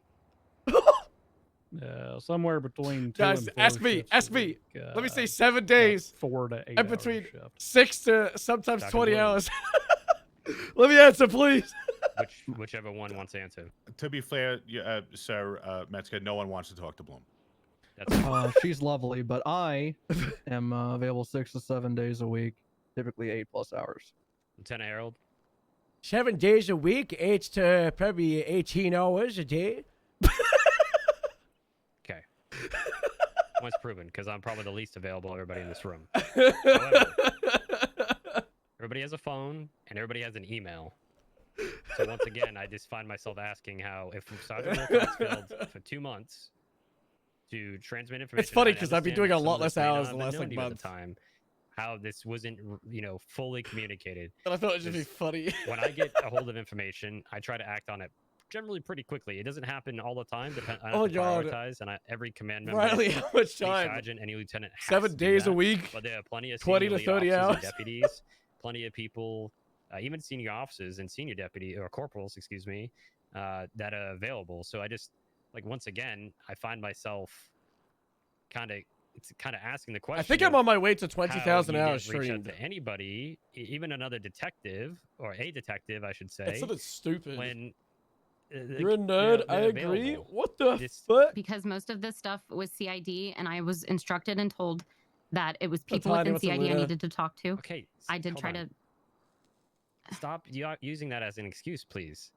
This is, I'm talking in general about a problem. If you had a problem with relaying information, you don't have to tell somebody, right? If I go up to, I'll use Nixon as an example. If I walk up to Sergeant Nixon and I'm Officer Metzger and I say, hey, Sergeant Nixon, I'm having a hard time reaching out to this person. Can you help me so I can get this information, which I will not disclose to you?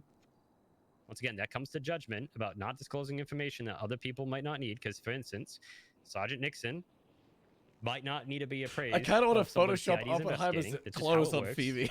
sometimes. But there's always somebody you can usually go to. This and stupid that's- hat. I just That's not the feeling I've had within the police department. That's not my experience. A lot of people have felt unreachable. I did bring it up to 2 other officers about the communication issues I've had within the department, and they actually agreed with me. And that was supposed to be taken up the chain of command. My hours the last 30 days is actually pretty low. Okay. It's the lowest I've done in like 2 or 3 months. I've heard some of that stuff. I'm sure everybody has. But May we're fixing anybody it. who's ran or been involved in running Nash, how many officers and deputies are there? It's like 130 something. Not Yeah, including over cadets. 100. And Thanks, I will state the fact that You wanna anyone see who what I reaches made out to me, earlier? I usually help them, even if it's not right that instant. Before I get off duty for the day, I usually reach back out. And I make that very clear in the cadet program that communication is key. If I'm not available right then and there, to email for me to come around and help. My point is, I just don't know, and I fully take and accept responsibility and blame for some of this stuff personally. Guys, I because feel like in it's my kinda fault, like regardless of if I knew about it or not going on. 'Cause beating I'll the dead quite horse frankly at say this if I point. knew about this a month and a half ago, I would have absolutely put somebody's head on a whatever the like a tree stump and fucking Like, she's already dead. because it's unacceptable. There's a lot of things unacceptable, and I've got a lot of things in my own shop that I got to fix now. But I just don't know how long I can continue to hear that this one person failed me for 2 months, and you didn't think it was okay to go to somebody else. Lieutenant, can we point out some evidence? Yeah, you can. All right. So in the evidence area, there is Phoebe text. I saw Phoebe text 2, 3, 4, 5. Oh my God, the 6, MBW isn't in black and 7, white. 8, 9, 10, and 11 are all Phoebe trying to get a hold of Wilcox to get this shit moving. I can meet whatever, all job fair. I Okay, good head there, understand correction court, City the Hall, tribunal's I'm out front, frustration on my with way. Phoebe continuing to go to Wilcox. I I'm at VPD. understand maybe it would have We'll been meet you in a better moment. use of discretion to go through a different direction. Get a with minute, that. just want to touch But base. During that time, Call me when you're free. Actually, we'll catch up with you tomorrow. did you not promote Wilcox? Need to Wilcox talk when got you're a in. promotion in that time. He's been commended. Can we chat I when you're don't available? understand Tomorrow how I the can. tribunal is holding Phoebe to this standard. Tomorrow can need to hit the that she hay. should have gone around It's to somebody Poland. else, to someone who is literally getting promoted, someone she should be looking up to. It can't be all Phoebe's fault. I mean, that's something pretty much any officer would do, is go to her point of contact. Follow the chain of command. That's what they're told to do. It's I think drilled into Wilcox should them. get She demoted. did that. Did you not hear what I just said about cleaning up my own shop, Sergeant Nixon? I do, and I Did you think not that hear that there's going to be consequences, but this is not the place for me to elaborate on them in front of the greater government public. This is not about that right now. He's good. This is about the person sitting to your But he ain't right. locked in. And Correct. once again, I'm going to ask you a question. I'm going to use you and I as an example. If you spend 2 months trying to relay a piece of information or set up a meeting with me, what would you do as a sergeant or just an officer in your personal experience? I might go around you after a certain point. Okay. I'm going to use anybody who's interacted with the director of police, Bob Smith. That man is the hardest person to get a meeting with. But there's a reason there are 4 people that have bars on their collars, right? So if people are having frustrations getting in touch with him, they could find any of us, right? Well, anybody having a problem with one of us can go to the other 3 or a sergeant or whatever. My point is, I can only use Wilcox as a scapegoat, and he is to blame for part of this, but I can only sit here for so long before I say, is that the scapegoat for all of this? That's not at all what I'm trying to say. I think the defense's side here is just the key difference in the word excuse. It is. I understand that it's not an excuse from the defense's side. It's an explanation for the actions. It might not be up to the standard that satisfies you, but I do believe that it explains the course of action and her reasoning for doing what she did. Also, most of the information that I needed to relay to Wilcox, I was able to, at some point, eventually relay to him. As far as the information that I had, the only instance that I was not able to relay information from was the day of the car. That stuff I had not been able to relay yet because I ended up in the ICU. Wilcox ended up in the ICU, and then he'd never contacted me again. And then I spoke to Bloom about it. With all due respect, I am personally going to remove myself from taking further notes in relation to this because, frankly, we have spun enough tires on this, in my opinion. I think that you know the answer you're looking for, Lieutenant. I think doing the poll around the room to see how often people are on duty is completely fucking irrelevant to what the answer either perceptively should be or has been up until this point. I have one final question. This is what Lady Hope just sent me. Okay. Are you going to omit any? This is not me saying. Is there anything that you want to say or admit to doing incorrectly or wrong before we move on? That's it. That's all I'm asking. Anything that I've already admitted to or whatever has already been said as far as my side. Okay. All right. Does anybody else have any further questions? Nolan, Zimmerman, Nash, or Harold? No further questions. Gemma? All good. Okay. All right. We're going to move to closing statements, starting with the investigatory side. So Sergeant Bloom, That was so fucking or crazy. Attorney General Greco, you're free to come up to the lectern. You want to go? Yeah, I just have some notes I'm going to touch on. I'm sure you have something actually written out, right? No. Oh, cool. All right. Go ahead. Excuse me. God, it's so hard to move by. It's fucking like she is a great cop to have around. She just Alrighty. fucked up. So big. Today, to not beat a dead horse, I won't go as in-depth into my closing as I once had planned on doing. The tribunal's done a lovely job of doing cross, something that I wasn't allowed to do, given that this isn't a courtroom, so thank you, tribunal. Some notes I would want to touch on is the obvious several lapses of judgment. Yeah, we that just are talked about making new cops. equivocally just We got my a system bad. It for won't it. happen again. A lapse of judgment of getting on duty while on medication or after shortly being off of medication. We're in dangerous situations every single day, and this woman saying that she willingly came on duty after double transplants, and we're just supposed to be okay with this. All of her excuses even have holes in them. As far as a hearsay argument and speculatory arguments, I think that the real people that should look in the mirror here is the defense side. All of these people who the blame is being shifted onto are not currently present. They can't defend themselves. Thanks, Ted. Everyone on this panel, bar Gemma, has access to Phoebe Finch's phone records. You've had it, whether you know it or not, through locked DA/command subpoenas. One thing I would like to clear up is, yes, Finch is right.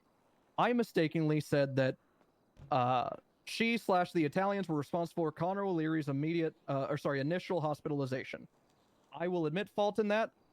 I'm telling you right now, tribunal, I don't believe that's the case. I do believe the subsequent attacks are her fault. Why are the Italians carrying out a hit on her behalf? Just coincidence? I mean, think not. Did they just decide to do this on their own volition? They were already having trouble selling her out. Whenever Davis wanted to flip, he initially fed both Greco and myself a load of bullshit. We offered him an immunity agreement. That's why he was handled with, quote, kitty gloves. Guess what? That immunity agreement was never signed because that dumbass fed us a load of bullshit because he was fishing to see how much we knew about his organization. Once he realized how much we knew about his organization, he came crawling back to Bloom. Me, Bloom. I'm talking in the third person, not my wife. My wife? It was at this moment that he was aware of how much information I knew. I was able to accuse him and give him exact timestamps of when he was at the hospital doing illegal activities. When do we offer criminals and CIs immunity agreements, you may ask? To get the bigger fish. Yes, he was the one to pull the trigger. Yes, he was the one to felony trespass. Who gave the order? Giovanni DeLucci, Rosa Delamorte, Leonard Falcone, all of these individuals. Who was present for the, quote, venting session that led to this? Phoebe Finch. As far as any malicious prosecution goes, I implore everyone in command who has access to this, not just the tribunal, to please spend the time to go through this interrogation. Because guess what? Good cop, bad cop is a fucking thing. I'm the bad cop. I'm okay with being the bad cop. Greco came in, swept up, lowered Phoebe's guard. Greco just said that we know that. And as far as kitty gloves, that interrogation was me reading off a just timestamps to Finch and asking her to clarify. Yes, I use an analogy of a freight truck moving towards her Whether she complies or not is up to her. And that metaphor was painted as, are you going to get hit by it or step aside? So, I'm sorry that I used interrogation tactics on a fellow officer after reading her Cassidy rights. A seasoned officer, apparently, who should know her Cassidy rights.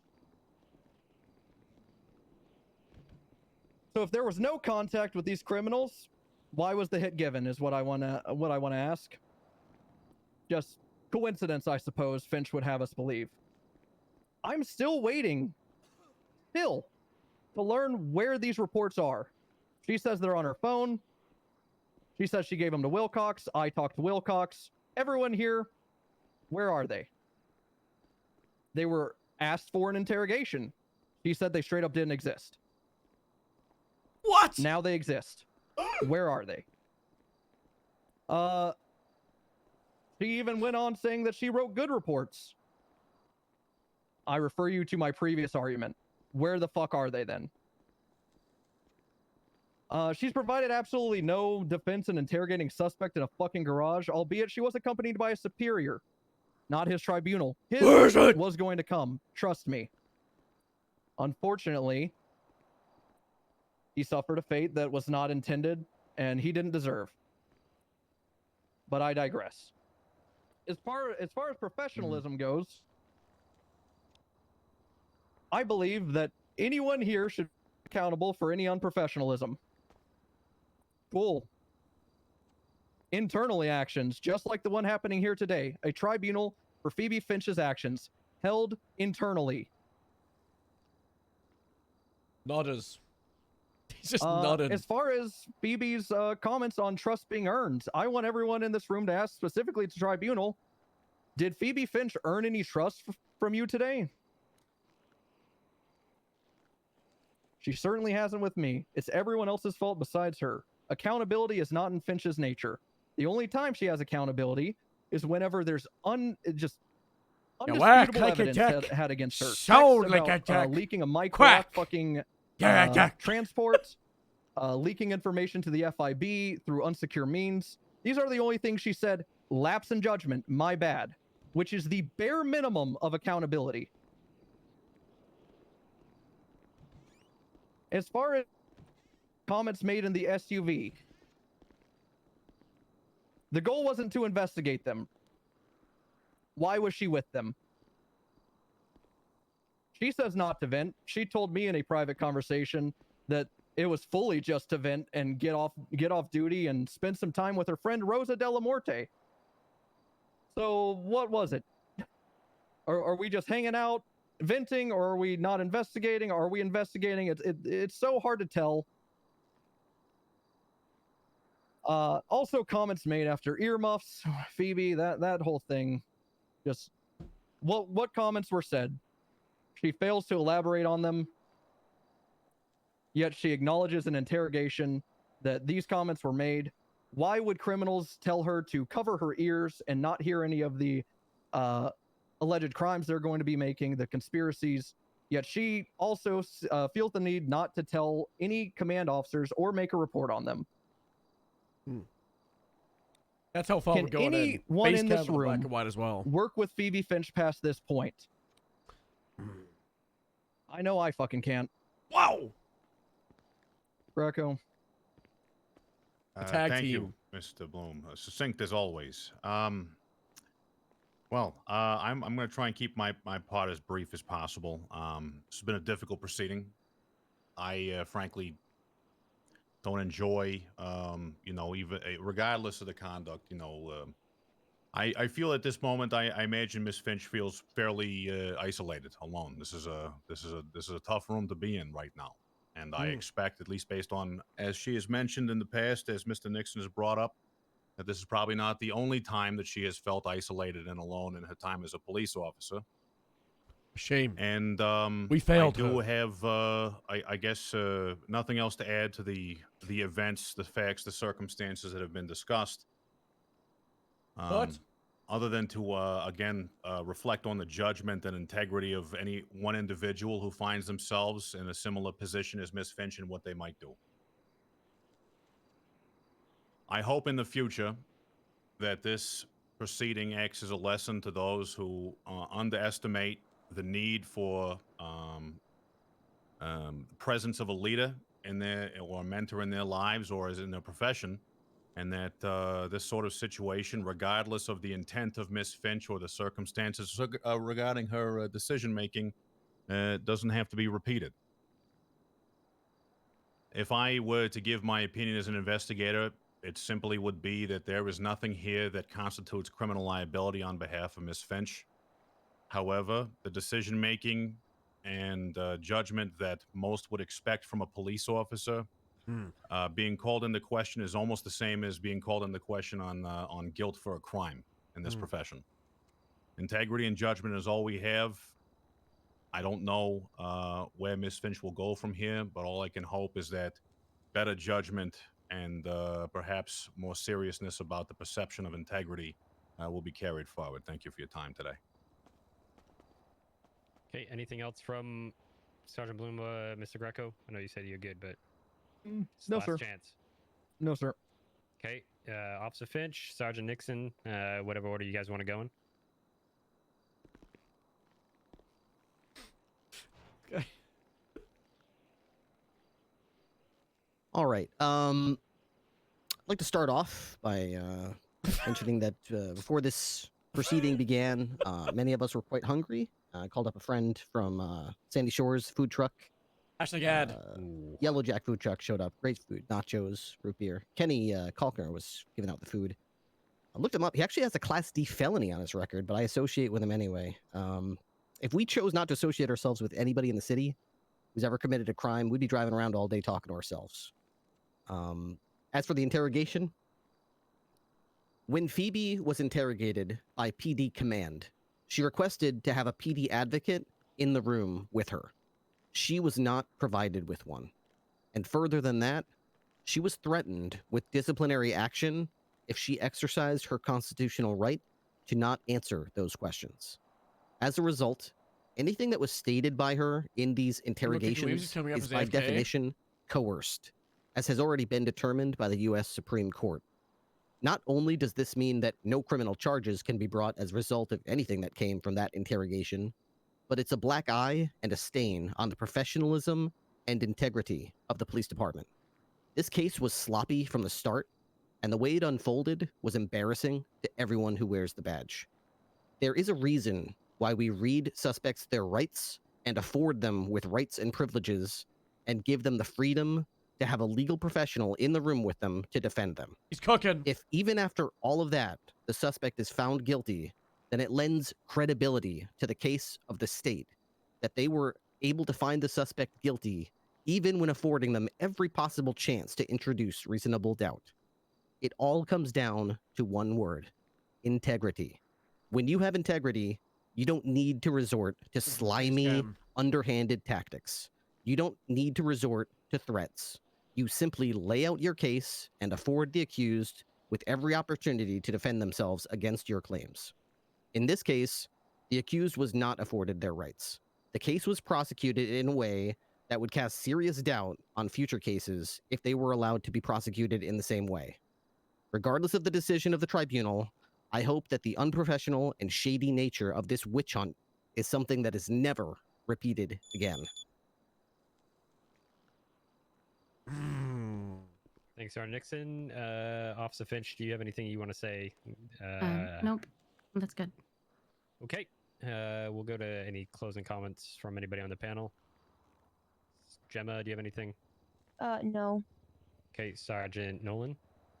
No, I'll hold mine for post. Okay, sorry, I almost called you Nixon again. Lieutenant Nash. Nope. Harold. Not at this time, but thank you for taking your time today. To all of you talking, very, very nice. All right, we're going to go into recess, and we're going to move to deliberate in the sergeant's office. Actually, we're going to go up to the 5th floor, actually. So we'll be in recess for the time being, and the panel will move to the 5th floor. That's all. Thank you. Any of y'all come up there and interrupt the deliberations, I'm throwing you off the fucking balcony. I would believe that. Orion. You Hi. gotta go to the left side. There's food here. I'm a Oh, there's food. There's food. Food? I'm sorry. Did you say food?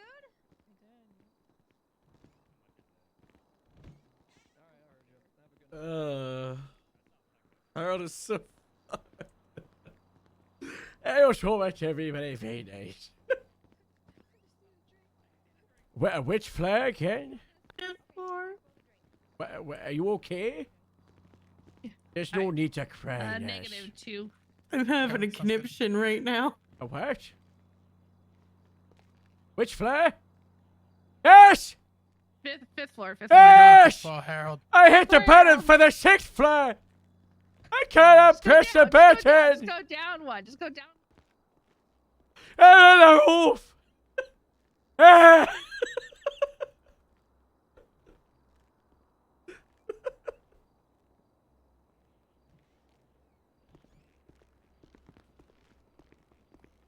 Hey, Harold.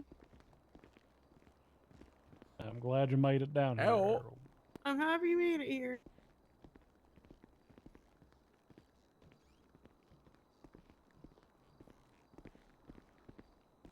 All right, there's It's too much dark, happening. Pasha. Me? That door is locked. Yeah, Bob likes to. Why don't we Can go you to big office my just to God. fly below this? Yeah, I think that some we of can these just paw walk it- prints need to be cleaned We can up. just walk over here and just sit. Oh, I've never chill been in in here. I'd rather keep that. It's fine. Well, there's a It's time like, for everything. it's like mystery, finding out what's on the other side. Why is the door? Let me chase you, my. Is it broken? I got you. No, it's working now. Key was messed This up. place is a mess. Do you want me to Jesus. lock it again? Yeah, you can. Didn't lock it. It's okay. It's having issues. We can leave it. Okay. I think you guys are at a disadvantage because you didn't watch all the. It'd be Yeah. so funny if I I just start with watched saying, like I think it's about like 30 2.5 minutes. hours of them. Yeah. I'm not gonna watch Yeah, that. that's why I watched them beforehand because I wanted to at least have questions. But thoughts. I guess we can just start with open thoughts. Nolan, I know you got some. Yeah, honestly, the stuff that I thought I wasn't going to care about, I did, and the stuff I thought I was going to care about, I ended up not caring about. Yeah. You want to elaborate? Yeah. So obviously, the text messages about the block situation, I am. That's the most cut and dry one, in my opinion. Agreed. Yeah. Regardless of how innocent the circumstances, relaying direct information about the ongoings of your job to somebody outside of that. I mean, if this was pillow talk that happened 3 hours later, who gives a shit? It Right. was within the time frame of the arrest and the transport. and the I trial close to you, before. Harold? Yes. I wanted to sit leg in leg with me. Metzger's warmer. Yes, true. Nice. That's when I lean Yeah, into true. it. Metzger just I'm knows closer that, to or Harold knows that Metzger's a nader also. There was also some what I would call inherently suspicious information that was transpired there. Which one? The block situation. Whenever she says, I'm also going to go to this other thing afterwards, there's a lot of people here. It almost suggests to me that there was probably this inherent, she knew he would try to do something stupid if she didn't suggest that. No hard proof on it, but that's the easy one. She fucked up there. The other one, I didn't think I was going to care about when the investigatory team was talking about sending information to Keller with the FIB, and they were all bitching about the phone thing. I was thinking to myself, fuck, every goddamn command member is going to get fucked by this. The 49 fucking people in the FTO chat are going to get fucked by this. The SAHP's got their own fucking chat room. So does GRAPESEED. Yeah. Yeah, LSPD has one, obviously. So does LSSD. I think my concern with that one more, and sorry to cut you off, is more that it was unsolicited and nobody in the chain of command within the PD was involved with giving information to, no offense to Keller, but Keller. I have no problem with the FIB. We work in tandem with them, but yeah. As a regular officer, not even going double checking that the information got passed through CID, especially when that was kind of her chain of command there. Yeah. To me, I wasn't really a big fan of her going straight to them. Greco sent me something during it about that, and it's apparently he has access to reports as the AG. It's in there. I didn't get to fact check it. It's attached to something, but it was from before the MDW like changes with pasting. I think it was done, and so it doesn't appear to be in there anymore. But it was. But the point still being, nobody, like, regardless of somebody passing it on or not when they should have, right? Which I was not aware of, but not even asking. Yeah, what she should have done is gone to a command member with the Mm-hmm. CID and said, "Hey, why was this never passed forward? I thought it was going to be." Mm-hmm. Instead, she just elected to fucking take it completely outside of her command structure's hand and just do it her fucking self, which is not okay. I feel like I kind of like have a duty, especially with the Hold on a lose second. text. I'm gonna on my Good thing you guys have the president. phone. I'm gonna Is to bring paste up the Candace alleged thing, incidences, if that say makes sense, or why we what made is it, that alleged, decision, offenses. Yeah, and just so why we can kind of it might be cover and like, relevant did here, this happen or did this not happen? If that makes sense. or why Yeah, no, that she might does. be getting fired. Would you be okay if we took either 5 minutes also before we continue, or Yeah, before we go back, we can take a yeah, quick, because I just have a wanna get list through of deliberate. I have a list of bullet points as well to kind of touch base on with all of us. Can I bring something up now, or is no? I see no problem with it. All right. Around, let me think. 3 months ago, it was a lieutenant's panel between myself, Lou, Bob, Sheriff, and Connie for Candace. How much do everybody here know about this? I mean, I think I was aware of it to a You degree. know, don't know. the exact I knew about the details. stuff from after. I took the initial complaint pertaining to that, so The very brief, Gemma, is Candace got kidnapped. No one responded. Candace's friends called 911. Nobody responded. Some of Candace's friends got the kidnappers and stole a phone from one of the kidnappers. That phone was given to Candace. Candace tried to give statements and was shoved to the side and ignored. Candace reached out to a superior at the time, Brooklyn, and asked for advice on what to do with the phone. Candace was given advice by Brooklyn about hacking into the phone, but not how to actually do it. Candace hacked into the phone, violated the Fourth Amendment rights. Basically fruit a poisonous tree, had stolen property, and then went inside of it to look at privileged information. At the end, Candace didn't really use this information when she realized that the phone was a private one and not a burner one, because she thought it was a burner one, and they were allowed to look inside. Candace, handed it in, brought it up, and eventually it was the big panel about the misuse of the hacking in and all that stuff. And it resulted in Candace not getting fired, but Candace getting suspended until the next academy, which was it 1 to 2 weeks? Yes? Something. Yeah.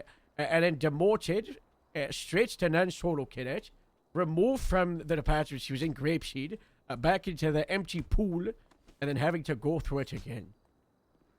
Does anyone else hear the distant sound of fighting? I hear just a bunch of bodies slapping the fucking That's ground. Hitting the floor. That's very annoying. I hate it, to be honest with you. I hate it. So, I ask myself, and I have a few times, what is the difference between this situation and Candace's one? In Candace's one, there was a lot of the police failed you, and I still very much believe that a multiple points along the way, Candace was failed. And it was essentially around 70 to 75% the police's fault, and around 25% Candace's. I look at this situation, was Phoebe failed by the police? Sure. Wilcox, absolutely terrible, fumbled the bag, as they say. Fucking. Can I add something into that? Sure. Like at that point there, we like the conversation before she even went into the whole undercover thing. Both Metzger and I were there, and we set out clear guidelines and we said if you cannot contact someone who need help, that we were very available. Not only that, but like we have made a lot of changes since the whole Candace thing to make it very clear that if they cannot reach someone that they feel they need to contact, they can come straight to me, or they can come straight to someone if they do need help. Yes, Make it very clear. I agree. To continue where I was, multiple times Phoebe was failed by the police, but also Phoebe did fail the police. Regardless of the bad actions, the way she operated as the LEO was part of her faction was not a member of the team, but was someone solo. And is that because of the context that she was failed and pushed out to not feel like a member of the team?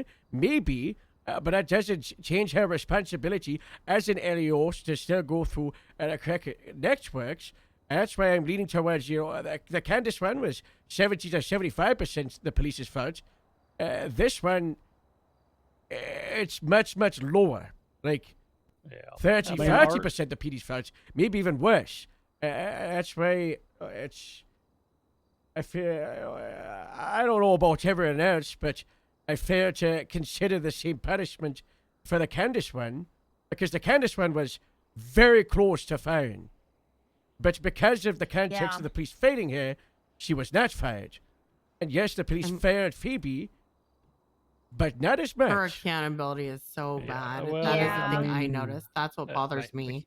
So I'll give you guys context. Nash might know or Harold might know this, but the day I suspended her, I gave her 3 opportunities to take responsibility for what happened in front of Sergeant Ferraro. So I think Ferraro was there when I suspended her.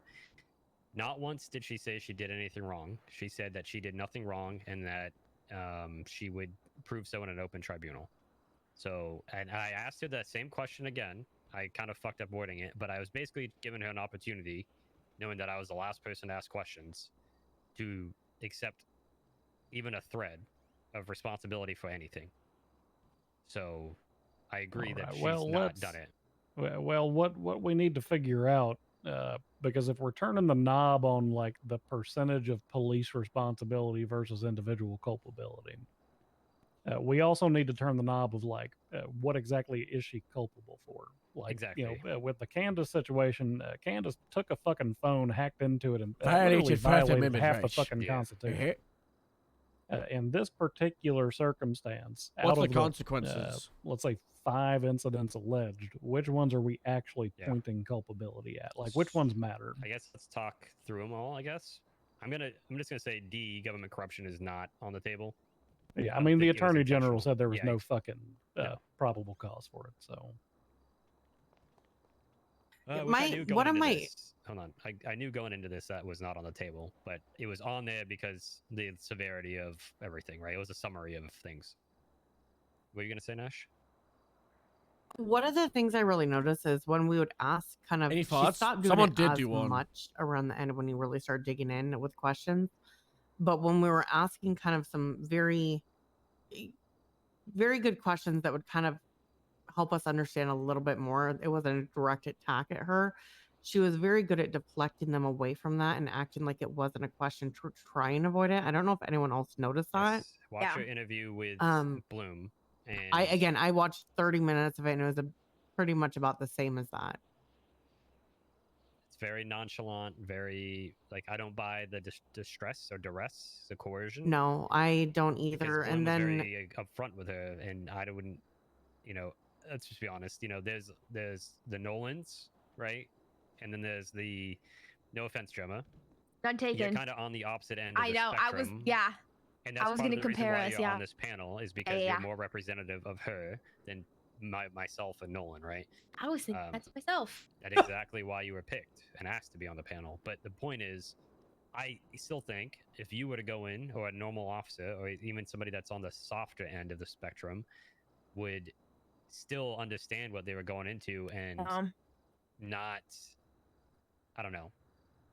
If that's coercion, then we are probably violating the majority of the city's rights anytime we interview them. I mean, look, I didn't hear nothing about a sensory deprivation chamber or anybody being tilted onto a waterboarding table. I don't think there was anything coercive. I'm pretty sure he gave her multiple opportunities to get a lawyer, and even when he left the interrogation, because I watched, I think it was 30 plus minutes, but like he would go and double check again. They double checked multiple times if she wanted a lawyer. When he came into question, even asked up front, "Are you sure?" Like he basically reaffirmed she didn't want representation. And for her to say that, her taking a lawyer would make her possibly look guilty was kind of a bad take and made me kind of honestly, I kind of switched my thinking a little bit. Thinking? I would think that that's a guilty person thinking. You're trying to go in with no lawyer, so that we look innocent when you are in fact we guilty. can't use that as some guilt, right? Getting a lawyer is something that we're not allowed to use against somebody. All right.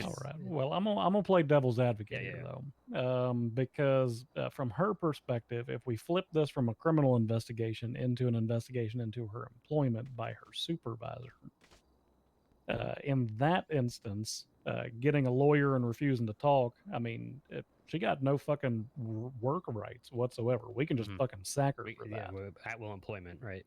So what y'all are saying about we can't use it in a court of law and like all that, you're considering we're investigating a criminal. If we're investigating a police officer, we could just fucking fire her. Yeah, exactly. And I will say this: the reason we have a tribunal is for her to be able to defend herself. It was even brought up in there about her having the right to stand up in front of everybody and say her piece, and she elected for an open one on top of that. Like, right. Exactly. So. Yeah, I mean, I think the open tribunal is so that, cool. I can understand it's going to create the so much degree of drama in the PD. There's a degree of stress she was probably facing during that interrogation that your average criminal individual, they're stressed that they might go to jail or get caught. If she's got that plus, she might get fired. Like, think about how it affects the normal rank and consider. file. I just have a hard buy on coercion. From what at least from what I watched, right? And this is why we have 5 of us. There's my perspective as somebody who does interview and interrogate people. That did not come off as I have a question. Somebody being forced to speak. Shut up, Weaves. No. Granted, I didn't see the part she said where Bloom threatened her with whatever, right? That like wasn't being on a the freight recording. train or whatever. Well, that I saw. It all that I affects got. it. I mean, I think anybody who's been a police officer and done any interview, sometimes we embellish statements. And I got it, right? Maybe not the best thing to say to a fellow police officer, but I mean, I don't think I wouldn't have conducted the interview that way. But there was a lot of information that was elicited from her interview, whether she knows it or not. Yeah. So yeah, I don't disagree. I don't think that it rises to the level of coercion. She wasn't being interrogated for like 20 fucking hours. They weren't flicking the lights off and on. It's like an hour and a half total, I think. I don't think that it was coercive interrogation necessarily, is but I do always think gonna be that there's intimidating. some weight to what Nixon was throwing around in there as to, if you're an officer, a superior officer investigating a lower officer, and they say, "Can I get an officer advocate?" and your answer is immediately, "No, I don't have to do that." I can see that adding a degree of stress, not coercion, but stress. Mm-hmm. And it's exactly why we afford them for a tribunal. Yeah.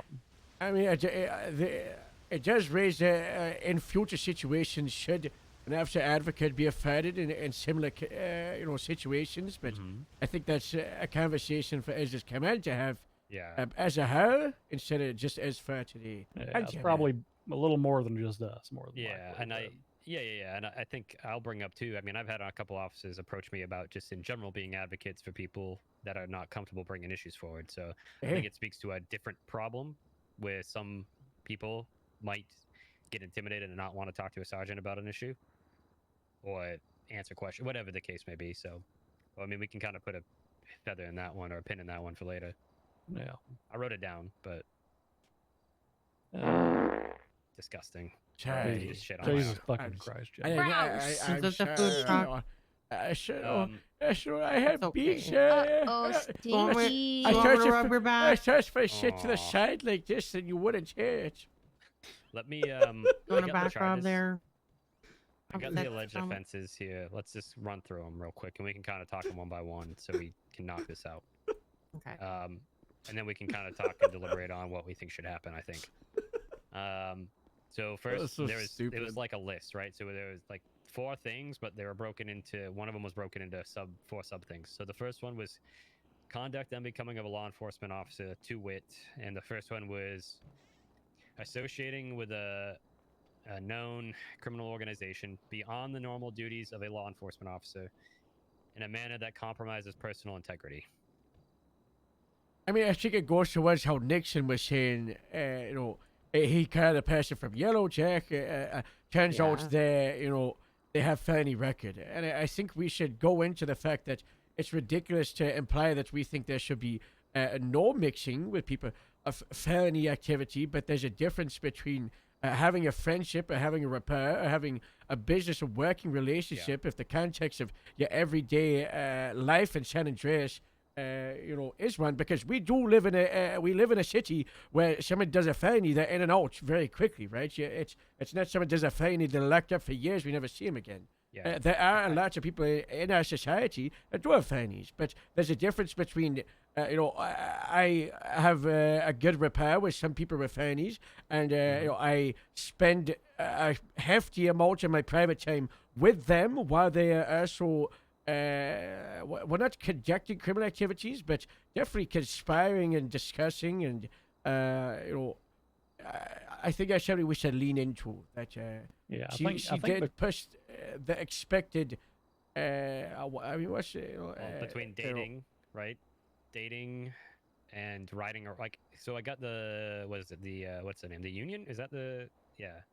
I know at the time she says it was unknown, but I think that was part of the question. Is there's the difference, like you said, of having a rapport, being friends with in a friendly manner, but I think where's the line of I get off duty and I go hang out with Mike Block and go to his house and have a beer with him. You know what I mean? I think I guess that's the question: is where's the line? Yeah. It's where's the point? Was her personal integrity compromised or not? Well, from and her the question from my perspective is, did they prove that even if that line exists, even if we were to draw it at the, like, let's say we drew it at the stage of, you can be friends with criminals, but if you are present when they're conspiring to commit criminal activity, then you got to report that, right? You should say something. Yeah. I think there's a difference between. Sorry. If we let draw the them to line hang right out, there, we even, do community did they service with prove them, that happened? and we try and empower them to do legal Well, things. you got a CI, a man that's flipped with full immunity, saying Just it. going off duty and hanging with them. I think the idea is, this isn't a court of law, right? So what's the standard of proof? Where she just says no, it didn't happen, but they both corroborate they were in the same spot at the same time. And then in this case, I think and I didn't get to ask the question is, if Connor O'Leary was attacked in the hospital, how did they know and We send him hate a Connor message to O'Leary. leave Phoebe alone? So, my question there is that compromising your personal integrity? Because I think in Mr. Davis's interview, he implies a reasonable person. He actually implies that a reasonable person, he didn't know she was a cop at the time, he said. Yeah. But knowing after the fact that she was a police officer, that he thinks that any police officer in that vehicle that would have been in that vehicle off duty, saying the things that he said she said about Connor, or any of the things that she may have informed any of them about, would know what they were asking for or what to expect from that situation. Because he full on, I think, admitted about shooting, and I asked Bloom about this specifically because he kind of said it was not. It wasn't an opportunity. It was an opportunity attack, from Davis's recollection, with where they happened to cross paths in Zona. He asked him who he was because he recognized the eye patch. Gave him a mouthful basically, and then it turned into a fight in which he pulled his firearm and shot him multiple times. So I watched a little bit and then I stopped because I wanted to hear the entire case, all from both sides, see how they argue it. So I guess the question is, Also didn't think it'd be fucking 2.5 hours longer with the VOD. We could watch it now, but offenses occurred. I think they want us to wrap this all up today. Because Davis alleges that she sat there when Giovanni DeLucci, the supposed leader of this organization, got out of a vehicle. This is after the Archibald's death, or somewhere in that time frame.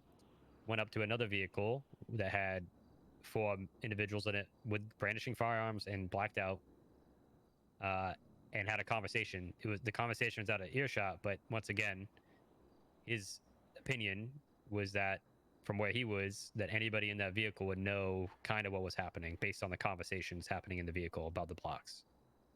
So I'm just kind of question. It's not questioning. It's just I don't know where to draw the line on that kind of stuff, right? Yeah, because the question becomes clearly, since this message was sent by not one but 2 individuals, twice, she said enough for them to at the very least, she either directly knew what was going to transpire, or she said it in such a manner that what was happening problem to with the her appeared panel is so you watched the grotesque that interrogations two people before. felt the need to act on her behalf. Because interrogations are from And the he's admit like one the of them point of view has straight up on of Bloom's side has made a deal about that.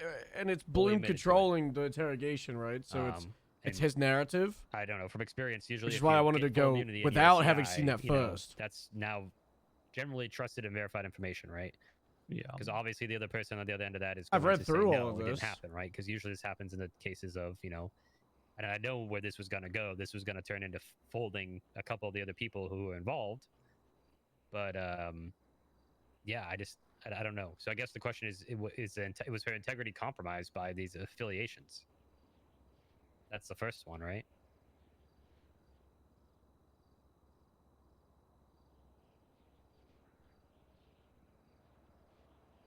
Anybody? Gemma, what do you think? Haven't you guys learned not to start with me? Yeah, Well, okay, I want to Nash. start with you. Well, I don't Can want we to start with Gemma? Yeah, Gemma, actually, the reason you're here is because you are the closest in rank to her, and not only you, and this isn't meant to be, No. I'm not pandering to gender, You're but not you're also you're a not woman, offending me. Oh, and okay. you're also closer to her in personality than any of us. So there's a reason you're here. It's to give a fair, give her fairness to Yeah. some degree, and also to get a different perspective. Yeah. Well, honestly, I agree with a lot of what the stuff you're saying. If I see, during this whole thing, I was trying to put myself in her shoes, and like, if I was in that situation or anything like that, like, I have friends who are criminals, but I'm not going around being like, oh, hey, Mike Block's being transported, just giving you an update. It's not, because I know as a police officer that's not something to do. So I think Lieutenant it's just Gemma a whole showed lot up. of lapse of judgment. She's bad, very bad decision making. Yeah, I don't know. Obviously, like, very obviously. And then the whole car, when I don't know where it was with her in the car, and then the whole earmuffs things, but then the Knowing car. stuff.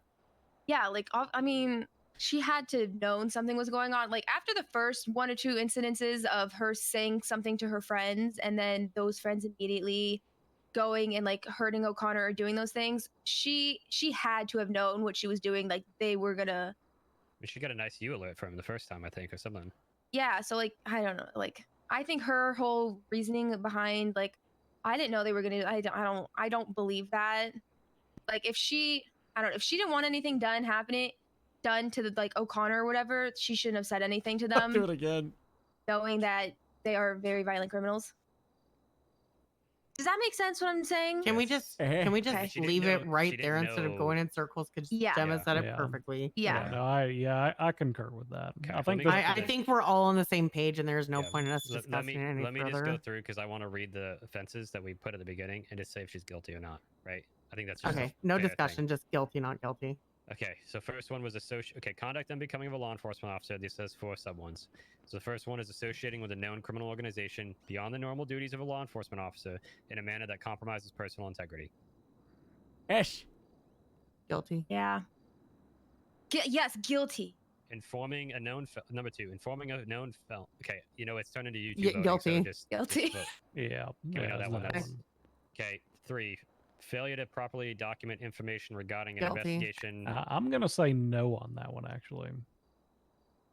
Okay, go for speak. Yeah, speak Yeah. about it. Well, so a lot of the stuff she's being accused of not documenting is you had a 3-minute phone call with dumb fuck mafia guy or whatever.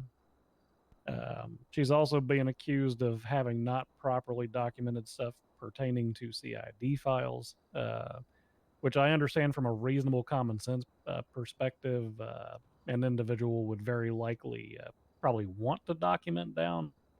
But it also sounds like she was led through this fucking ring of fire by goddamn Wilcox, who said, "Oh well, Yeah. if you want to get into That's a CID whole other eventually, and you thing. want to be a fucking detective, you jot it down to me, and then you share it, and then I'll put it in the document for it." Honestly, I think that this was training failing her, and frankly, no offense to you, Metzger, but I think this is the fucking CID failing They fucking her. failed it hard because they did. I'll say it first. I said it multiple times in there. I take responsibility because if I would have known about this being an issue, it wouldn't have fucking kept happening. Yeah, I mean, can I add into that? Hold on. Because we had multiple conversations about Phoebe, and it kept coming up. Well, she's not doing anything anymore. She's not doing. You know what I mean? We kept asking because we always talk about prospective detectives, right? It's just what we have to do. And she came up, and the discussion between Kate and I think Riley as well, was she's not doing anything. So we didn't know that there was an issue. We just thought she wasn't doing anything because we hadn't seen anything. Come to find out, obviously, what we all know now, right? Yeah. So, you know, but I don't disagree. And again, you know, from the other side of things, you know, a reasonable person probably eventually over the course of 2 months would have sought an alternative path. But to the best of her knowledge, the thing she was doing was working up until the exact fucking moment it was not working anymore. Sorry, go ahead, Nash. No, I was just gonna add in saying, like, I'm pretty sure in the conversation we had before she did that, we even laid out the expectations that she needed to document stuff. I'm not saying document in every single phone call. However, you do have to. We can't look at the whole PD failed her thing when it comes to training. And I'm not saying it because it's my department. Because I make it very clear that people need to document stuff. And even if she felt like she wasn't supposed to put it in the actual MDW for people, why did she not have it kept somewhere else so she could have easily handed that over to us to see that she was actually keeping track of it? Okay, going back to comparing her to me, if I was in her shoes, I would have been documenting that shit eventually at some point. Lapse of judgment, bad decision making. Yeah, it's just it doesn't. Anyone who wants to be in CID, even if you were told that from Metzger or not Metzger, sorry, Wilcox, to not put it in a regular report, someone who is interested in being CID, common sense, like, and if I love you, Gemma, but if Gemma's saying pop-off it, queen, that's what I'm saying. Why do you not have this marked somewhere else if that is that's something that you want to be in? I would, you know, it's the same thing there is like, we look at that stuff to see people's progress, right? But my question, this is the reason why I brought up the number 2613, the gang intelligence report, right? And it's not even just that, it was just a point of like, there's plenty of sensitive information, but because it's in a law enforcement only format, right? The civilian reports, other than the AG and the DA, right? I got that, but they're privileged in this sense. You know, I was kind of confused why there was this, and this is something I got to address with Wilcox too, and it's probably not going to go in his favor. I'll just say that. You know, why are we afraid to put someone like that in a civilian report and pass it along? Because it's privileged information that's secured. I don't know. It's just it's like a hypothetical. Not hypothetical, but rhetorical. Yeah. Also, well, and there's a certain degree to like her statements have to be taken under a microscope of like almost every response she had was, I was stressed out, so I was not thinking clearly, which honestly does not impress me. But back to what Harold said a little bit ago, I like that they say if we're looking at the 30 to 45% that the PD failed her on, I think this is a huge chunk of it. And that's the reason I'm a no on this one. Okay, Nash, what's your vote on this? Or Harold? Same as no, you know, it's pretty simple. You know. It's not fully on her, so with that, I will be fine taking a no on that. Okay. But she definitely did fail in some parts there. Yeah. Yeah, that's fine. Well, right, not guilty, but I think when I explain this, I'm going to explain pretty clearly that there's definitely fault on her behalf, but yeah. Okay, and the fourth one under this one is unprofessional. Okay, we didn't talk about this at all in the tribunal. If you look at the command report, the very bottom thing on Bloom's statement is about how she disclosed that she was suspended and that there was an investigation this part. after the fact to people, and Bloom was talked to about it by somebody at a restaurant. What? Is that at the very end? Yeah, the very bottom. Yeah, okay. Not very bottom, but before the command notes, it says, I'll read it. For the 19th, Bloom goes to Up and Adam and meets with Marijuana. Juana informs Bloom that she knows about an officer in trouble. Bloom inquires. She says Finch, blah, blah, blah. So apparently, she said that Finch vented to her about Bloom, and then Finch does so often. I'll be honest, we just put down here dismissed because it's just they didn't talk about it.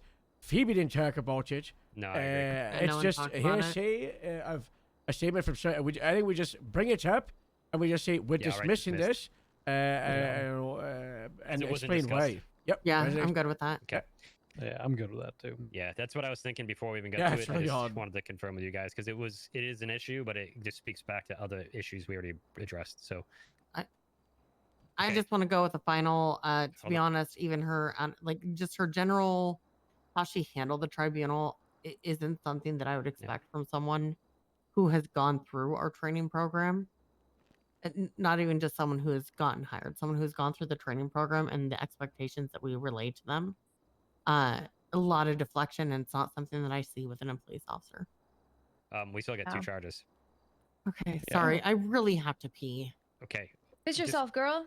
No, don't I'm do that. about Let's to. do this. Okay, let's do this, and then we'll take a couple of minutes while she goes to the bathroom to think about what we want to recommend each person.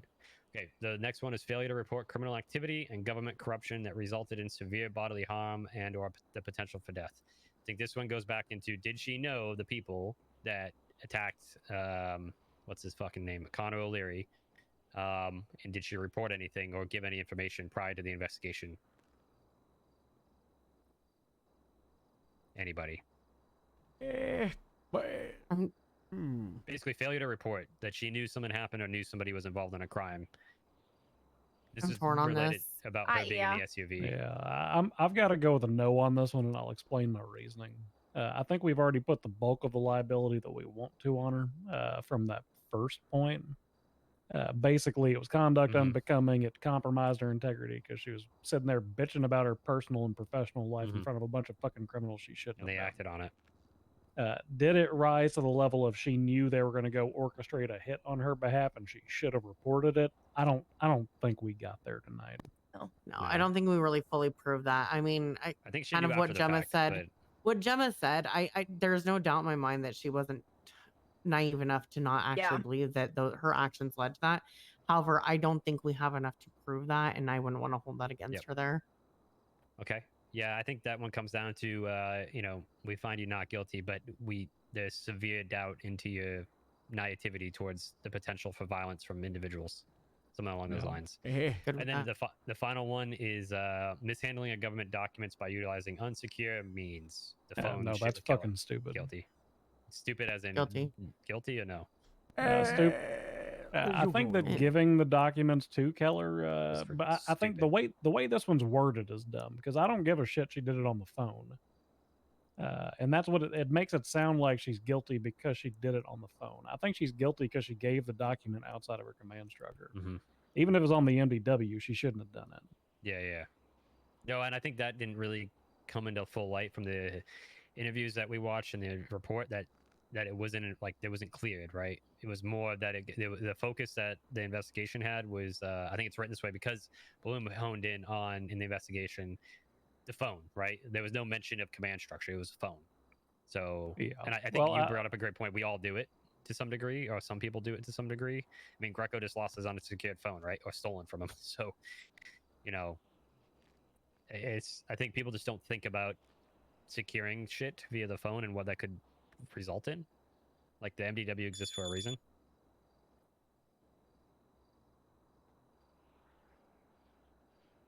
I'm just gonna write guilty, but explain more so for the fact that she went outside the chain of command, and that's the mishandling. It wasn't cleared information release.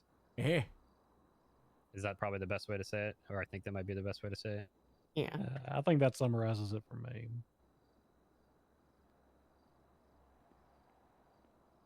Okay, not clearing information release with cock. Okay, and then government corruption, obviously not guilty.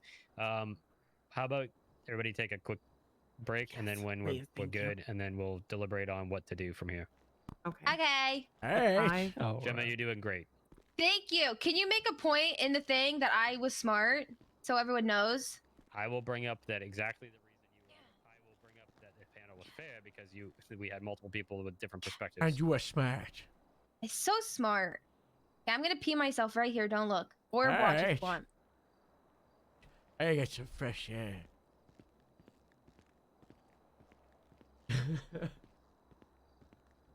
I love this filter for this. It's so funny. Really just feels like Oppenheimer. And with the soundtrack as well.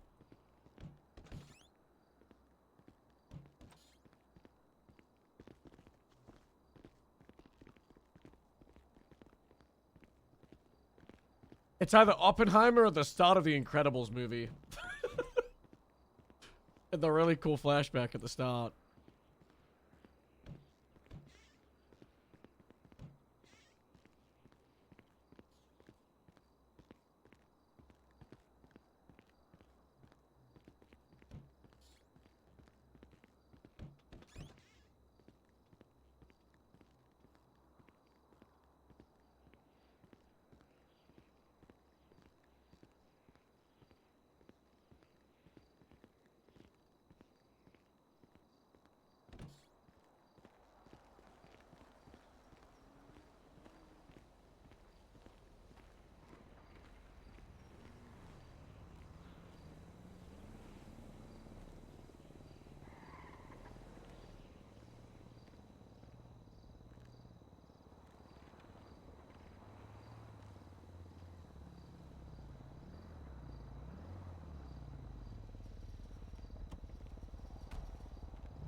Hey, Gee, okay.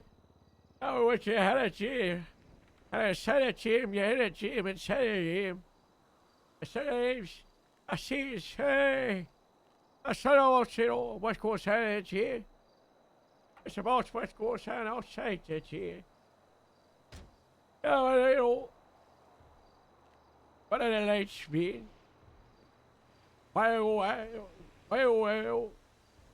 I said, oh, you can't do it, you know, and you know, since you know, it's about you, right? So that is at the end of that it's about you, back the days, but it ends at the end when the sun goes down. It's about all the water fast splashes around and around, like a whirlpool. Hay bears running through the field. Cows mooing with a sheep. A tractor going through the field. But I can't buy harvester. That's what it's about. That's the end of the day. It's not about how hard you get hit. It's about how hard you hit back.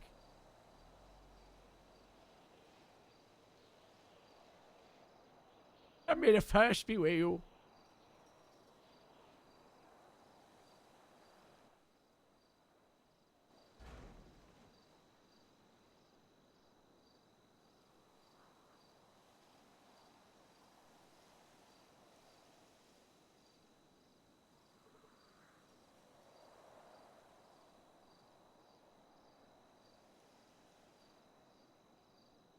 I should have said that all while shouting.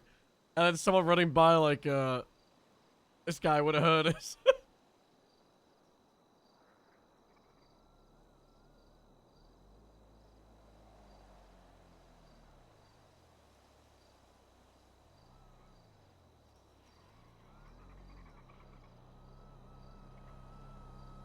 And floor 3. Hello. Hey, where are you? I'm on the balcony outside of floor 3. We're Getting ready. some We're nice waiting for you. fresh air. Oh, yeah. Sorry. Oh, yeah, I'm Oh, coming wait, upstairs Nash is still thinking. I'm going back to my balcony. I'm sorry. I thought Nash was here. Alright. I've just got I just don't want to keep everybody waiting. No, alright. I'll call you when she's back. Alright.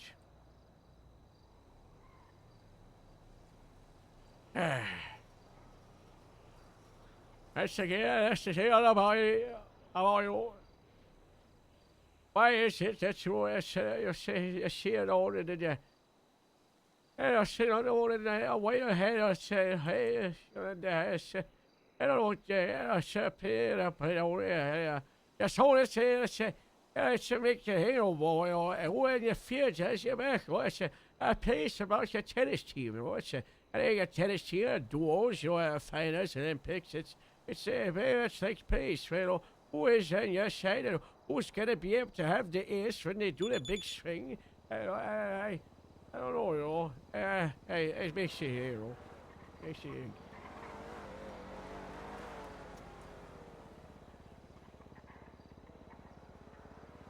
What you cooking? What you cooking?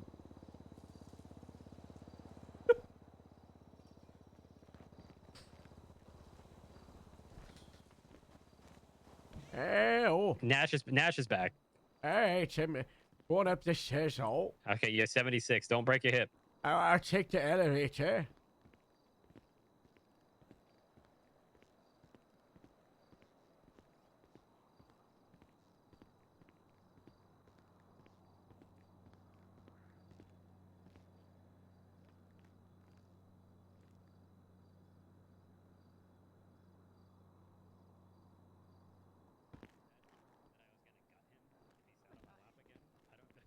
Oh yeah, you probably scared him so much. He's probably crying right now. But I realized Yours, thank you so much for 4 months. Kind of in a room voice. That was funny though. I was like, Jesus, why is this man on my lap? Oh, the new guy? Oh yeah, when I told him I was gonna gut him. That was great. You know, that guy's been hired for like an hour and he did that. He, Ballsy. My favorite part was when I told them I'd throw them off the balcony if they came up here, and there's not a balcony on this floor, and nobody questioned that. On There's a balcony in the flyer you were in. Yeah, there's not. Well, there's not one on this floor though. That's true. That's true. I'd have to take them down the elevator. Okay. So Gemma, you're soaking wet right now. that's disgusting. So are you. What? Am I? I'm dry. She peed her pants. No, Okay, she's okay. definitely okay. Okay. What do we want to do?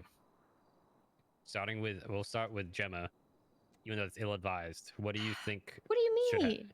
Like, how are we handling this? What administrative? Ill-advised? You know, this could be as simple as retraining all the way to termination, right? There's a million things in between. So, what would you recommend? I think she gotta get fired. I think just because it was the consistent lapse of judgment multiple times, it's just like, I maybe 1 or 2 times I would understand, but it was the consistent lapse Promote her of and judgment, bring it to just CID. overall bad decision making. Just can that be trained? I don't know if that can be trained, retrained, or No. that. Yeah. Okay, Sergeant Nolan. Who I want to continue to. I completely, because Nixon's also in that same fucking room. I'm so sorry. I had to think deliberately about saying Yeah, your name. well, when you take the only 2 sergeants whose last names start with the Starts letter with an N, N. and you make them both fucking highway And you're in the patrol. same department. Yeah. He was chief of police for a month.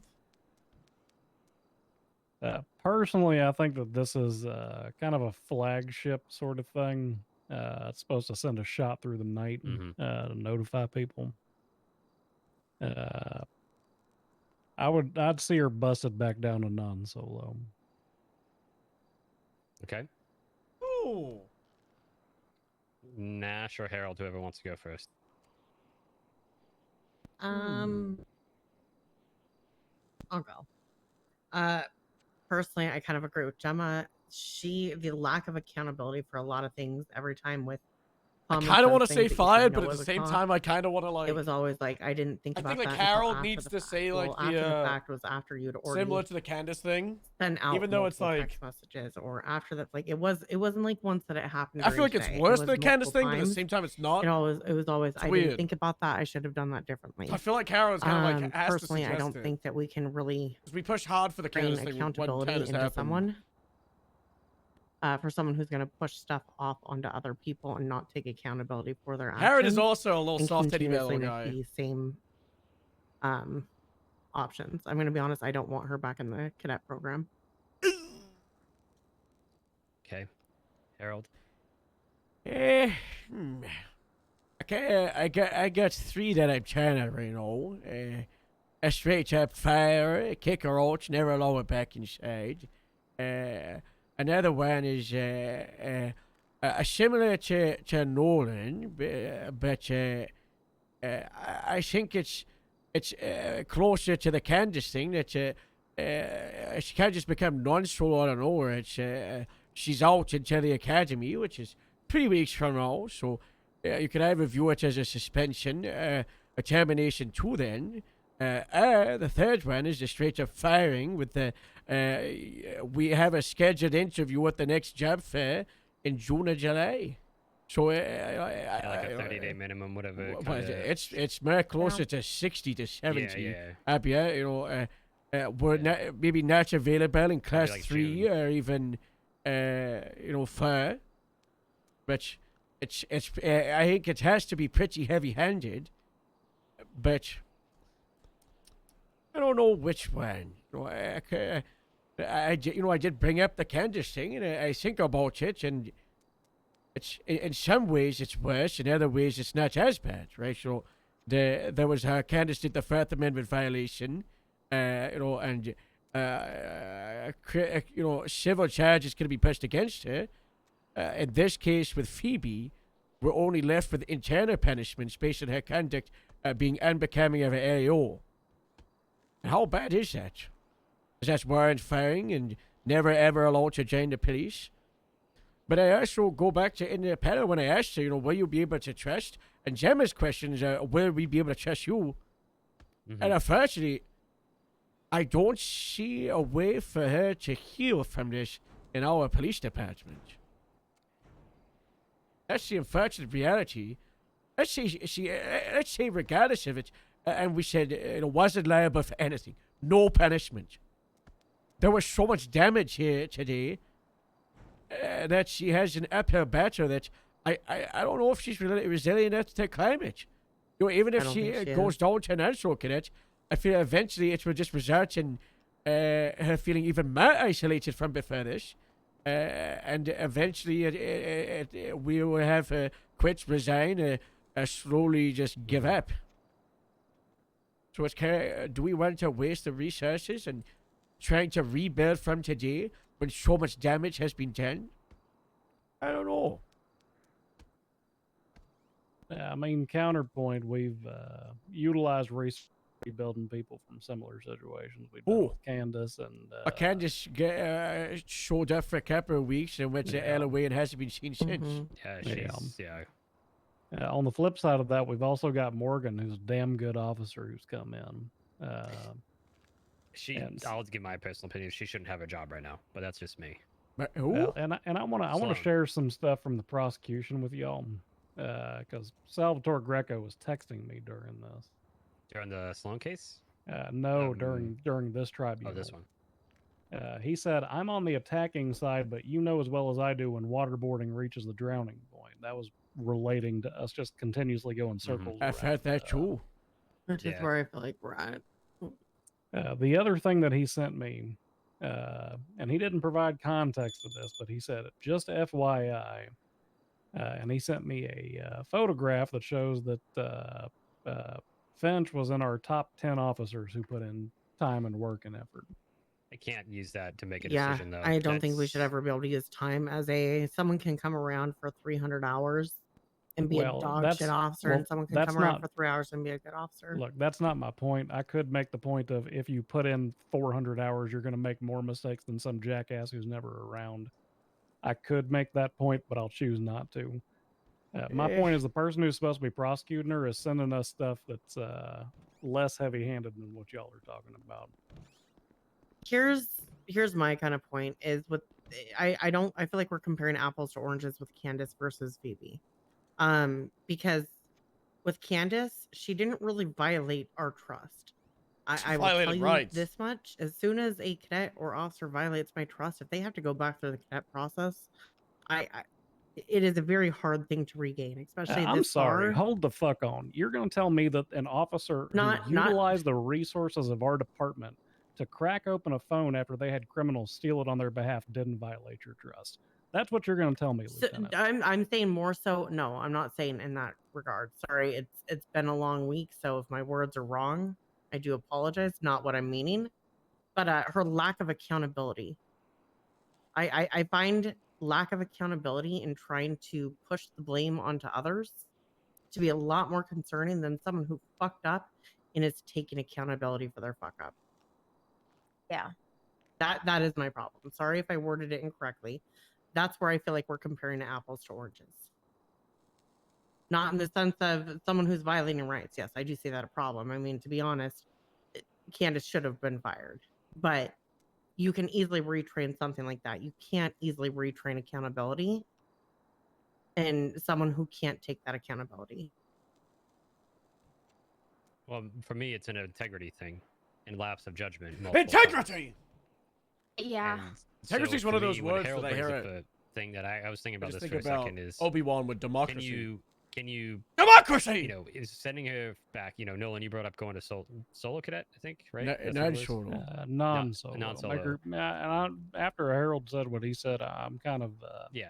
Because something that I was thinking about, like in relation to it, that would be a lengthy suspension. I think that busting her back and making her wait for the academy would be best. But and so my thought is, if you make a cadet, right, like back to non-solo, is what does she actually learn? Like, what is the what's her personal development from this? Because right now, this is not a training thing, in my opinion. This is a personal character flaw. The way I look at it, this is an integrity question. This has been nothing more than, in my opinion, an integrity question. So, I'll just say my opinion is I'm leaning more towards what Harold said about she's terminated but allowed to come back in whatever many days, because I don't know if it's gonna work, but the only way I see that being fixed Bloom is her a mental being outside of the department, being away from the department. One, I say that because I don't think anybody's going to actually trust it. It's just going to make that situation of isolation worse. Two, she's got to figure this out. Like, she's got to, I can't fix her character for her, right?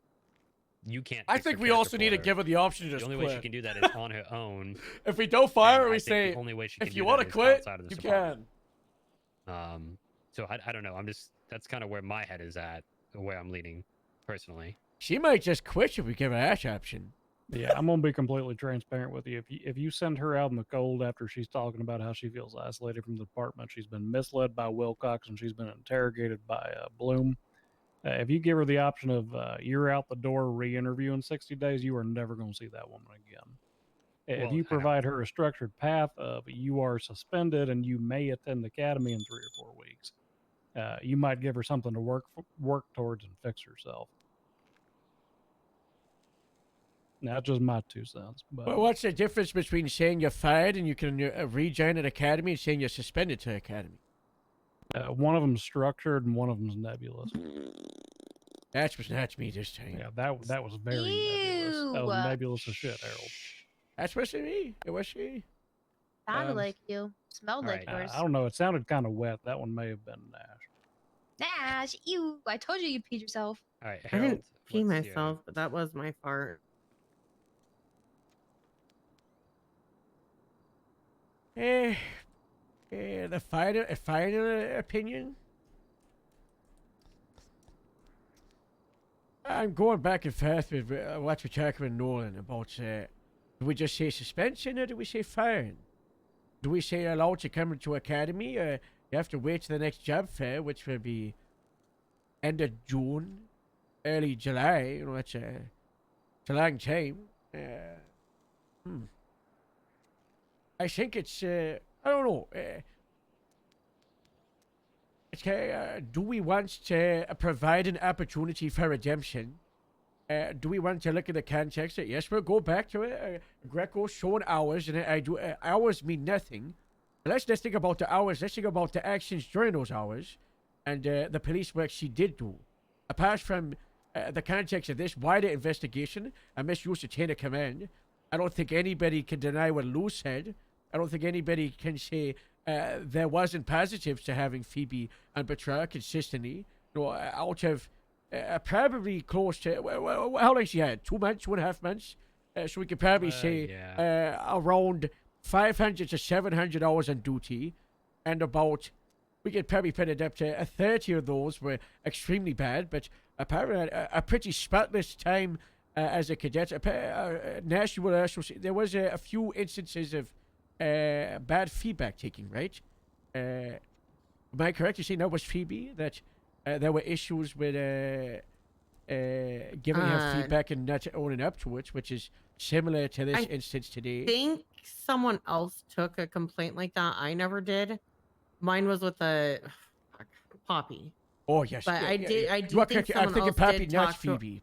Yeah. I think you're thinking Poppy, not Phoebe. But I think there may have been one incident where she wasn't taking feedback well during her cadet phase, but outside of that, like the main one that you're hearing is Poppy, not Phoebe. Hey, so a pretty fantastic career. And should that be wiped out and deleted and no chance for redemption based on incompetence of unprofessionalism, a failure to understand? That's what it is. Maybe, maybe.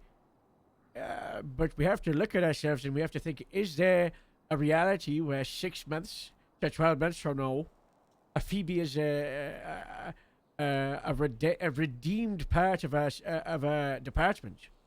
And I think there is a reality where she is. I think there are qualities she brings to the team that are very good. I think there's a lot of negatives, but those negatives, are they unfixable? I don't think we'll find out without trying. And that's where I lean towards the suspended without pay for 3 weeks until the academy, demoted to none. So it's very similar to Candace thing. And at one point, I was thinking for a good hour or two, we just got to fire. But after we come here and we think about, do we say guilty or not to the things raised? I think it's possible for redeeming, but also I think we need to give her the choice. We say we can provide you 2 things. You can walk away from this department today, and that's it. End of the story. You are suspended for the 3 weeks. You could go to the academy. You'll be removed from the LSPD and out of the department, and you have to start again. And maybe with an FTI, now that we have that system that is aware of the issues and they have the mission to fix those.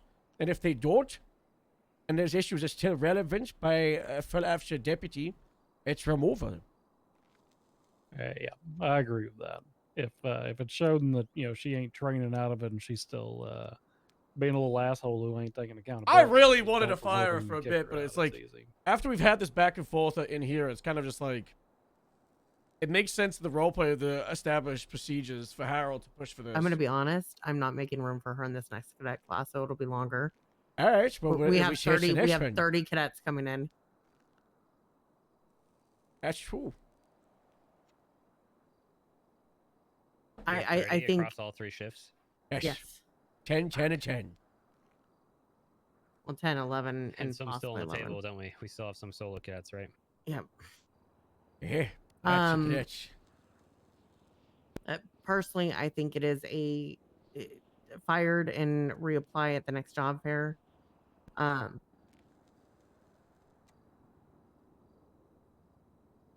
do understand things that were failed for her, right? I mean, we shouldn't even take Wilcox stuff into account because honestly, I think he needs to go through a similar thing.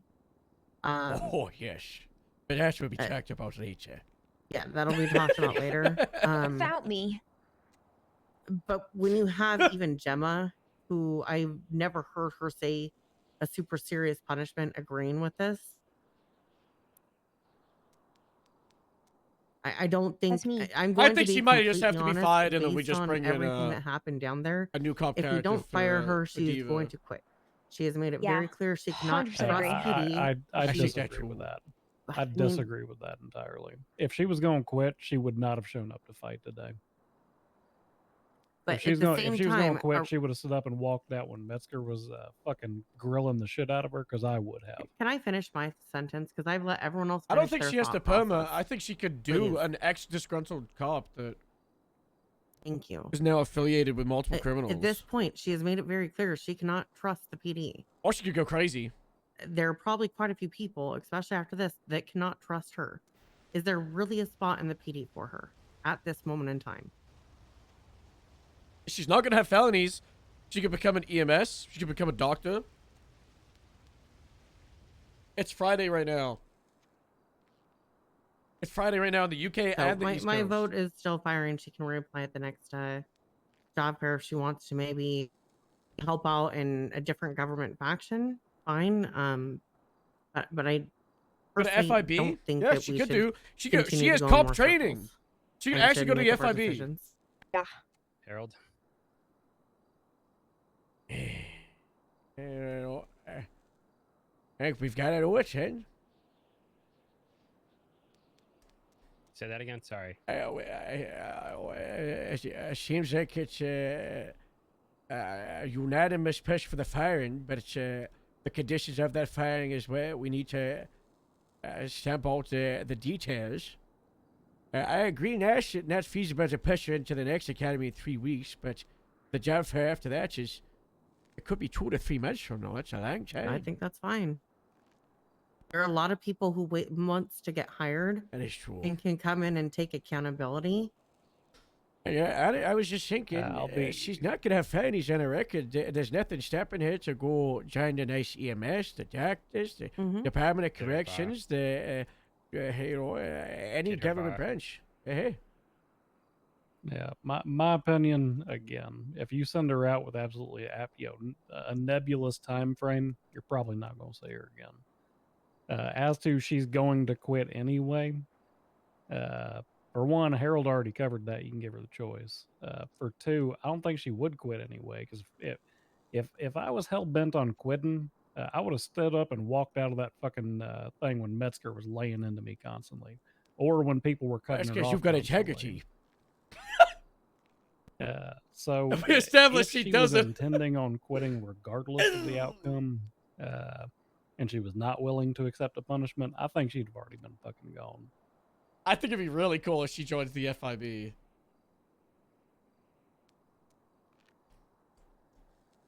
And I'm going to say this with all due respect as a non-voting member of this panel. Frankly, Nash, I think that you just kind of directed what the verdict of this was going to be based on your P&T experience, saying what the answer could not be. I think that invalidates the votes of the other members. I mean, in the end of it, if both Metzger and Harold agree to that, I'm just simply saying, if they do agree to it, I'll go with it. But this next class is full. Yeah. Again, that means that you're taking one of the 3 options Harold put on the table, and you're taking it off unilaterally. You know, I will go ahead and remove my vote and let Nolan vote instead. How about that? No, I said how to switch. No, I ain't looking to vote. I ain't a lieutenant. I'm just saying that I don't think that that's how that should work. I think it's a relevant fact, though, that there's it at the end of the day, if we make that decision, that she's going to go to academy. But it is a fact to be considered as well, because now we're asking us to put, not us, but the FTOs and FTIs and FTSs to put their time back into her over the 30 other people. When that's already a struggle. Yeah. So I'm not saying we just I'm not spent a going either way on weekend that one. I'm just saying like that's how I 20 hours interviewing, getting 85 interviews down to 30 people to be hired. If it's necessary to say, you know, she goes into the next academy, or even that she doesn't have to be part of an academy per se, because academy training ain't what we're questioning. You know, I think that that's fine, but dictating that it's not an option entirely, I don't think that's good for discussion. Okay, so just for the record, Nash, what is your final vote? Firing. Reapply. Okay. Reapplying at the next job fair, is that what you're saying? Yeah. Okay. Harold. Well, I mean, as Nolan says, the academy is not necessarily what we needed to go through. Unless we have in-between classes. So why not firing, and we'll re-interview 2 weeks after the job fair for the next in-between fast-track class, but with more stipulations. Because you cannot deny that there are parts of her abilities that won't need to be trained as an non-solo. I don't disagree with you. I'm just saying, I think, yeah, the so issue it's is essentially, skills, right? So it's essentially, you don't have to wait for the job fair in 90 days, but you are fired from the department, and you will be able to re-interview, you know, let's just say 1 month today. You know, Is 30 that days. when the next fast track will be? Around it, it'll be 2 to 3 weeks after academy. It'll be when we started looking towards the fast tracks. Nash, is that asking for? I don't have a specified time for shift 2. But it's generally a couple weeks after academy's done, right? But the interview doesn't premise realistically, hiring. with how many people we have on this next academy, I don't think it's going to be just a couple weeks. It may be maybe like around a month. I think that's what we've been doing, is about a month after is when we bring more fast tracks in. On therapy. How about we just say a month from now? If that's what you're gonna, if you're gonna, wait, is that a? Not a month we from can- now, a month after academy. No, Oh when's my academy? I know this, but I don't know. Probably the middle of next month. We don't have an official date. Fucking Christ. Yeah, Sorry, that's not me. I'm upset about not having a date. That's just me thinking. Hey. I mean, this is a specific situation, so It's why we're good. We're at I odds. don't think there's an issue if there's a specified amount of time that this can be the exception, not the normal, right? So, you know, I'm just using your example, Harold. If she were to be fired and then told X amount of time, I think that she's the exception, not the standard, right? So, I mean, what would be an acceptable amount of time is the question I'm asking. I mean, I like the flat month, but it might be pushing more towards 30 to 50 days.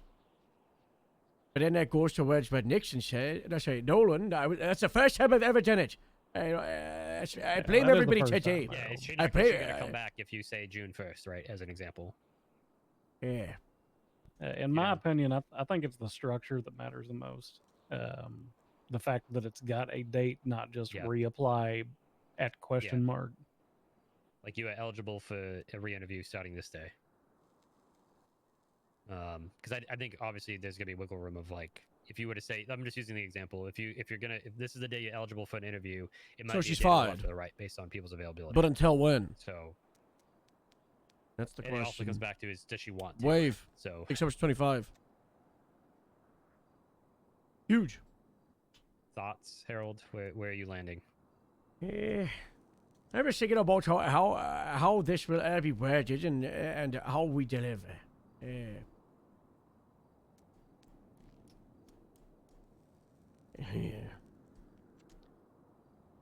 mean, I think we've got our answer. We have the answer that she's not going to be working into an interview in an academy, but is that under you have a guaranteed interview? Is that under that you could have an interview? You are suspended into that. Why not are you just fired to them? suspension? Suspension without pay until 1 For month. a month and a half. At that point, you should just fire. Yeah, but I think that at that point it's essentially a firing. Because if you have a guaranteed point of return, then it's not a firing; it's just a suspension. Yeah, that's what I'm thinking. That's why I'm saying Well, suspension. An interview's not returned. Of course, it could It's be an denied. opportunity. It's still an option. You know, I think that's kind of the. I guess I'm asking is where do you land?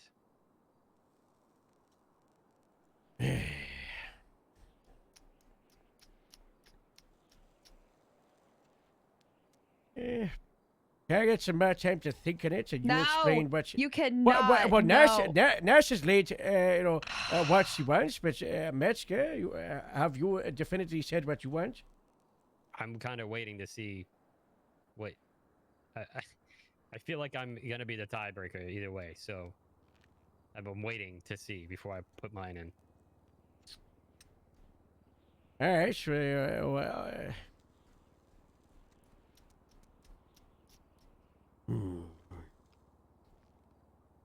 I think because the period of time is so long, we do stick with the terminology of firing, as suspension is just pointless, with a guaranteed interview within the time frame of end of May, start of June, and for the return of the position of non-solo with other stipulations we listed. And not a need specifically for an academy, but a need for certain requirements about her person to be tested and ensure that that integrity and that professionalism and that separation of personal boundaries is adhered to. It's like a background check. Essentially, yes. Can I add a secondary option that makes probably more sense? Go for it. At this point, we're not really, the only police work that we're really questioning is her leaking the information, correct? Yeah. But it's actually the first thing of Just please let me get to this. Right. If we're questioning her leaking stuff, why put her through the cadet program? If we want to put a firing with her reapply, why not have it be reapply for full officer, have her skip the thing and give her a probationary time if that's what we're going for? Yeah, that's fine, I think. Like officer ride along or something like that. Yeah. That's fine, but it's something that should have happened with Sloan, but I feel like hasn't happened, and it's something we need to make sure is adhered to. And I mean, what was Sloan's a full officer. there was a but there was a probationary period with Candace, if you remember, Nash, for I think it was 90 days, and depending on good behavior, we were short in that period. I think 90 days should be applied here as well. Yeah, well, Sloan isn't. Yeah, I think Sloan's probation was about getting promoted, and that was a discussion with Bob that he said if the LSPD sergeants and lieutenant did not want to promote her to senior lead officer, that we didn't have to. That's not enough. They should be. I mean, what rank was Phoebe? Senior or just normal officer? Just an officer. She's just a normal officer. All right. I think longer probationary periods with some of the hopes you listed earlier. Maybe a senior leader, a senior officer assigned to be kind of like a mentor to her, someone to lean on, because that was one of her issues, right? Was not feeling a part of the team. So having a designated partner in the chain of command above her for her to lean on. I mean, it should already be a thing, but it's making sure that it will be a thing. I'm just writing a note on this. So you said ability to come back if she passes the interview and everything in her background and check. Ability to come back as an officer on probation for how many days? 90? 90 days. 60? 90 days. And if good behavior, it could be reviewed by LSPD's Command Plus. It is bright outside, but it looks so fucking cool. And assigned a partner for mentorship. Uh-huh. At least a senior officer, a senior lead officer. Yes. Okay. When would her interview be?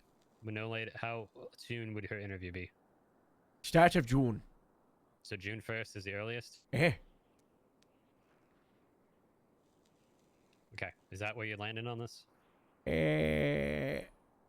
Trying to think if there would be anything else that would be nice to establish. A focus on patrol first. Investigations have to go through the mentor and CID.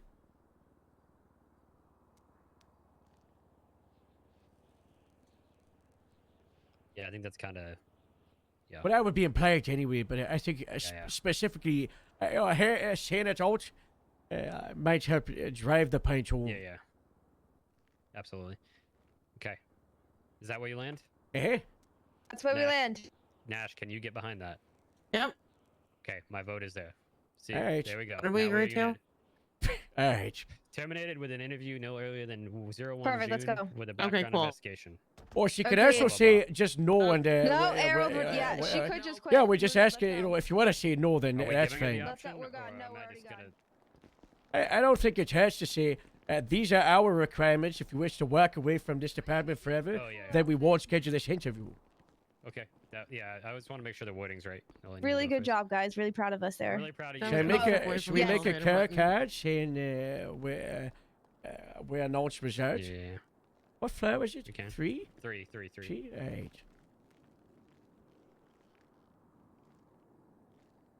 Ah!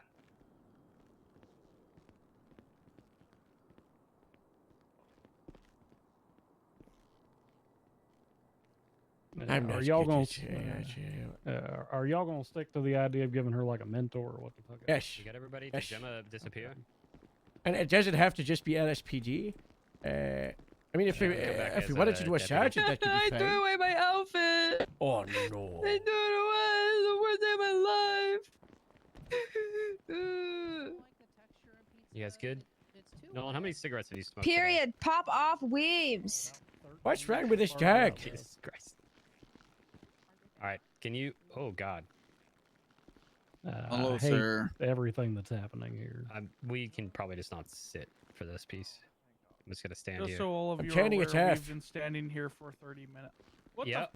what We happened? understand that you've been standing there. What the hell? Take a seat. Oh, wait, Where what is happened? he? Take a seat, everybody. What happened? Good work. It's over?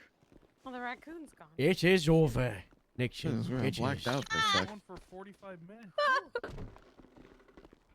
Sorry, I Pedro, can't. Pedro. If you want to sit, Gemma, you can sit. I'm gonna use the microphone. Yeah, I will. Sorry. Who? Oh, I will show shit. Comfortable. God damn it. The result. Hi, y'all. Can everybody? Is this working? Is this thing on? Yeah. Working? Okay, perfect. Nova's cool. been on duty Alright, we have for everybody bloom. I assume 6, the 7 Attorney General hours. Stepped out. Yes, sir. Okay, Officer Finch and Sergeant Nixon are here. Okay. Yes. All right. Okay, Gemma, I didn't know you were sitting on the front of the desk, but okay. Yep. More comfortable. So after a pretty lengthy deliberation and discussion, we've kind of came to our conclusions. So the format for this is we're going to go through the charges that were outlaid at the beginning and the verdict that the panel came to an agreement on in regards to each of those charges, and then I'll discuss each one in length or with some with a little bit of background, and then we'll move to the overall verdict. Okay. So the first overall charge alleged against you, Officer Finch, was conduct unbecoming of a law enforcement officer, to wit. So I'll break this once again down to the 4 charges and give each our verdict on each of those. Okay, so first one is associating with a known criminal organization beyond the normal duties of a law enforcement officer in a manner that compromises personal integrity. For that charge, we find you guilty. I will say that the discussion did lead to exactly what Sergeant Nixon brought up, which was there are plenty of people with felonious records in this city. And yes, we should always take the approach of law enforcement to, take the community policing type approach and not necessarily judge a book by its cover, so to speak, and to build rapport with individuals.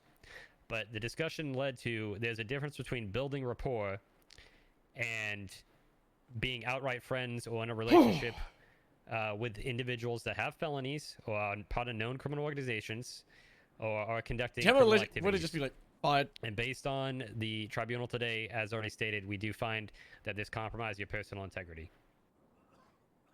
Number 2, informing a known felon of the apprehension and transportation of an individual to prison. On this charge, we find you guilty. We will not go into super specifics about this. I think we talked this to death, but that is simply for the text message between you and Mr. Blackwood.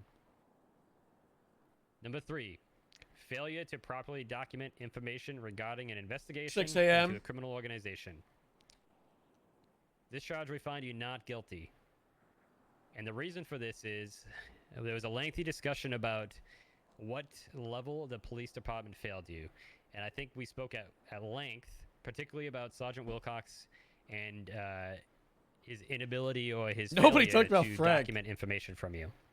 However, there's about it's an almost even, maybe a 60-40 split about some responsibility here, because the discussion did come up that a reasonable officer should have, after that period of time, gone outside of that brief or that little chain of command between you and Sergeant Wilcox. However, overall, we find you not guilty. And the 4th charge underneath this one was unprofessional conduct and disclosure of an internal investigation to non-law enforcement personnel following administrative suspension. For those that have the report, which both parties do, this was the very last input before the notes. And this had to do with an incident where Sergeant Bloom was at, I believe, the Up and Adam, I believe correctly, That is and correct. was disclosed information from a worker there that they had gained from Officer Finch here. Because this was not argued in this room, we did not hear this presented by the investigatory side, and obviously this was not argued by Officer Finch or Sergeant Nixon's position. We are dismissing that charge completely. The second overall charge was for failure to report criminal activity and government corruption that resulted in severe bodily harm and/or the potential for death. This was particularly in regards to the situation involving Mr. Connor O'Leary. We find you not guilty of this. However, and this is a very, very strong however, it was brought up that we find it very hard to believe that you are naive to the situation, particularly after the first attack, and that any law enforcement officer who is unable to piece together the alleged venting or a disclosure of this problem and his potential attacks, followed up by obviously concrete facts and text messages about This the was problem. crazy. We just find it hard to believe that you're that naive to the situation. However, because there was not enough evidence, we do find you not guilty. And then in the charge of mishandling of government documents by utilizing unsecure means, we do find you guilty. However, the wording was kind of expanded more so when we talked about this, particularly in regards to you not clearing the release of information to the FIB with the chain of command within the police department. It'd be really funny if you edit it with "walk like a duck." And then finally, Walk like a duck. we find you not Quack. You're a duck. Obviously, there was no criminal charges for that, and we find you not guilty of that here as well. That was crazy. So that leads to the verdict. And before I get to the verdict, I will say that there was, as all you know in this room, there was a very lengthy discussion that took place on the 5th floor. And I will say that this panel does not all agree on the same points, whether people have that opinion going in about what the outcome of this was going to be. There was a lot of devil's advocate being played, and there's a reason why the panel's made up of the individual that's on there. Obviously, this panel was comprised of 3 lieutenants. We had the option of 4, but we went with an odd number for voting practices. 1 from each department, 1 that's representative of your department, and 2 that are generally uninvolved with you. Harold being a Shift 1 lieutenant, and Lieutenant Nash primarily focusing on the training department. However, we do have Sergeant Nolan, who's from SAHP, is generally a neutral and straight to the point person. And then we also have Corporal Gemma Zimmerman, who is meant to be the closest representative of you on the panel, where she's the closest in rank to you. She is also a woman, and she best represents your personality amongst the panel members. So it's a compliment, by the way. That's a compliment according to Corporal Zimmerman. Yep. And I will say that both the non-voting members He's were such very a military vocal man during the proceedings. Thank you. And did a very wonderful job. Good job, Corporal Zimmerman. Thank you. I was smart, guys. So to the verdict. Pretty good.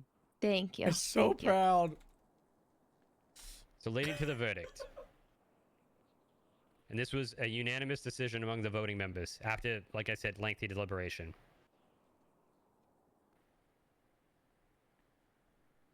At this point, Officer Finch, you are going to be terminated from the Los Santos Police Department effective today. However, you will be guaranteed an interview no earlier than 01 June with a member of the training division. This interview is to determine if you will be hired back as an officer at that time. You will also be required to undergo a background investigation to clear up any questions about your integrity before being rehired. If you are rehired, you will remain on probation for a period of 90 days, which can be reduced based on good behavior and performance. If rehired, you will be assigned a partner at least in the rank of senior officer or corporal, depending on what department you are rehired to, or senior lead officer or deputy. They will patrol with you, mentor you, and coach you along, as there's clearly a failure here in regards to that. And during this time, your entire focus will be on patrol operations and being a patrol officer. However, you also have the option of, if you choose, to turn this down and to walk away from the department, Department of Public Safety, if you do wish to do so. The decision. Officer Finch. Okay, sorry, I wasn't sure if you were sorry. finished. Yes, if that is an option you would like to do, you can speak now about that. If not, we're going to close this tribunal. Officer Finch, Sergeant Nixon, you can stand by if you want to talk with the lieutenants. We'll step to one of the officers and close this out. thank you everybody for coming. If there are any questions, concerns, The please silent reach out to end your is chain of so command. horrible. Sergeant Nixon and Officer Finch will go to the 5th floor to discuss. Okay. I close this. I don't have a gavel, but I close this. Thank you for Bang! coming. Make the gavel noise. Bang bang! Bang bang bang Quack, bang bang! quack. That's No, not that's funny, a Harold. duck. It's a duck. It's a quartet I will never forget. Am I done? Do I have to be here anymore? No, you're fine, Gemma. Yes?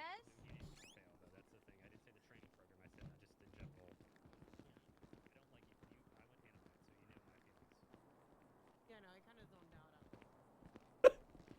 To be honest, I think in the future, once they have given their opinions, they need to leave because that led to so many circles. Mm. National Happy.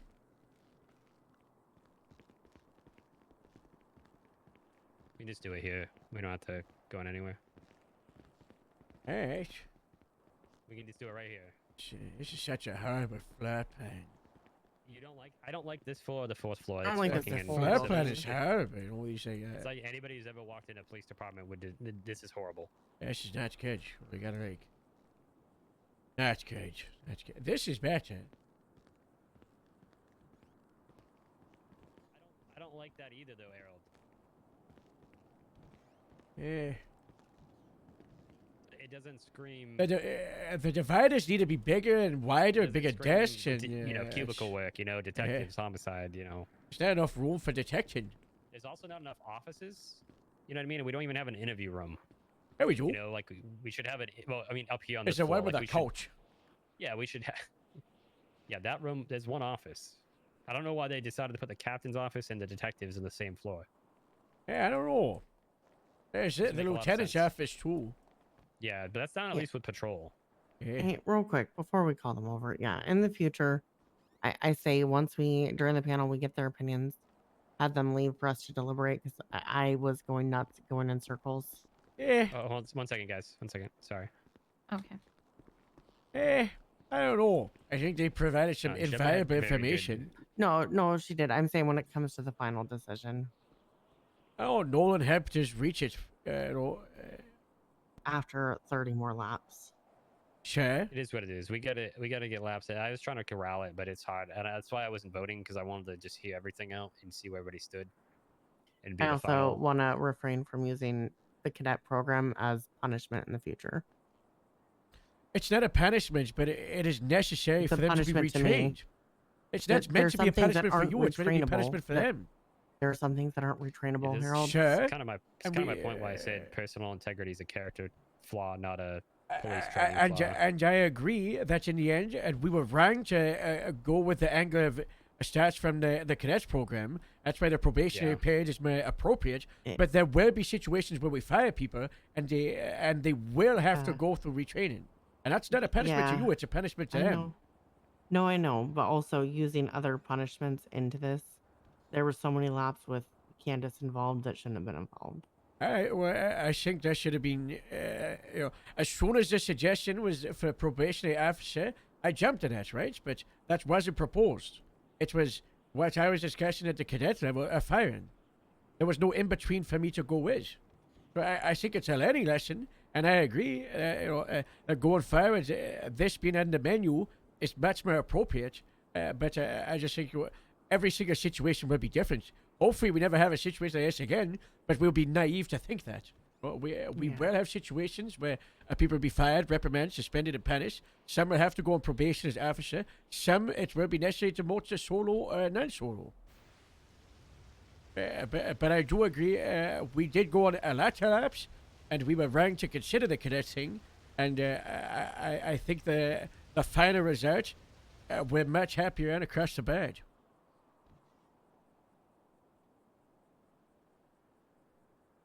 Okay, we can call them over.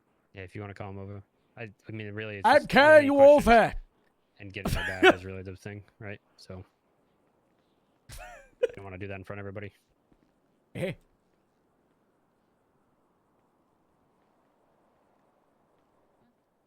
Oh, I'm sorry, I didn't hear How intimidating is this? Okay. So yeah, Phoebe is okay. Sorry. She's obviously it's a big emotional moment and everything. She was wondering if she could have a couple days to think about her answer. Is that something you'd be open to? And I don't see an issue with it. I don't think it changes anything other than a month. What is it? Like Right. a month from now. So Right, yeah, I mean, exactly. I think you that's should fine. take that time. It is a very, very big decision. You know, it'd be a long and a tough road. And that's, you know, we go into the conversations about the trash department, Phoebe, and that's where it's going to be very hard to rebuild. And we do want to not just have one massive colossal mess up, destroy your career in San Andreas, but I don't think any of us here think it's going to be an easy roll back regardless of how this all went. And that's why, you know, it's important to give you that option. At the end of the day, it is your career, it's not ours. I think it's important that you go home, you take it easy, you think about, you know, what does your career look like in 6 months to 12 months to 5 years from now? Is it worth it for you to go through this pain? Or would it be better for you to just move on? You know, I brought it up a little bit. You don't have any charges pressed against you, right? There's nothing stopping you joining other government departments if you want to stay in the government sector. You know, there's nothing stopping you starting a new kind of career. But there's also nothing stopping you fighting to become a law enforcement officer in San Andreas. There's also nothing stopping you becoming a law enforcement officer, you know, in another state. Your career is completely up to you, and that's why this choice was given to you today. It's your job, not ours. I appreciate that.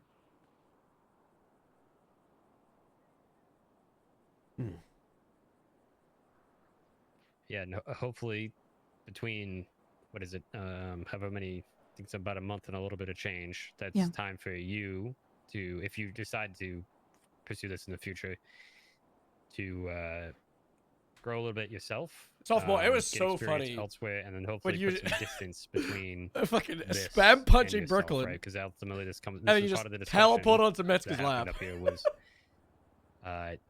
recovery from Real something good like this, first right? impression on the serious guy. More so for your mental health reputation, because the big discussion point that you got brought up by one of the discussion points that He's got like, brought get up off my by lap you all before I was gut you. isolation, and that got discussed up here as well as what would happen like if certain options were taken. So you know, you're not the first person that has had some reputation. I don't know what the right word is. I talked to Sloan. We had a good talk there you about go. it. Yeah. That's good. She's one that comes to mind, but there's others as well. So the only way to get past that stuff is some time, and then you've even said it, I think yourself, to one of the answers is rebuilding some trust. So right. I don't think it was brought up when Harold was talking about it, but you know, you don't have anything on your record, so you know, have the potential to get your bar license, to get, you know, there's plenty of options to continue to do work. I know you enjoy court, so that's an option. There's other things, and that could hopefully, you know, I would join the advocate for you FIB to find something that helps you rebuild your trust, or the trust with individuals in the departments during this time. So I have been working a food truck that's Lulu's food truck as well, which has been something nice to keep me busy on the side, and that's nice. It's been good. Yeah, it's good food. I've had the food. I think it would just be really funny for the story. It's kind of that's kind of the I don't know where she'll kind of how take we her. look at that, and then if you need time to come up with a decision or make a decision, then obviously we're not going to say no, because I mean this. I don't mean nothing but time as in a bad thing, but you have some time to kind of come up with that, and you could decide, you know, a day or two before the 1st of June, right? That you don't want to, and that so you don't need the answer immediately then. I mean, we no, but at the end of the day, it's Right. on you, right? So, I mean, you could say something now, and then, you know, say you want it now, and then, you know, 2 weeks goes by, you could change your mind, right? It's anybody, right? Anybody at any time can quit this job, even though, you know, I could take my uniform off right now and say I'm done. Yeah. So, I understand. okay, is there anything else you guys need clarified or want to talk about real quick, or it's been very long, so Yeah. trying to get people moving. No, as I much as possible. appreciate the tribunal in general. Thank you guys for letting me share my side and speak my side. I hope you understand how much this means to me, and that this wasn't like, you know, a joke or anything, and that nothing was against anybody within the department. I've really enjoyed my time here so far, and I really hope that the best for everybody moving forward.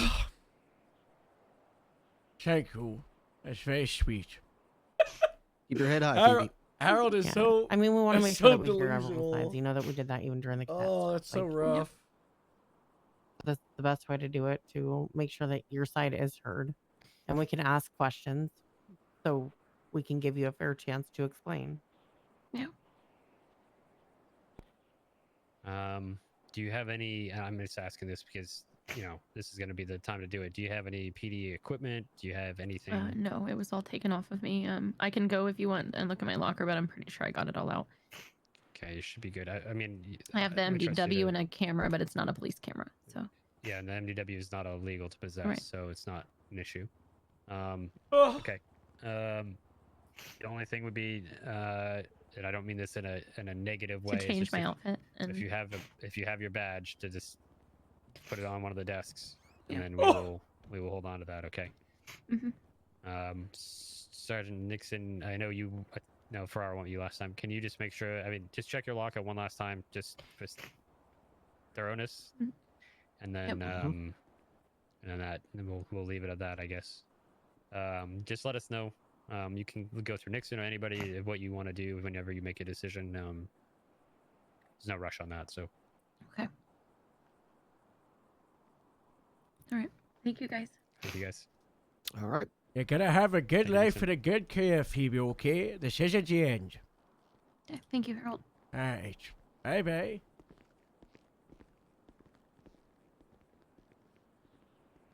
That's what's so sad. I don't have a heart, so. It breaks my heart. He's such a little teddy bear. I'm okay. I'm okay being the bad guy. I'm gonna be honest. Gemma was more savage than anyone else. You know, I was really hoping you were gonna punch me in the ribs when I was going in. Who, me? Yeah, one of you. Oh, well. I kind of saw blood in the water, and I just. You were like a shark, and honestly, I just sat I'm gonna back be and honest, liked Harold. You're watching too jazz. soft for these things. I'm not too soft. I'm needed the softness. A softness needed to combat the hardness. No, I know. That's why I needed one of you to like kick me or something. ease under the me. table. You could have kicked me, Harold, and I would have. Maybe the soft one. Maybe the soft one sits in the middle. All right. Yeah, I can kick you Yeah. because it has to do it. You can't go. It's like you know the Three Bears.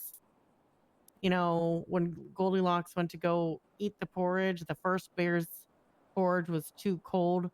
The second one's porridge was way too hot, and the last one's porridge was just right. I made this on my phone. I saw that. Wait, what? He won't let the duck thing go away. The duck quote was the coolest thing I've ever heard.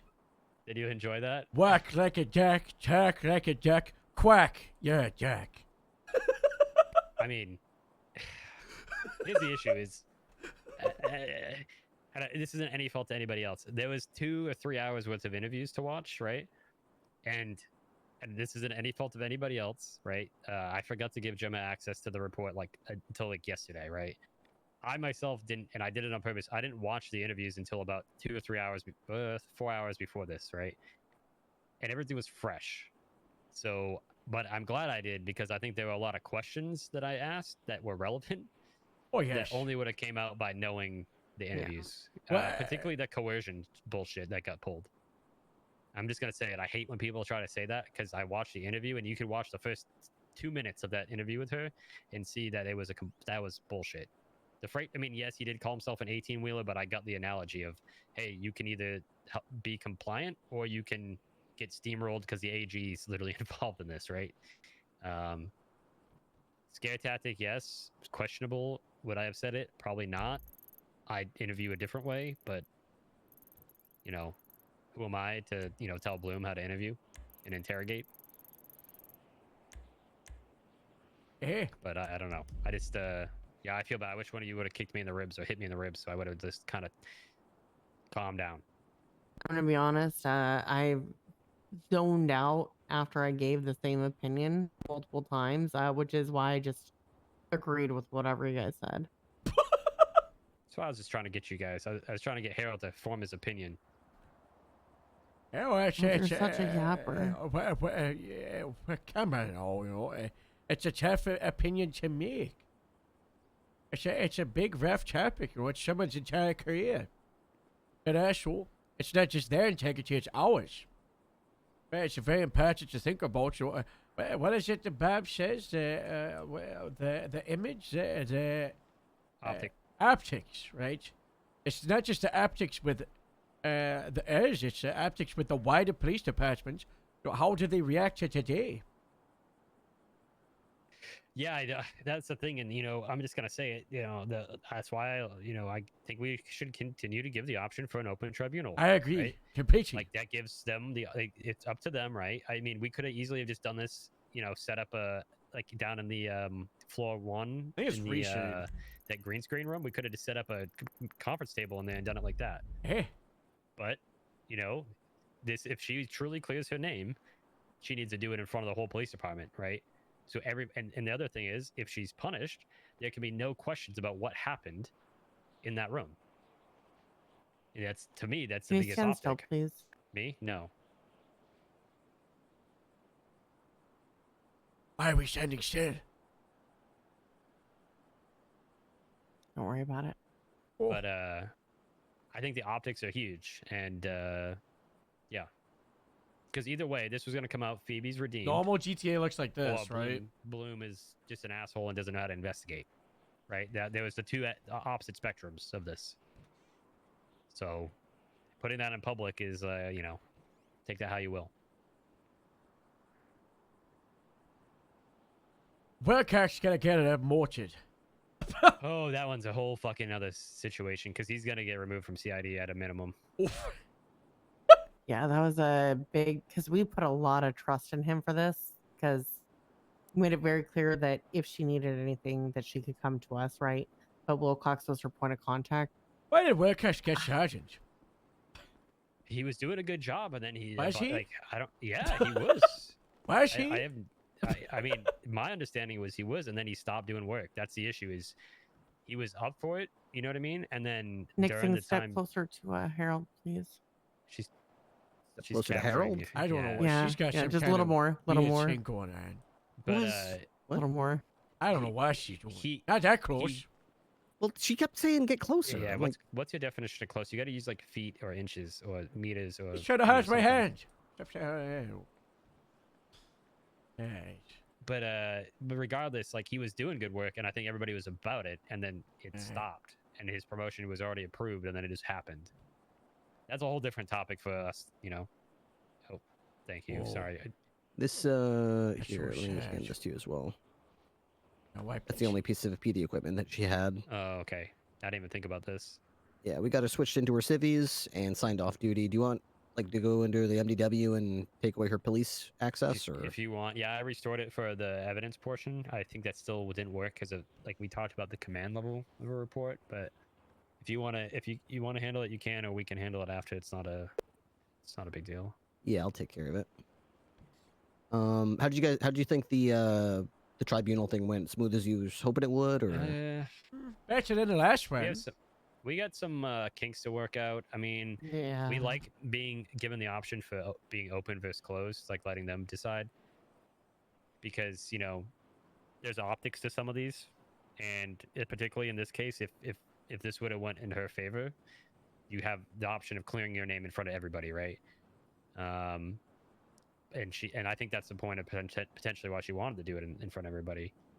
Because we could have easily just have done this in a closed room with just us, right? And Bloom and the Attorney General and everybody else. So, I don't know. I mean, I like the non-voting members, but we got to probably look at that a little bit too. But, you know, I think it was good having somebody that's exactly pretty much her to some degree. Maybe, you know, I think that's always good to make it like the input being different perspectives. What So- if...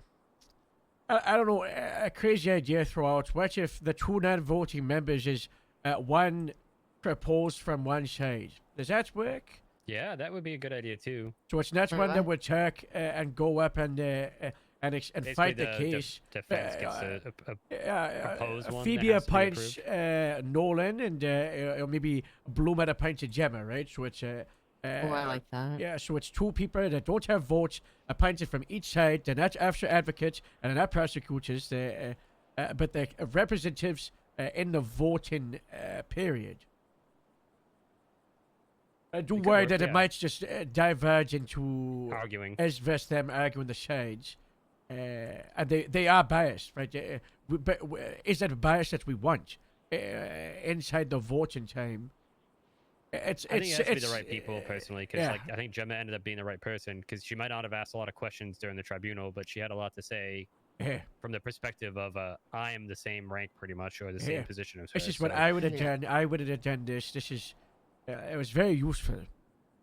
That's exactly why I think you got to have the same, like if it was a sergeant, right, you need to have another sergeant. Actually, the first I've seen where with government similar employees could date responsibilities crims. What? On the panel, non-voting, to kind of weigh in, I'm right? so used to that. Because they're gonna obviously have a different perspective than a lieutenant or an officer, right?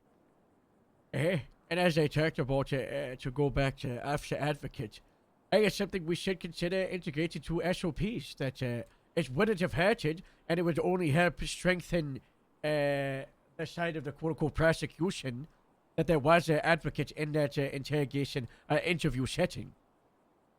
Yeah, well, the issue is this. I mean, I think we all know the issues. Not issues in a bad way with doing that. It's just there's some things that judicially here versus And, Sure, there's no like, guarantee, union, right? but we don't have a union, right? I mean, we don't can have a always do union, things yeah. outside of ourselves, right? So there's no FOP to be like, here's your attorney, right? So, which I recognize that's an issue because nobody would go into that situation in other departments without a lawyer, right? But what's stopping is just saying we know of a standing Nothing. operating procedure that if we're investigating someone for possibly a fireable offense, if they request officer advocate, then that can be respected. It's no different than when we said the DOJ wasn't going to rule on something legally, but we said we were going to put a policy in place about it. It was a Miranda. Yeah, we've had versus Miranda rights Cassidy, for right? ages. We said regardless of that being case law in the city, we are going to force it's stated in the SOPs. So we have the ability to make policy that's not necessarily a law. So I think it's a point that we need to bring up the chain and be like, hey, let's do this. Yeah, we just have to lay out what the criteria are for the representative. Would it be someone of a certain rank or above or below? What if they refuse? Like, what if they're involved in some way? As long as it's all spelled out, so it's crystal clear. Yeah, I think it's the same way of like technically, I'll be honest. Lou asked me yesterday because she asked Lou to be a witness, right? Obviously, because he spoke today. Today. Yeah. And he didn't necessarily want to do it. He said, I said, yeah, it's up to you, right? Because he asked me, and I just said, look, I'm not going to tell you either way. I think it goes in the same thing with an advocate. Like, you could have said no to her, right? Yes. At any point, anybody could say no if they don't feel comfortable doing it. Mm-hmm. But I'm sure at some point a sergeant's going to be like, look, we can't let it go unrepresented, right? Somebody's going to step up and do it. So, I think it works the same way as somebody in the cells, right? To some degree of getting them, somebody that is willing Make to up the represent them. Phoebe rates. Finch rights or something? I don't know. Yeah, we can That'd be work through fun. it. I think we can propose some stuff and then literally will it into existence in the SOPs, right? There's nothing stopping us from saying that. Would we read people their like Finch warning before they are questioned? I think that goes into legal areas potentially, but I think we can put some baseline like these are your. I mean, the issue is we're still going to legally be at will employment, right? So, like we can't change that. It could be like a take on the Garrity warning.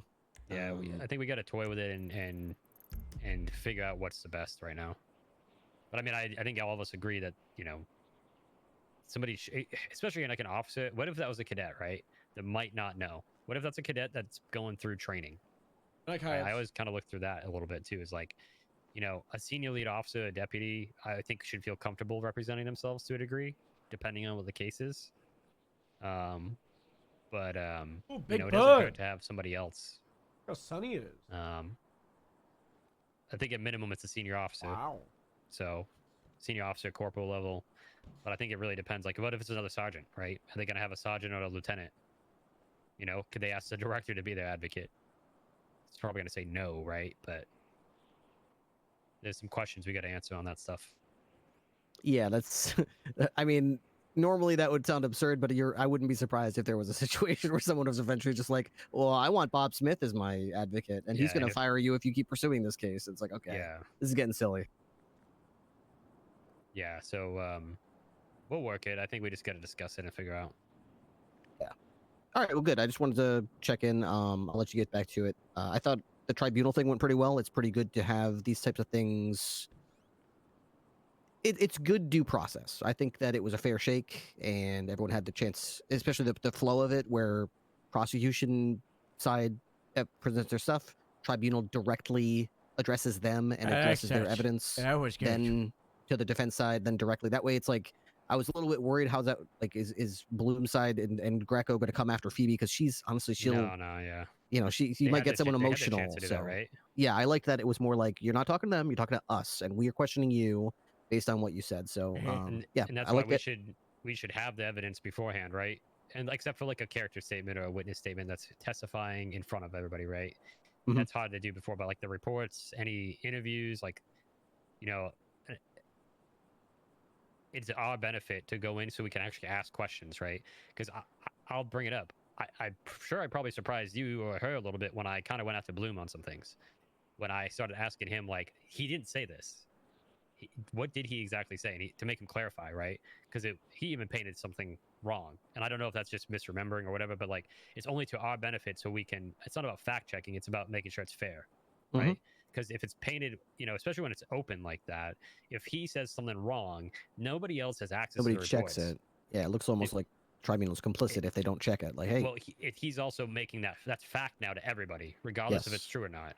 So if we can't fact check people in there and be like, well, no, that's not what I saw, that's not how I read this, you know, you basically, you know, I think you brought up, you go into a smear campaign a little bit, where even if that person's now innocent, you painted them in a super negative light, even though that's not the case of the interviews, because nobody in the room could see him. Yeah. You know, and it's not like we're gonna play him on the screen, right, for 3 hours. Yeah. So. Yeah, I don't have any problem with how it went. I don't really have any big suggestions on how to change anything. You know, going forward, I think it's a pretty good step if these types of things happen from, you know, once every other month or something.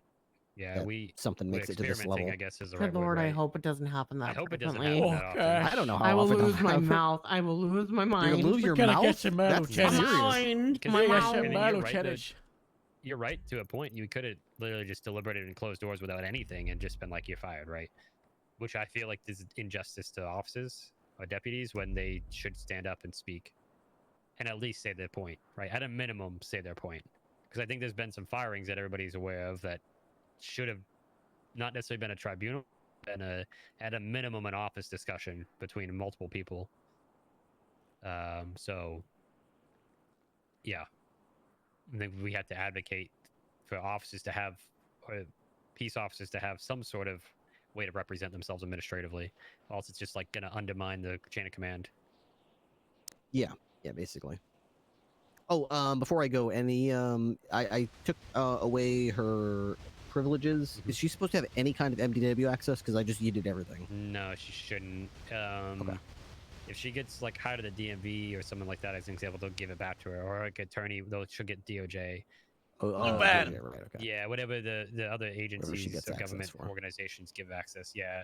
All right. She should be fine that way. All right. I terminated her. I put a little note on the government side of her profile, just indicating that she lost employment due to the tribunal, and I didn't really have any. Actually, you know what? Maybe I'll put the report number for the I might link tribunal in it. it, just in case, like a month or two, people are like, "What was that from again?" I have to refresh their memory. All right. I'll let you guys to get to it. Thanks, Nixon. I think we all appreciate you actually. No, we stepping up really do. and Oh yeah. being up there with her. Yep, happy to do my There's part on it. there's no hard feelings between any, at least on my Yeah, end. I hope you understand. I'm not mad at anybody. But Yeah. I already walked up to Bloom and said, "Sorry, I called you slimy and underhanded. I had to do my part." I think I kind of try not to laugh, and I kind of said it to these guys. I said you should have kicked me under the table and told me to. It was like a shock and like with blood. And I don't mean to bash anybody else. We kind of alluded to it. I think I watched all the interviews in full, like a couple hours before this. I think it's something for next time that we kind of left it up to our own decision. Yeah. And I talked to you a couple of days Yeah. ago. I wanted to go in with the mindset of blind. I was so proud of Gemma. I wanted to Gemma did a good like job. hear both sides in person in the day. But now that we've gone through it, I think it's a disservice, and it would just be better next time. All review people the in the evidence. panel, all five, have gone through every report, watched every piece of evidence, and that's where we can just go in with the questions. And we can pick up on things that are being said that don't match what's on the paper. Probably a good idea. Yeah. And that's why I feel like I have no problem being it, but like I said, I felt like the shark and pool of blood because I knew some of the things for both sides, right? So yeah, like I said, I have no hard feelings towards you or her. I just got on a roll. Yeah, no, it's kind of that was your job. You're just doing your part. So, yep, all good. We appreciate you. Now we're gonna add you to the list of officer advocates. Oh, goody. Hey. Can't wait for the next one. You're doing great. You're doing the Lord's work. Oh, great. Thanks, guys. Do we want to talk to Bloom or no? I don't know. He's got his other. We got to talk to Connie about him because there's like a million command reports on him. Oh, okay. Yeah, I know. I know. He's a whole different issue. But that one, that sounds like either Nash or Connie's sharing that because that's a deputy. Well, that's a LSSD sergeant of shift 2. Yeah. The shift 2 sergeant. Yeah, but it's like if it was a GRAPESEED deputy, I think you should chair it. Oh right? yes. If it's LSSD should chair it. If it's it's a PD, I mean, right now it should Hey, be you me. chaired this, so I do agree. You like Nash? Do you guys want me to? I have that template for the notification. Do we want to keep that? The one I sent. Yes. Yeah. I got it as a document, not a PDF. I mean, I can just when it comes up again, I'll save it for a rainy day. You know what I mean? You didn't save me. Yeah. You know how many issues these grapes fucks caused me?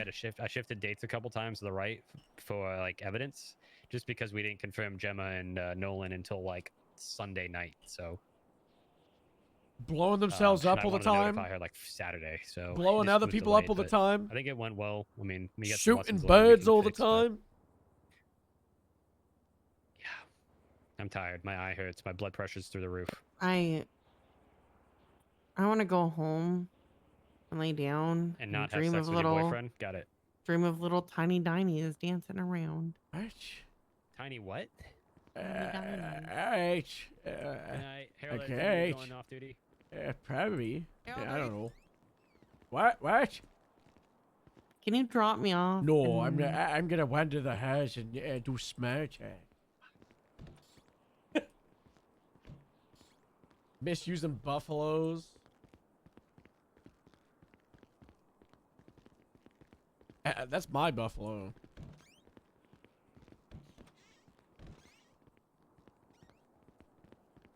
Every day.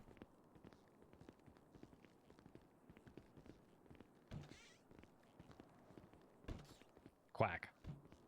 Shit, right.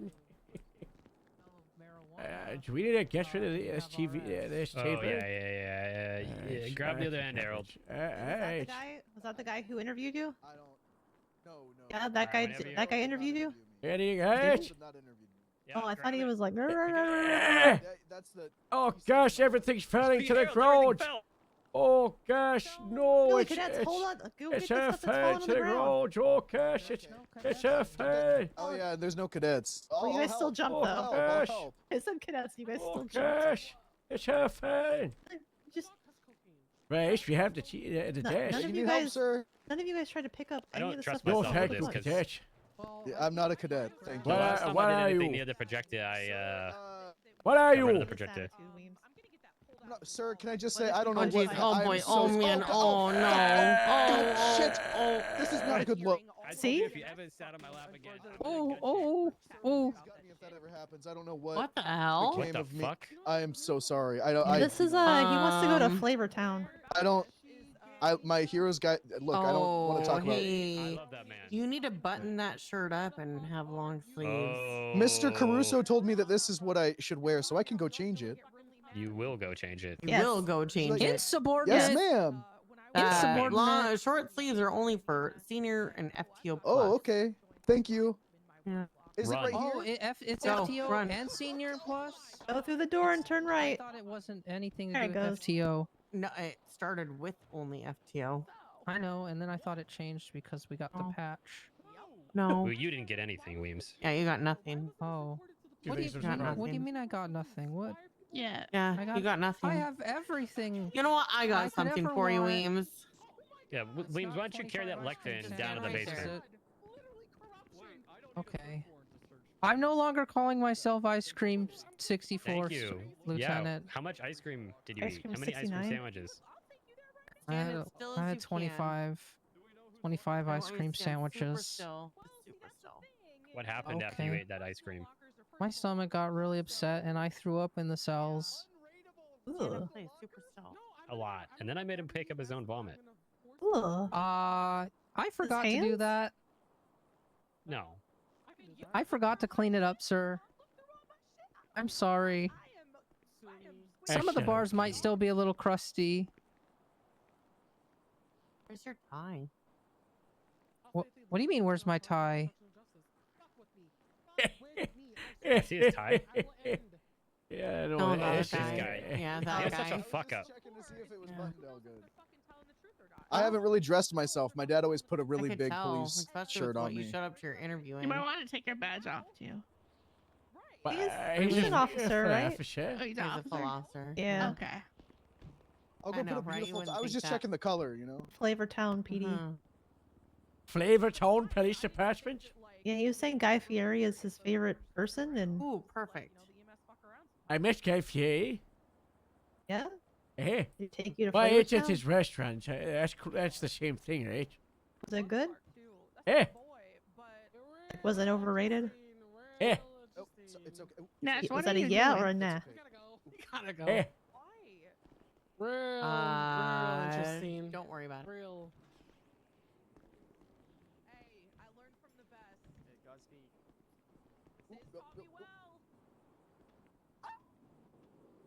Oh, if I don't. Lieutenant, what are the little bars on your sleeve? Hi, hello. Which lieutenant are you asking? I'm Parker Spade. Oh, Yeah, which one? I was Don't looking at move. Lieutenant both of you. Nash, but are they years of service? That's what I was told. Yeah. Depends who Okay. you're asking. Wait, are they not always years of service? Are they something else? They were gonna be something else, but then we kind of just gave up on that, right, Nash? Yeah, Does I that gave mean up on I that. could have bars on my sleeve for years of No, service? No. It's one no. bar is 5 years. Oh, it's gonna be a long time before I ever get a bar. I'm not here to play. I'm not here to play. Like, I am not here to lose my fucking job. My fucking work, my job, my hospital, it's all too important to me. Ain't no motherfucking way I'm gonna let anybody compromise my position. That's why you're the best. Come to me and tell me your dumb shit unless it's in an official therapist. I had to. Doctor and a patient. But if we're standing on the corner and you be telling me Hey. this shit, maybe you should think twice about that. All I'm saying. I'll be honest, I didn't tweak that at all. I really should have. Yeah. No, Yeah, you don't have any grammar. Huh? Yeah, I'm a cop, sir. I dropped out of high school. it's a pretty low bar for the county then. Yes, it is. I don't know. There's heroin. High school dropout's pretty good for county, you know. At least he did the See? middle one. Yeah, at least he's got his teeth. That's What true. are you trying to say? Not you. I just said at least he's What- got what- you know, teeth. Listen, what I'm Carol? from Louisiana. I dropped out. I was from an abusive household, and I'm supposed to know how to write. Abusive now or abusive previously? Like you need to talk about your wife or? No. It's what you call it. I am not. By the way, I know I might look tired, but I'm not. Okay. Just want to make that clear. It might look like I'm dozing off, but I'm not. All All right. right. Just in case there was any confusion. But no. Me and my wife are happy. It's my father from a childhood. Oh. Well, you know, we got counselors you could talk to I somebody don't about. know. I and talk there to is Q all the time. It's great. There is a university here. You could go get your, I don't know, what's it called? A GED? They're useless. You think I should become overqualified for the job, sir? Well, you know, you should have at least a diploma. I think that's like bare minimum. Well, you know... Are we even... Hey, all I'm asking... You know who's a nerd? Veronica Wilson. Can we make her tutor you and make you learn how to write proper sentences? And then maybe, you know, we could get you to test for your GED. If I become overqualified, then what am I going to do? Be a CEO? What? No, they'll make you baseline qualified. So I am an unqualified sergeant, is what you're saying, sir. Well, just deputy. I mean, I figured everybody, at least has a GED. We aren't even checking Ron. Hey, I'm not a member of ICE, and I support Ron, but we haven't even checked him for a green card. Or Gord, or any of these Canadians, okay? So now we're checking me for a GED? Well, no, we didn't check. We just identified, you know, a lapse. Wait, is Ron from Wisconsin or is he from Canada? I can't remember. Minnesota. What's the difference? Minnesota. What's the difference? We need to check him for a green card still. Ron is back, by the way. He came back in the ocean today. Did he find the bikes? Everything. He got the bikes. He's got the leggings. He's got the cars. They're at a big freight ship going through Suez Canal. The Suez. That's right. You know, it's gorgeous. We said, hopefully end of month. He said fast boat. The fast boat. End of month, first boat. Okay, so we should be seeing it soon. Yeah. He was stranded on the ocean for 2 days or so. He might have been delusional. Eh? That's nice. So, what happened with Frank? I'm across the hall in a meeting with the Lieutenant question. Mayor. Do you feel comfortable tutoring Sergeant Bloom because he's literally incapable of writing a correct sentence? All right. He needs to be tutored for his GED. I don't want to go to school. Oh, okay. I hate school. I said, what happened to Frank? Said she's a little bit of a grammar Nazi, so, you know, maybe we she hired is the right her? person. Grammar, not actual. Oh, okay. All right. So that's why she's blonde. She has teaching experience too. Look at this. She could get you hooked on phonics, Bloom. Okay, you know what? If this is in order, I'll do it. I mean, all right, Bloom. I'm gonna confer with Sergeant Nash and Lieutenant McDowell. Wow, Lieutenant Nash. I just fucked her completely east to west on that one. Who's this? What? Okay, stop. Okay, I'm tired. I don't know if I'm Wilson. Does Veronica have blue eyes? Can you ask her? Wait, what? Does she have blue eyes? Can you ask her? Do you have blue eyes? Oh God, come on, fellas. Why are you asking? She said, yeah. Yeah. Okay. All right. Come on, Blue. I don't think I could be in a. I don't think I could be in a school with her. Oh come wow! on, I just realized. Oh my God! Come I'm on. out of this room. Yeah. I didn't call her that. She called herself that. You're not getting. You're gonna go to class. Yeah, you get the Nash, right? You watch it. I'm getting way They're forcing me to get my GED. If I ever read your report, have you read his report? It's trash. Listen, read my subpoenas when I actually try. I just forgot to run this through my grammar. He doesn't need to pause high school, okay? I forgot to run this. I forgot to run this through my Grammarly the same way I forgot to speak on the fact that she kept talking to criminals after her suspension. Yeah, you did forget that, Patch. Yep, you forgot. Listen, I'm an off-the-cuff kind of guy, all right? What can I say? The day I come in prepared is the day I'm not Lewis Bloom. That's true. And the day I don't come prepared is the day I'm not. That's good. I agree, which is why I think, yin and yang. Let's take down these EMS. I'm gonna get them all fired that are. Oh God, yeah, oh my God, honey. You're getting ads at EMS. Come then. EMS are stashing marijuana in the hospital. They gotta stop doing that. I don't think so. What? The bunch of stoners. She said, "Yeah, sure." So you're gonna start tutoring lessons with Wilson. But she's a Nazi. She's a grammar Nazi. Don't stop saying that. She still called herself that. No, that's Mexican. You mean to get tutored? Unacceptable. It's Sloan dealing this No, one. this is Yeah. cruel and unusual punishment. What? Do I what? have to I'm get gonna my hit honesty. ya. Dear bro. You want to hear some honesty here? Oh my Jeez. god. He needs education. Yeah. Can I? Alright, so I'm going to Grapeseed, guys.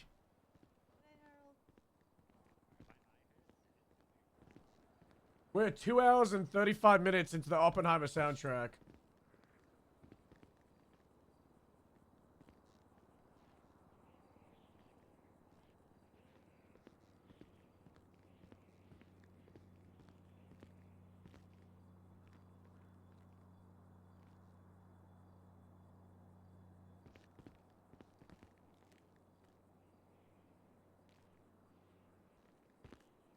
It's a 3-hour-long soundtrack.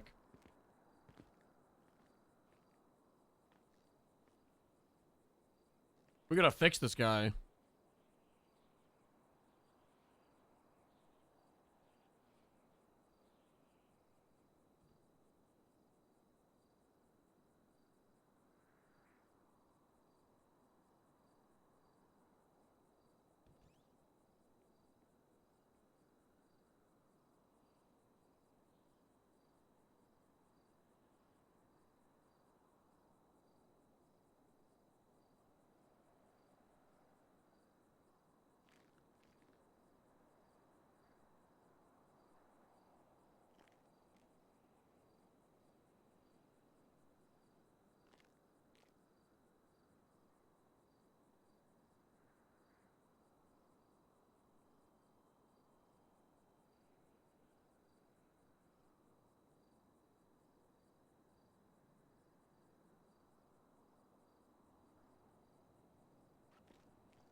It's really funny.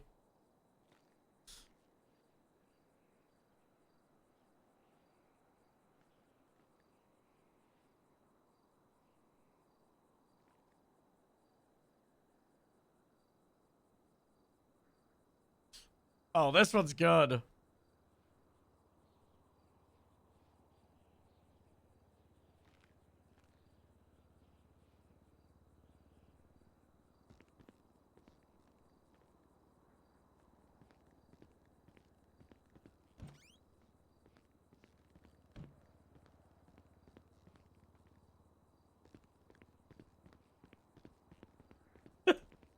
It's so intense.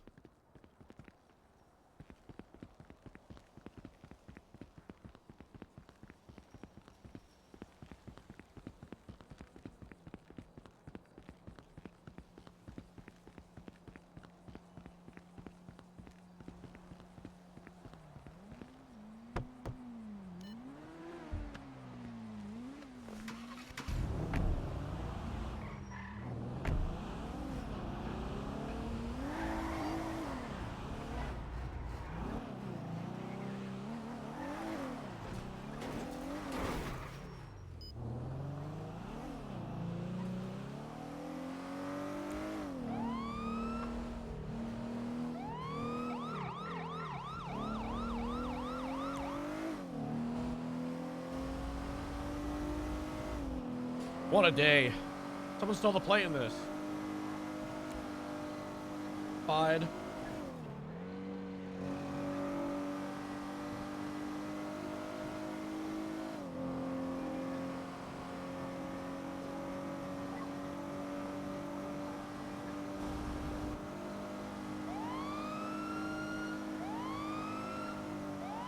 I wonder if she'll bring the Phoebe character back or make a new cop.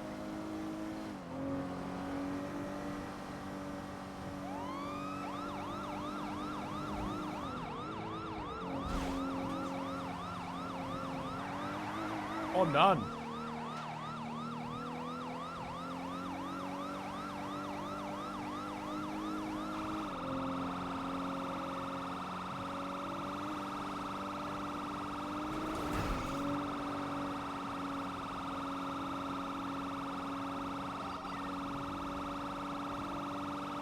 Chef of Jade with the prime 6 months, 10 minutes ago. Thank you.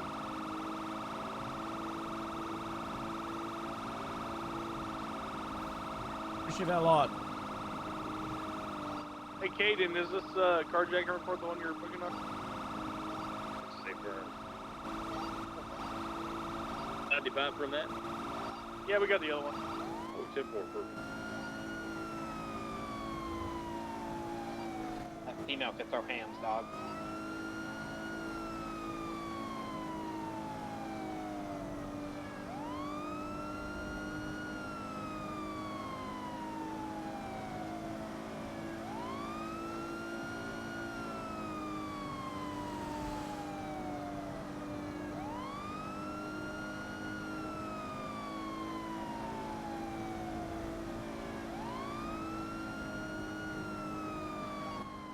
Tier 2 radio check. Into.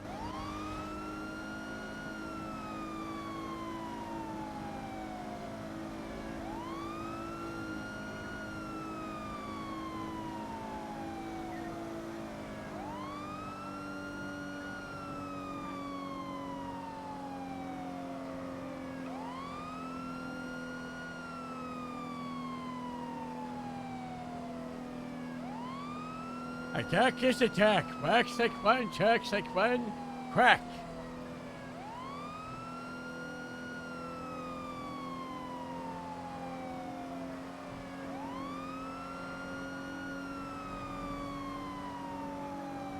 What a day.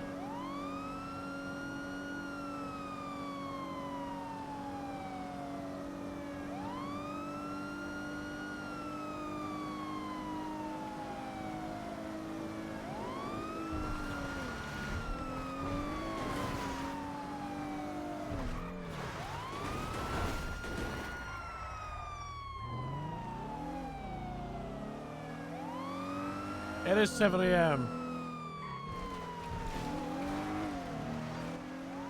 Just as a heads up to all units, I'm still unable for reasons beyond my knowing to open the doors of the LSSD.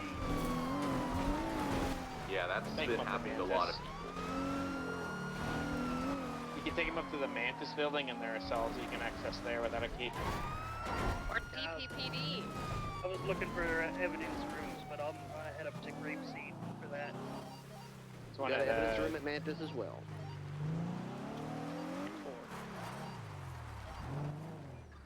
2 Sierra 2, 1 Ranger 6-3 direct. I think Josie Go for 2 Sierra 2. did some work for the No, by wedding chance venue. Ride-alongs are granted to civilians, or is it just simply cadets? They can be granted on a case-by-case basis to civilians, as long as there's no cadets waiting for an FTO. Extra bench. Right, thank you. Flowers. Extra bench. Wow. And then I think she's gonna put an arch down, like right here. Tash and Gumtree.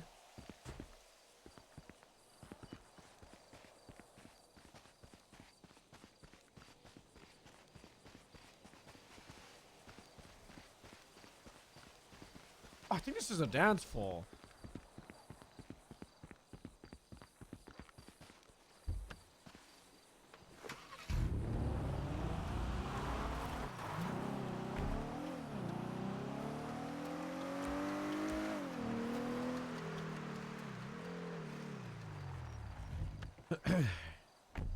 Well, I'm 07 1032.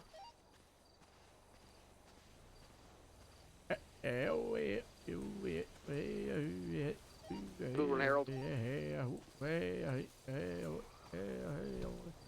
Dispatch 202 1076 to the DMV. A meeting with Falcone. I'll be 10-6. What do you think you're doing? Brother on the ICU? What? What are you doing? I Running was around, looking skulking for, around? I was looking for your guys' evidence room. So you don't even know? Oh, I don't. You've got a lot of work to do, young Doors at the lad. LSSD ain't working. Lot Somebody of work found a to bunch do. of weed at the Grapeseed gas station. What? Mm-hmm. What's the report? The report is up. Civilian report 13237. Where's the photos? I got the photos on. Add the on me. photos. I haven't. Add the photos. Oh, add the photos. Yes, You sir. think we have an evidence room? Yeah, that's Helen. Alright? That's Helen. Evidence is in the fridge. The highway patrol has an evidence. Oh, it's in the fridge. Everything's in the fridge.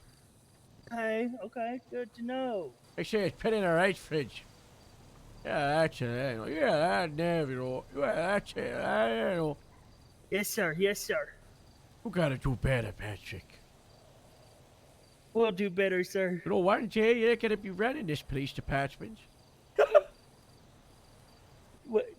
Hang on, no. The last person who said that to me died. Why, Jay? I'm not gonna be here anymore. Oh, please, no, don't say. Lincoln's told me the same thing. Please don't say that to me. You're gonna run this place, right? So you gotta do better. You gotta learn this place like the back of your hand, right? Okay, yes, sir. I'm getting hurt, Patrick. I'm getting hurt, you know. Don't... You got a bright future ahead of yourself. You gotta just take yourself out to the dark, okay? You're the one that wants grapeseed, right? Yes, sir. When Well, I you get a need full to live deputy, I and wanna breathe apply for it. grapeseed. Okay. You need to do more. Hang out more at the station with us. Patrol more grapeseed. Gotta This come weed around that you more in found, Shift 1, because there's no Better. shift 2 or 3 grapeseed. that is not true. How dare you take ill of robbing I hang out with a Riley all the Gumtree, time. Harriet, Vidal, Duke, Moose Franklin, Gemma, Gabriel. How dare you? I was around in Beat up. shift 2 the other day, and there was 8 grapeseed around in shift 2. So how dare you? How dare you and such Hang out with Riley a lot.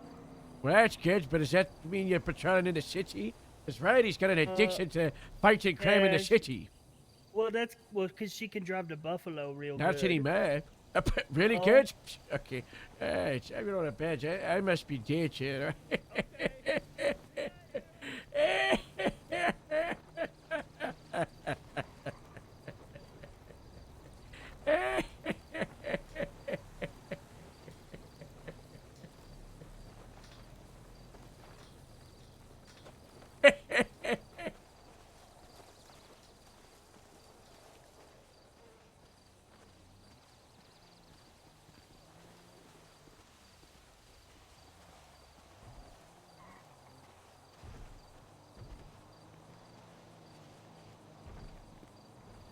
It's a real knee slapper right there.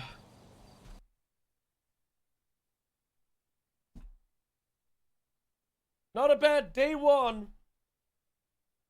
Not a bad day one.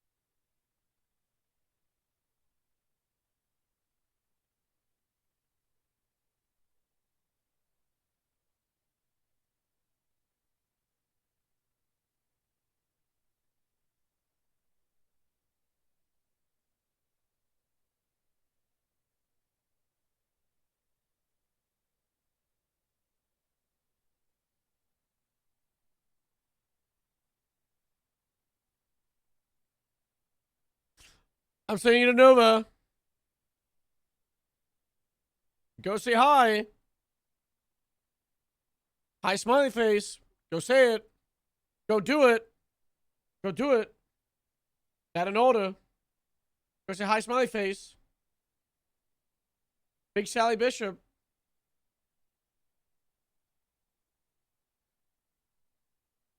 Oh, I ain't gonna sleep. I'll be back. I don't know what time. We just went for 14 hours. We got 15 hours of the Cybertron clock. Very cool.